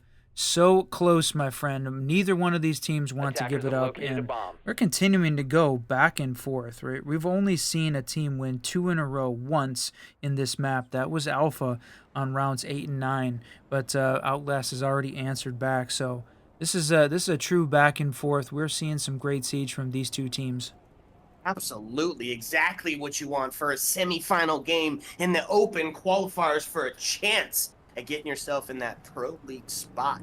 So yeah, 10 seconds everything on the line here. On the defense, gonna take it down to the basement. One of 5 those seconds kind remaining. of tougher sites, right? There's so much verticality to be had here, so there's got to be Attackers a are pretty moving to big defuse the investment bomb. into the roam game to hold on to it. And that's exactly what they're gonna do, as they're gonna see both Cade and Warden up in that first floor. Well, Warden, I guess, gonna make his, or Cade gonna make his way back down. In fact, really only gonna leave the lone man, Warden, except for he's even gonna make it back down. This is gonna be a full Wow. bunker strat. They're gonna give away that first floor space for relative free, anticipating maybe something rush like. That's definitely surprising, considering the way that we had seen Alpha play in general was for sure a lot of vertical, right? A ton of vertical play. Yes, they found that hole in the floor. Know that somebody's going to be playing upstairs, but here it is. They're going to not open the floor. Did it get Cade tricked? I'm not sure. I didn't see if that wall got opened. Potentially make our way. Ooh, stop. Just The observer almost let us see. No, oh, it got frozen by Tubarão. Frozen by Tubarão. So it expected that one is going to open up there as soon as the Tubarão charge heats itself up. It's going to get a lot hotter when that thermite charge goes off. And there, Twitch is going to help speed it along by shooting the charge off. So they got one of the main pieces open here, and they're going to continue to push along the backside. This was the way that they tried it, with the shield pushing in down secret and then making their way over. But Alpha's a little bit more prepared for that push this time around. They had a few more extra players holding that backside push. So I wonder if this is a good opportunity for Outlast to sort of IGL and redirect towards the garage side. All right, and they're just taking a ton of real estate, and they've got it opened up on the backside as well. So the pressure is in place, and the crossfire's ready to go. Makes the swing up onto a bunch of intel being had here by. He's able to take Ragnar down as they were starting to put some pressure onto the Monty. Did get a couple of shots, right? So it's a low health scenario for both the Striker and the Monty, but a couple of shots through, trying to find something on the outside, trying to deal with this Tubarão, who's kind of got him put at a distance. 3v5, yeah, this is looking very good here for this Outlast team. They got to deal with this Warden, though, and he's got above, taking some literal headshots on Monty and connects. Slater, let's go. Wow, Slater finds the kill now into a 3-3. Thermite goes down, and he's going to be taken off. But Zonky, not to be outdone, takes the kill on to Slater, puts us into a 2-2. It's a low health scenario, just a bullet to take Ace off the board. So they're holding a long angle. Twitch hoping somebody's going to peek around that corner and give them that man advantage. They've only got 13 seconds to get the diffuser, get in sight, and to get a plant down. And as the time starts to go, they're going to have to focus on the frags, except for it's going to be a triple kill ringing out, going towards the Valkyrie, just holding on, doesn't need to do anything as the time winds down. Defense finds a round, puts them onto that match point scenario, and the pressure is officially here. Oh, Alpha makes it match point, and it's not just match point, it is map point, semifinal point, and upper bracket points here for the Outlast LATAM team. If Alpha wins, they are moving on to the final, which is going to take place right at the conclusion of this game. Going to head into that game. Outlast would move down into the lower bracket, so Outlast has got to be perfect here for one, to force overtime, Defenders protect in order the to bombs try from and get a by win attackers. there on that third map. Otherwise, Alpha's moving on, so you called it. The pressure is on, and we are back upstairs in Consulate for what could be the final round here of this semifinal match. Man, and can we just highlight? I mean, we're having some incredible gameplay, right? Martin just being unstoppable on the side of Alpha Team. Last map, we saw Slater get active in that, but on the other side of it, Zonky. I mean, he's just having some absolutely insane games, and is on 10 pace seconds to left. potentially hit another 20 bomb in one stream of 5 ours. seconds remaining.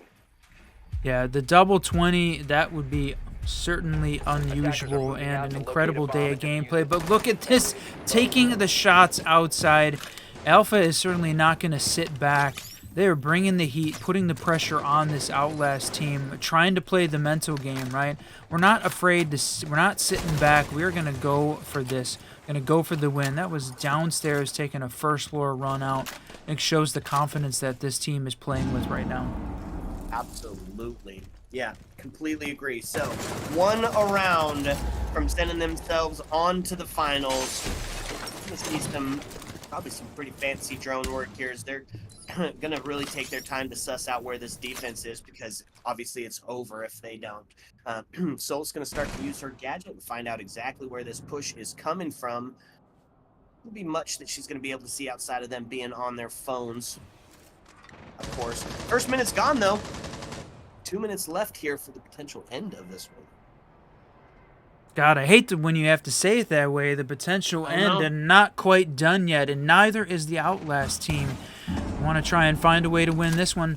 Minute 50 left, and what we've seen so far, good hold here from Alpha. They do have some presence downstairs, right? You got the Fenrir and the Solus again playing downstairs in that spiral exposition area, and that was the hold that they kept that prevented Outlast from getting the swing in. Was holding downstairs in piano and in the exposition area. So I assume that Outlast knows they're going to try and hold on to some of that similar space, but they're making the push in directly upstairs, focused upstairs. You still got two players outside, but that is that striker on the roof and lying outside. No real focus on that first floor, so got to worry about that Fenrir and Solus spoiling this by playing downstairs.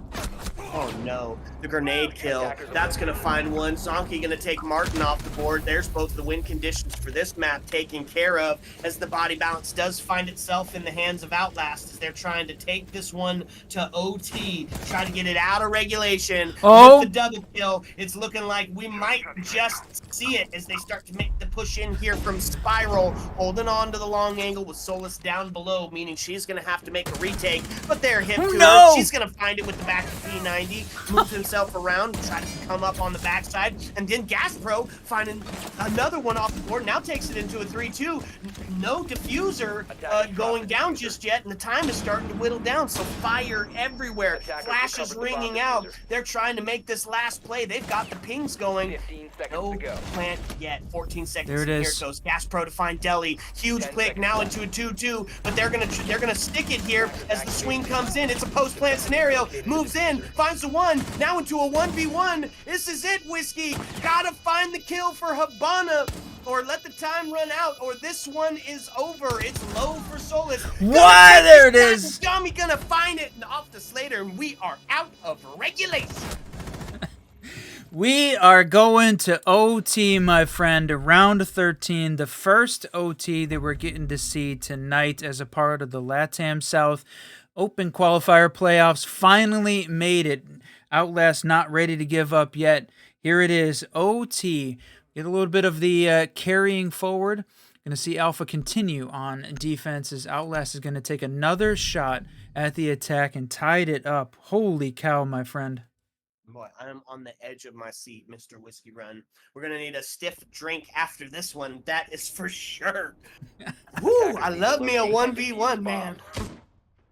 I can't believe it came down to it. Outlast, I mean, almost throwing that one away. 4v2, the plant going down to get all the way down to a 1v1 gunfight at the end with enough time for the defense to defuse. We had seen that happen a couple times here on this in this series between these two teams. So certainly I thought boy, that got my heart racing a little bit too much, and I know it's going to be that way on both sides here, except for the competitors. These guys, I bet, are solid ice cold right now, ready to lock in and win OT. Attacker's objective is to locate a bomb Okay, and defuse it. so on the defense, it's the lineup you've seen. Slow him down with Legion and Malusi. Stop the breach with Decade. Slow it down with the Kubero. Bomb located by Wow. attackers. Of course, the warden not to be put off by any of those smokes or flashes that could potentially be brought out. There's a couple of them, 3 smokes actually on the board. So definitely going to be looking towards some potential objective-based protected resident play here. I imagine Outlast going to take their time with some of this droning, right? Because we do have. Oh no, looking the wrong way! My Oh, lord, sneeze! Timing. Sneezed and lost his life. Now puts us into a 5v4. And the pressure starting to mount again for Outlast. This is the 3rd time that we've seen the basement site here on Consulate, and Alpha has won every time. They have not found, the Outlast team has not found a way to win here on this site, and yeah, that was unfortunate. You had the push down. It looked like that was going to be the one for Nook to get the kill, but she turned around, and Gaspro is going crazy right now. He has matched Martin and passed him up. Now is the top frag here on Alpha Team.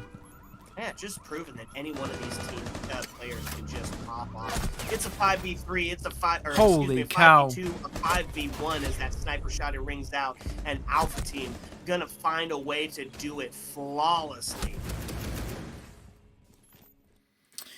Sheesh. Well, the good news is that, well, Outlast gets to go back on defense. They tied 3-3 on their defensive half, and Alpha does not get to play the basement again if the Outlast can find a way to win here. So that'll be the good news for them, that they don't have to worry about it. But boy, this certainly puts them in a really tough spot. Going to the first floor site now. This is the final lineup to bring in: the Mute, Solus, Maestro, Warden, and Fenrir. Gonna try and hold on to this team. I like the addition of the Mute and the Maestro together, and the Solus, right? This is about finding the intel and trying to slow this Alpha team down. That's one of the things we have talked about consistently they've been good with, is identifying and using that intel. So if you've got the counter intel with the Maestro cams that can shoot back, maybe clear out some of those drones, add it in with the Mute, can stop them, and then Solus to find them. This is a lineup, I think, that really dedicated to try and finding and attacking the intel game that Alpha is bringing. So this is it, my friend. 10 seconds to go. Okay, 5 seconds to insertion. here we go, man. My heart can't take it, Mr. Whiskey Run. Let's see what they're bringing to the table. Right, we're gonna go back to the cams. I like the Maestro call. It's fun. It's got those, they can shoot back, deny some of that plant, especially if you get those drones in, which have been, of course, so impactful. Bring along the Fenrir, the Solus to snuff out where that potential flank is coming from. It's good defense, all right? And they gotta be perfect here. This one is gonna be in the books, in the bags. They need something early, Whiskey. Yeah, you called it. Early pick, right? And then the conversion. Can they hold on, either team in this case? But for sure, again, pressure back on Outlast. They're in that match point. And Sneeze going to take that opening pick and taking Martin off. Talked about that being one of those win conditions, but Gaspro has moved up into that top frag spot, so he's the guy we want to see them try and take down next. Plus, that's the Ying with the extra util. Taking Deimos off is definitely good. That should help the roamers survive a little bit longer, and that's one thing that Alpha is going to struggle with at this point. Nobody to identify and find those roamers, and they are kind of spread out with that Solus playing in the basement. The rest upstairs on the 2F, and this is a first floor site. Yeah, a lot of offsite action for sure. I see you. Okay, here we go. Lots of intel being fed by the Solus here. So they've got the drones. They know that there's going to be some top action being brought in here, and that's the drone being pressed out. They're going to find the Warden. Here's the Beast start to reveal his position, and that's going to be the Candels that go in, but that's going to be a shot as Sneeze is going to find another one onto the double kill. That's the Zonky to find one, but the answer back is Ragnar and Slater both able to capitalize, puts us into a 3v2. Low health for the Maestro. Shots downtown now takes Slater off the board. And it's looking like they're going to tie it up here with a 3v1 because it's all the pressure and there's no diffuser. Grim doesn't have it in hand, so he's going to have to do it the old-fashioned way. Straight gun skill. The only thing playing in his favor here is that both the Maestro and the Fenrir are on incredibly low health, so it's just going to take a couple of shots to the body to be able to equalize this and stick us back into a 1v1. Fenrir goes off, going to give away his location. He's going to start to make himself a bit of a rotate. I'm not even going to say anything prediction-wise because I don't want to cast or curse this thing. I want to see this play out, but right now, yeah, Ragnar playing on the Grim. He still has got a couple of those bees, so he can try and block off some of these, not prevent the defenders from making a rotate, but at least give him the intel. But you hear those Maestro cams going off. They're going to know the second he drops down, as well as taking some shots. Boy, well played on the Outlast side this time. They came back when they needed to twice in a row, clutching up, and we are going to double OT, my friend. Full game, round 15. Just trying to hang in there, man. Need to have this win, and it is down to it. So we're going to see an Alpha team's timeout. They're going to be on the defensive side of it, going to try to figure out what they can do to stop the aggression that is Outlast, right? Stop Sneeze from getting that early entry. And look at that on the kill. 1, 2, 3, 4, 5, 6, 7 out of 10 players hitting that double-digit arena, including Zonky, who's on that 16, 4 away from dropping a second 20 bomb here in the stream today. If he could have converted a few of those assists, he'd be right at that point. But I'm going to take a look at the 2F, right? I talked a lot about basement being the Achilles heel for Outlast. The 2F site now has been played, let's see, 2, 4. This will be the 5th time that 2F is being played. Outlast has won it 3 of those previous 4 times. So this is, at least statistically, the better site here for Outlast. They won it, like I said, both times on attack previously. This could be a good scenario for them, so I think that's why Alpha took the pause, right? They knew that first overtime round, they got a chance to play the basement. That's the round they knew they could win. Hopefully they win on that round 14 and didn't have to worry about it. Now they have to go to one of the other sites that Outlast has had better success and has played better on. And the only round they lost was when we had a good coverage from below on that first floor up into the that window jumping. And you can see right now they're already prepping it, opening up that floor, knowing that could be a potential place that gets pushed in. So assuming Outlast reacts and makes the adjustments there, this could be a good round. But again, if you are just joining us, we are on match point, series point, semi-final point for Alpha. If they win, they are moving on to the final game. If Outlast wins, we will see map 3. We'll head ourselves to Cafe to see who is going to move on. Can't believe we've gone all the way to double OT, my friend. Oh man, I know it. Let's go. Okay, absolute aggression. We talked about it here in the pre-show. We talked about it when they brought the operators, and they're going to do it again. Both the Blitz and the Amaro being shown. The Amaro being shown here with of course the Deimos to suss out where the heck those defenders are. Maybe get a little bit of that vertical action here. I like it. It's sticking to what you know. It's trusting on your gun skills, trusting on your buddies to be there to back you up in those isolations. Could work, but we have seen some shield plays just get absolutely devastated. So I think that's going to be one of the win conditions, is keeping that Blitz and that Amaru alive for long enough to become impactful in the later part of the round. I really don't want somebody to look back on this round and say, why did you play Amaru in Blitz here? Shift had definitely had some rounds where he struggled playing on the Blitz, and that is the opening kill to go down. Unfortunate for Sneeze was at 11 kills as well.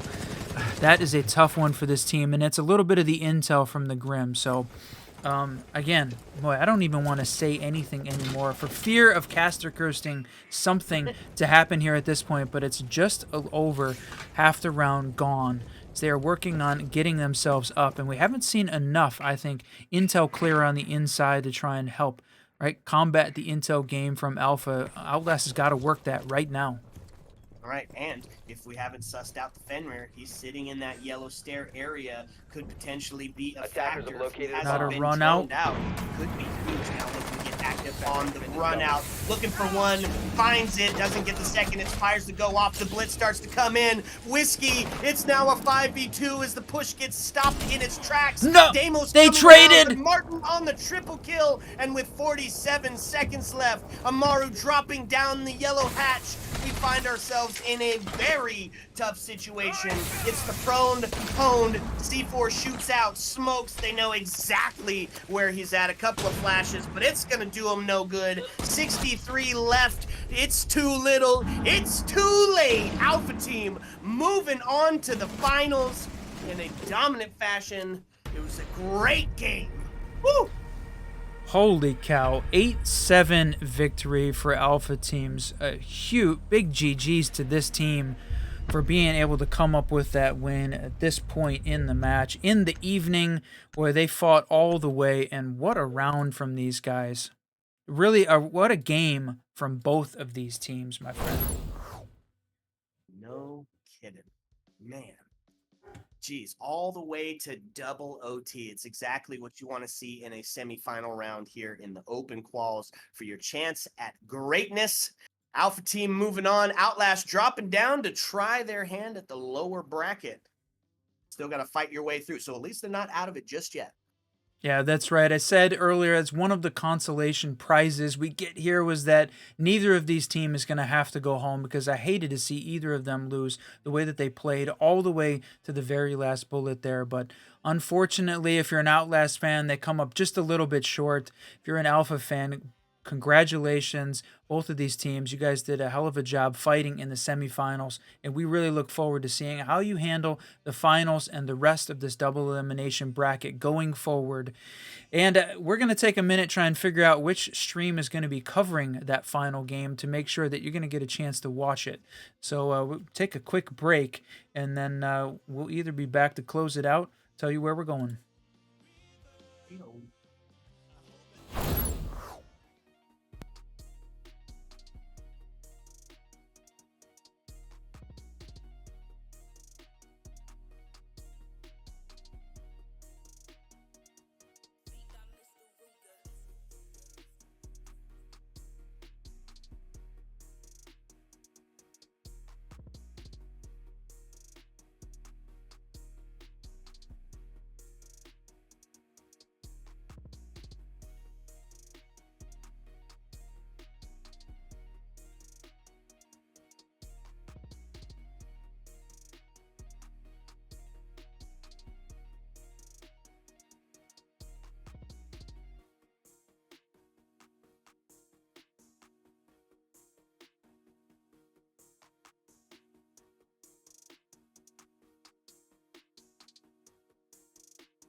All right, folks. Well, we've got the final coming your way, but alas, it won't be by the Whiskey Boys. We're going to be sending it to one of the content creators and streamers that is covering LATAM. So just a big thank you so much to everybody for hanging out with us, for all of the subs. all of the follows. It's just truly a pleasure to be able to bring you games across the world to our favorite game, my favorite game, your favorite game, Indeed. Rainbow Six Siege. This has just been an absolute blast, and we've got some more coming your way a little bit later on in the week as well.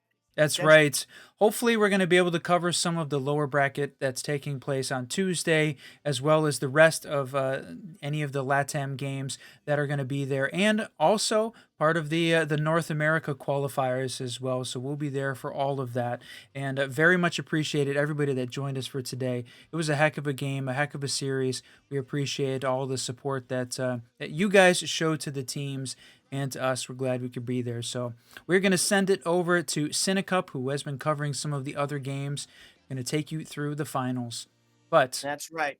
If you like us, if you love us, why don't you add us? You can find us on Twitter. We're very active for the Siege community. We love talking about it. Your hot takes, your cold takes, your picks, your clips, your rank, we'll guess it. Just doesn't matter. Just come talk with us about it. More European coverage going to be by Tom J and Dianic. Goated in the game. Super fun streams to watch. So make sure you go give them a follow and watch for some of their more leagues coming up as well. And of course, it's the Siege Double Shot. We've got all kinds of leagues coming your way from T4 to T2. Tell me what you want to do. We're bringing all the action and we're bringing it right here. So thank you again so much. Make sure that you show that whiskey love to Cinecup as we get it over there and we all tune in for the finals. big thanks to Unnamed as well, our observer today, sticking with us through all of those maps. Appreciate everything you do, my friend. Thanks for being a part of the Siege Double Shot streams. I think that's it for us, though. I think so. So, my friends, as always, as the lights start to dim and the jukebox starts to sing closing time, as always, my friends, you don't have to go home. But you can't stay here. Ayo. Let's go.